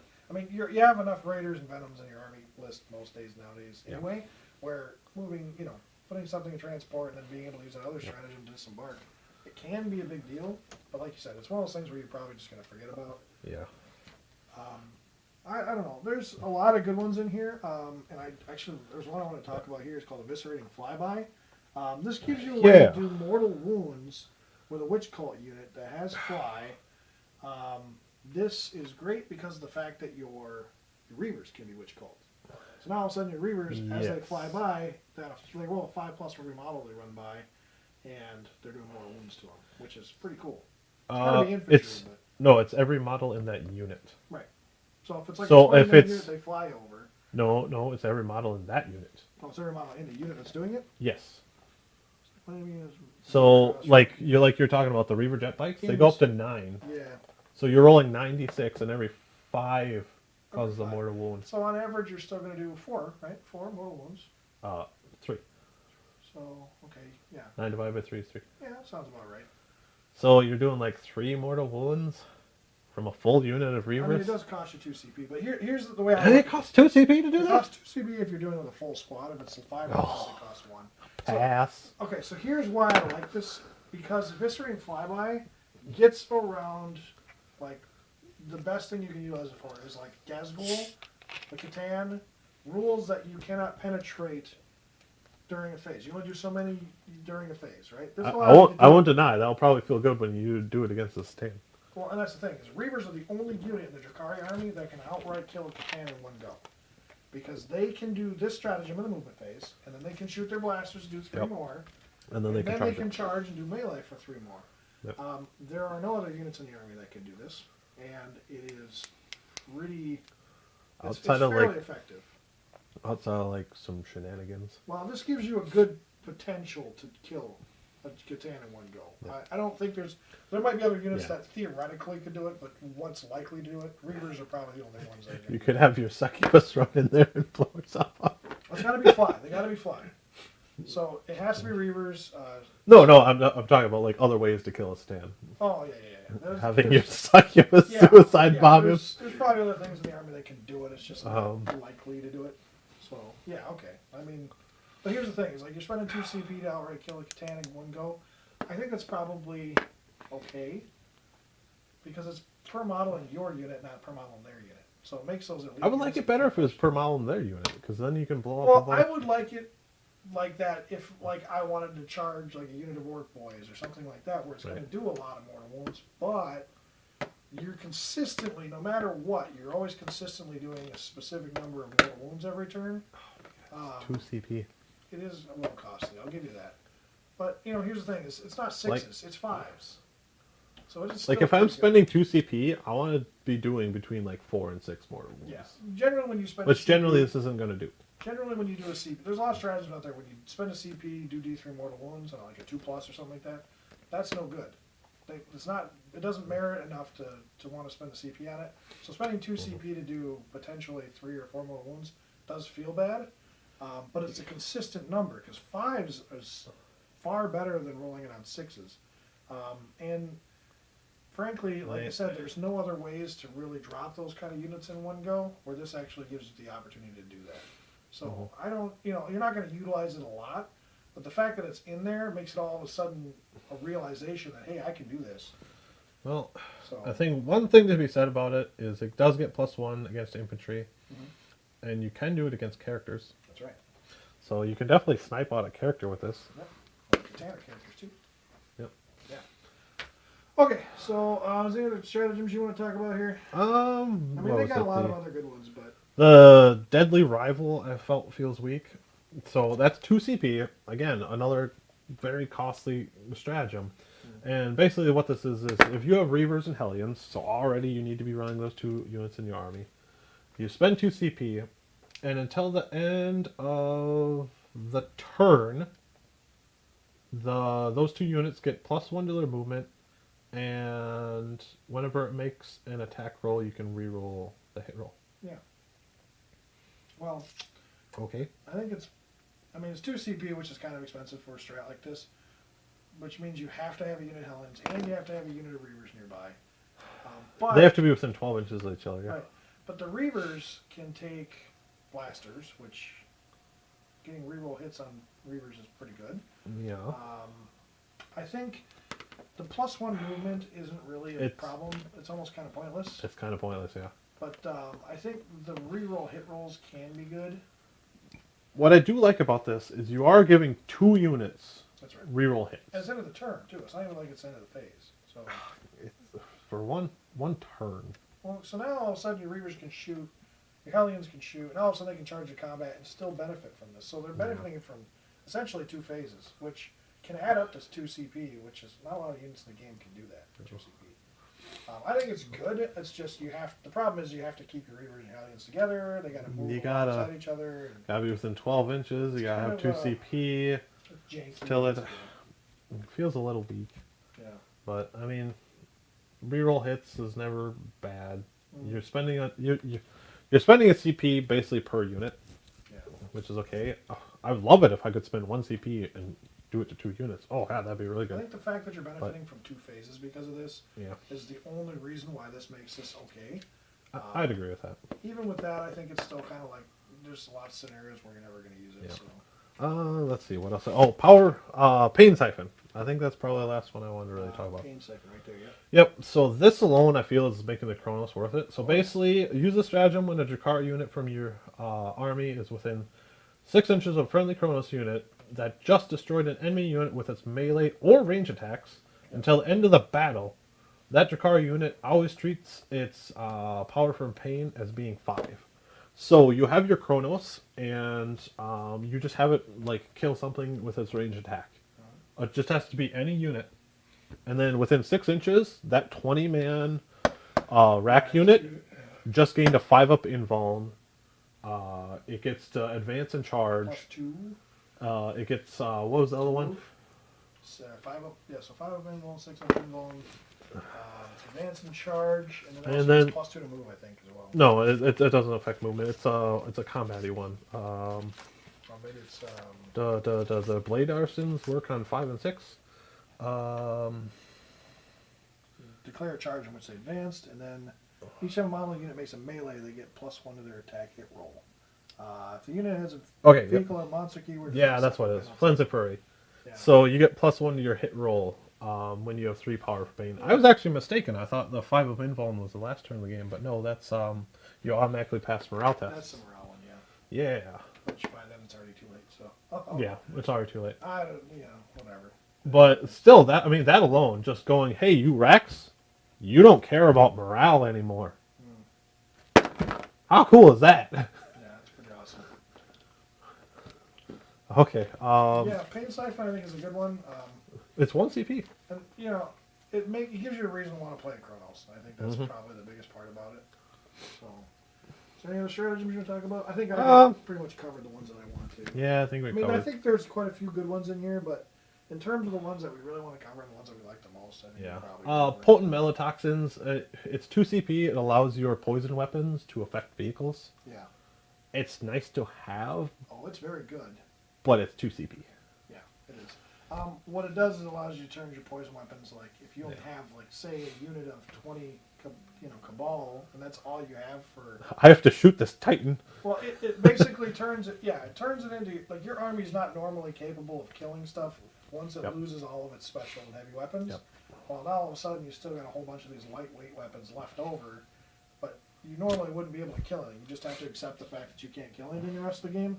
All of a sudden, potent melotoxins allows you to do that. So, I think it's a good stratagem. So, okay, let's go ahead and go over the approved rules for chapter approved. These are basically the secondary traits you can take. The first one's purge the enemy, called take them alive. Whenever you select this objective, you score victory points at the end of the battle for each of the following to apply. So you score 3 victory points if any character or monster units are destroyed by a melee attack by a Drukhari unit from your army during that battle round. And score 1 victory point if any unit, excluding character monster vehicles, were destroyed by a melee attack made by a Drukhari unit from your army during that battle round. Yep. So this is a very solid one. It feels like a better assassinate, or was it Big Game Hunter, the tank hunter one? Bring them down. Bring them down. I want to say this. Yeah. Because if they bring like 5 monster units to the table, you can easily max this out just by killing those monsters. Yeah. It's a shame that it's not vehicles as well. I kind of wish they would have had the keyword in here, because then it wouldn't work like bring them down. But they completely excluded that.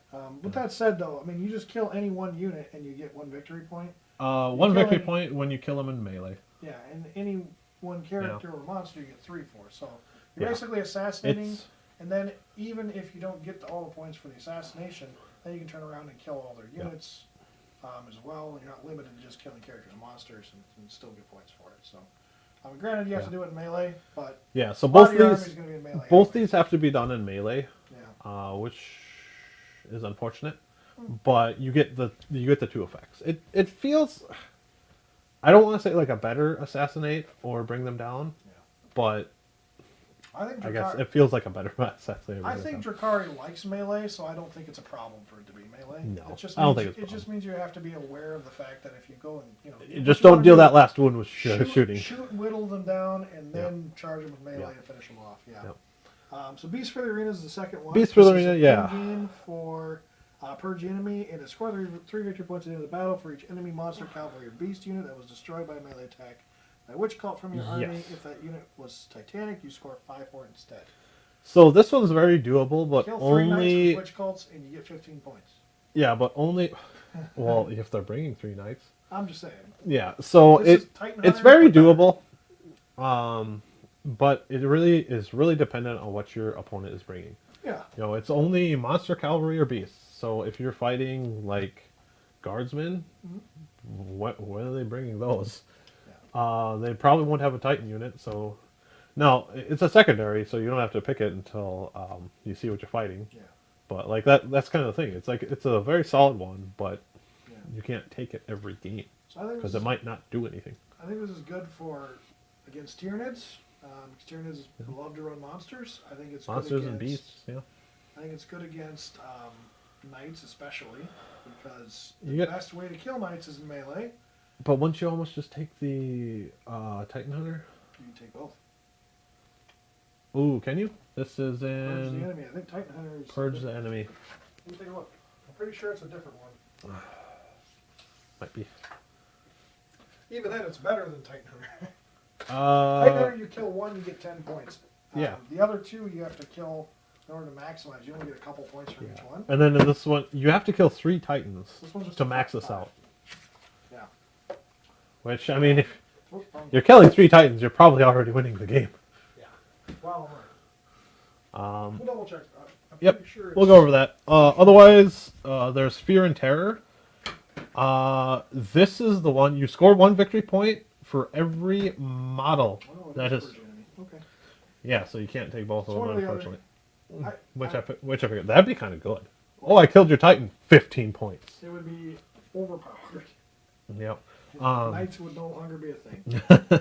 Score 1 victory point at the end of the battle for each model that fled an enemy unit during that battle round. Yeah. Or at the end of the battle round, yeah. So at the end of every battle round, you get 1 victory point for every model that has fled. Yeah. Not unit, every model that has fled.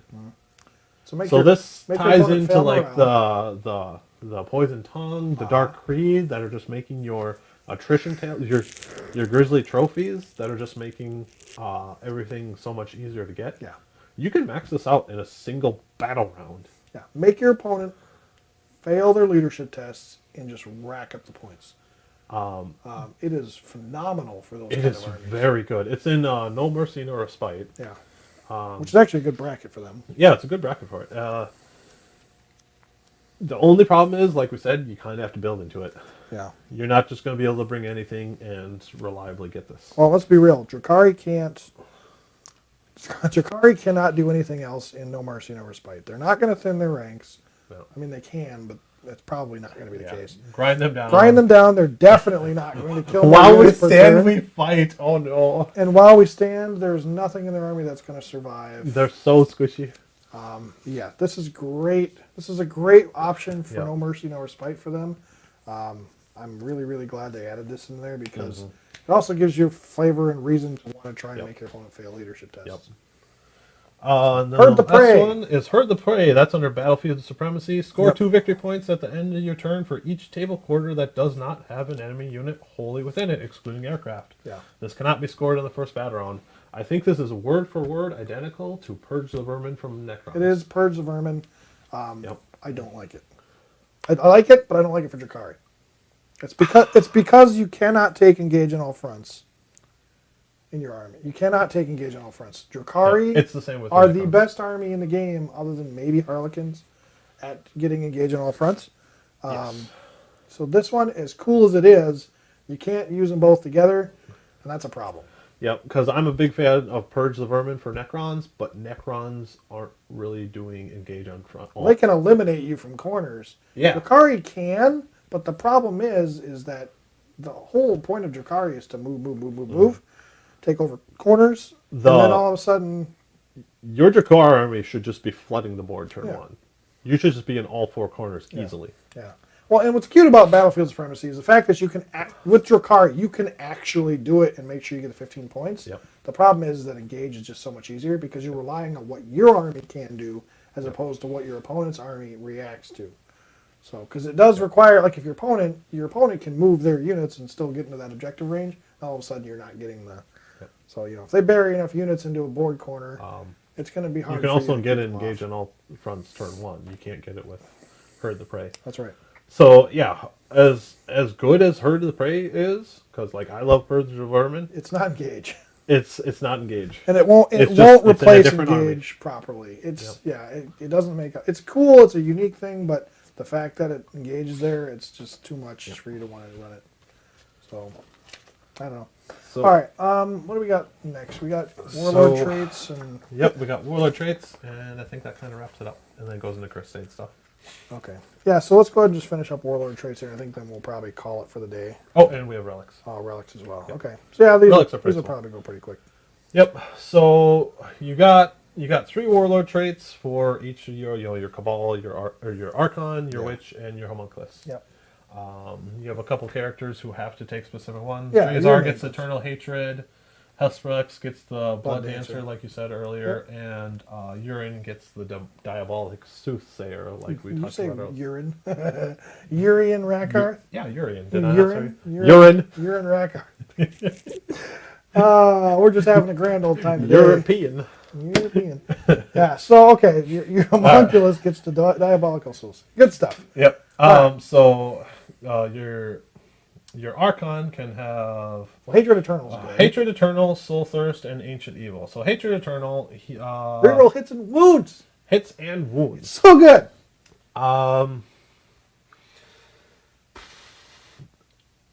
I don't know how good this one is because he already hits on 2s, and most of his weapons are poisoned.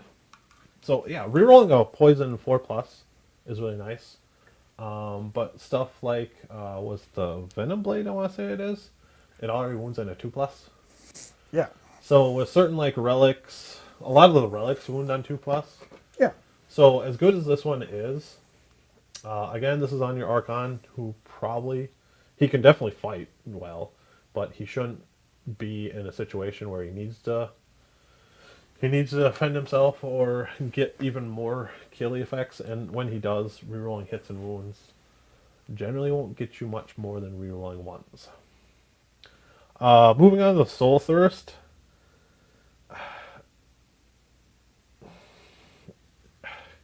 So add 1 to the attacks characteristic of your warlord. Okay, that's fine. Once per turn, when the enemy model that is within 6 inches of the warlord is destroyed, that model regains 1 wound. So when stuff dies around him, he's gaining a wound back. As cool as that is, that means you already lost your shadow field. And like we talked about earlier, if he lost his shadow field, he's probably dead. So I don't know how often this is going to come into effect. Because with that being said, it's basically just giving him +1 attack. And I'm pretty sure you can take another warlord trait that's just better than that. Moving on to Ancient Evil. At the start of the fight phase, you can select 1 enemy unit within engagement range of this warlord. That unit is not eligible to fight in the fight phase until all other eligible units have done so. So again, this can make your, like earlier we talked about the homunculus, who can just make someone fight last. This is a little weaker because it's on your Archon, who can definitely defend himself and can take some pretty nasty relics that can probably just kill whatever he's fighting. So it is really good to be able to make them fight last. However, you probably just want to charge and kill them first anyways. So why it was good on like the homunculus earlier is the homunculus isn't as fighty as the succubus or the Archon. That's true. It's a fair thing to say. Yep. But otherwise, not terrible. Yeah. Anything you want to say about this thing? I like the once per turn when enemy model it's within 6 inches of the warlord is destroyed, model regains a wound. Like for some reason your warlord's all of a sudden taking wounds, it allows them to keep their wounds, but Yeah. Ancient Evil. I mean, he's got 5, I want to say. He's got 5 wounds. Ancient Evil is arguably the best one on this. Being able to make a unit fight last is always a good thing.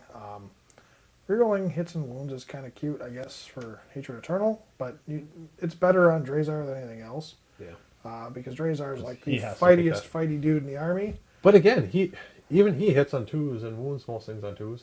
Yeah, I mean, it just gives a redundancy that he just. I mean, he doesn't necessarily need it, but it's great to have. Mm-hmm. I mean, yeah, I don't know. Ancient Evil's the best one because it makes the unit fight last. That's huge for Drukhari. So, yeah, I agree. Gives you an added layer of security. Yeah. So here's the fun ones. The warlord traits for witch cult. So for your succubus, basically, you have Quicksilver Fighter, Stim Addict, and Precision Blows. So Quicksilver Fighter, add to the attack characteristic of your warlord. Period. So you have 6 base, combat drugs for 7. Take this warlord trait. You have 9 attacks on that succubus. I'm now going to give you a relic. What was it? We found that one that has flat 3 damage. Yeah. So you have 9 attacks with a flat 3 damage weapon. Oh my god.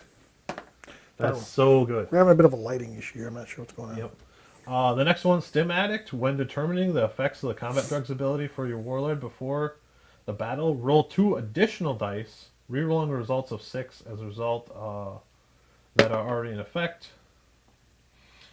This warlord's combat drugs ability has these benefits in addition to any others. So you basically just get the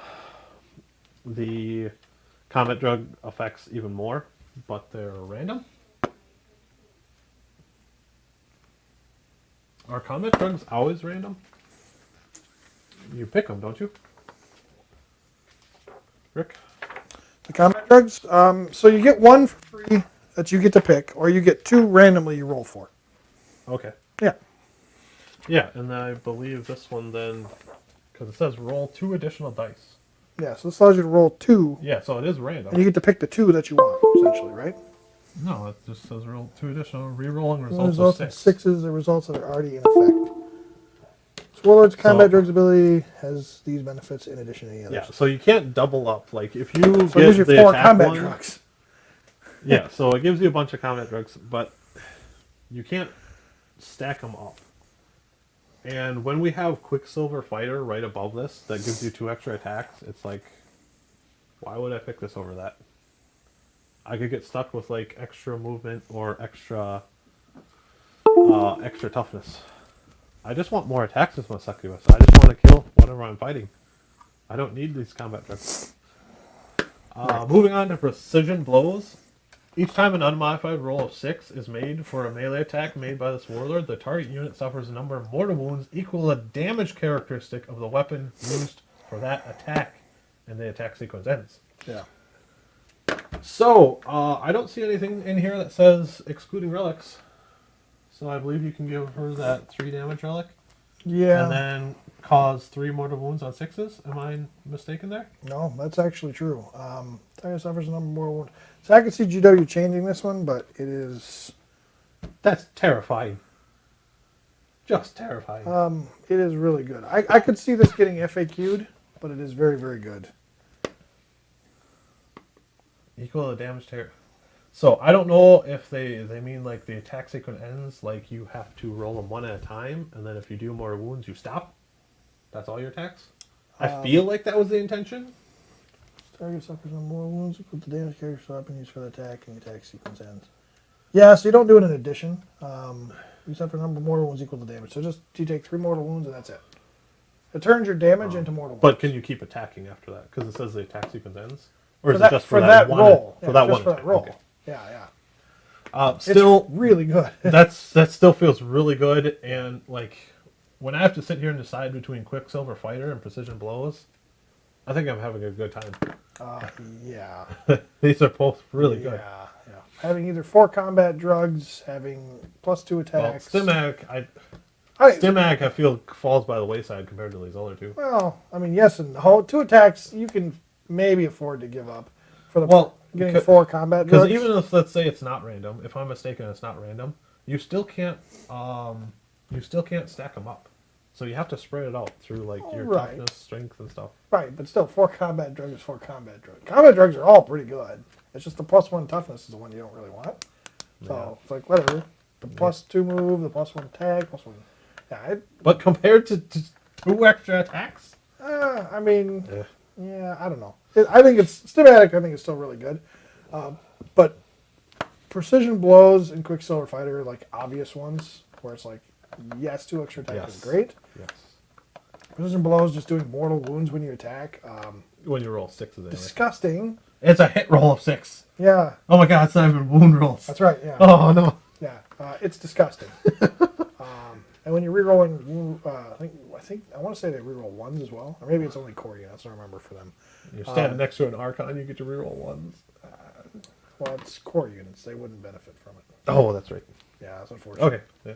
But I mean, even then, you can still like command reroll one of your dice and all that sort of stuff too. I don't know. There's ways out there to make it still kind of nasty. And then the Homunculus Coven Warlord traits are Master of Genesis, Master Nemesine, Nemesine, yes. and Master Artisan. So Yeah. the first one, each time your Warlord uses the Fleshcraft ability, that's basically where he can heal a Grotesque or a Kronos, a monster, from his covens. He heals flat 3 instead of D3. Right. So he's like a Technomancer That's right. for these things. Yeah. And it just makes him a little better. It's okay, but I mean, going from D3 to 3, it's generally going to net you like 1 extra wound. Do you want to spend a Warlord trait on that? I guess. It makes it reliable, definitely. Yeah, I don't know. Not terrible, but not the best. Yeah, I don't know. Master Nemesine. Each time the Warlord makes an attack, Plus 1 add wound. 1 to the attack's wound Yeah, roll. plus wound. Again, most of your weapons are poison. And those work on unmodified wound rolls. Yeah. This feels redundant. I don't like it. Master Artisan, add 1 to the toughness and wound characteristics of your Warlord. Yes, please.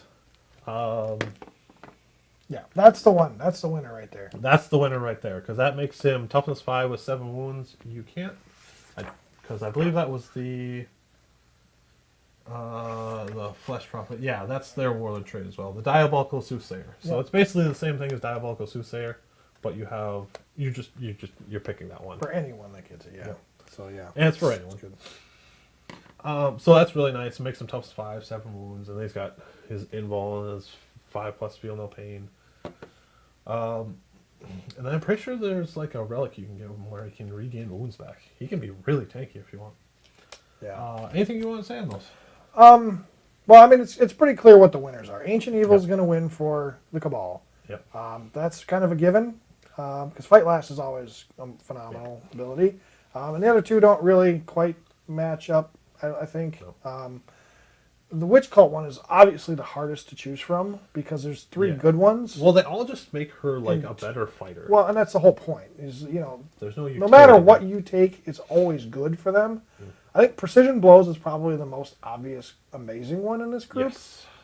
Because doing 3 mortal wounds with a relic weapon is a nightmare for opponents when you're getting that many attacks. The only reason I would be tempted to take the Quicksilver Fighter over Precision Blows, as good as Precision Blows is it gives you 2 extra attacks. Like I said, you can get up to 9 attacks. Yeah. And then later when we talk about Succubi, you can give them Razor Flails. Yeah, So every attack you can make 2 attacks instead. that's right. Yeah. That's 18 attacks Yeah. with a single witch. Yeah, I think it's really good, but what's interesting is you're only losing, 2 attacks if you take Stim Addict instead? Because you're probably getting the +1 attack, right? Probably, yeah. And then you're getting +2 move and a whole bunch of other stuff. What's funny is I think Quicksilver Fighter is really good, but I think Stim Addict almost compares. It just makes her a little bit more universal for other things other than just fighting. But with that said, I think Quicksilver Fighter just solidifies, I'm a great fighter. You cannot touch me. I will kill you. Mm-hmm. But Precision Blows, I think, is probably the clearest one that's just like, you get in combat with this chick, she will chew you apart. She's probably going to roll at least 1-6, if not multiple. And when you're taking 3 flat mortal wounds from that relic, it's scary. Good night. Another thing to keep in mind is Yeah. we don't have the Charodon book, but I believe in there Call the there's Strife. a, I have the pages for it. We'll go over them. but there's a way to get your Succubus to attack again. Yes. I'm not exactly sure how that is. Yeah, we'll go over that But like we later. were saying, you can get 18 attacks with a Succubus Yeah. and fight twice. Yep. This is getting nuts. Fast. Yeah. So I do have the pages for that. We'll go over that once we get through all the rest of the stuff. But anyway, so that covers it for them. Obviously, Master Artisan is the lock for your homunculus Pretty covens. much. The other two are, if you want a more fighty homunculus and you don't have anything else fighting in your army, sure, why not? Yeah. But yeah, definitely Master Artisan's the big one. Master Artisans or the Master of Genesis just for more reliable healing. I just think the only thing you're going to run with Genesis is if you're running like a lot of Talos and Kronos, then it's good. Yeah. Well, it works on Grotesque too. So, I like Rick. I think actually we're going to wrap it up before we do the relics. I know we said we were going to do that, but Okay. it's primarily just because of time. I think we should Not a probably problem. call it here. So we're going to go over the relics in our part 2 of this this faction focus, which we've been splitting them up into 2 groups just so we can cover everything.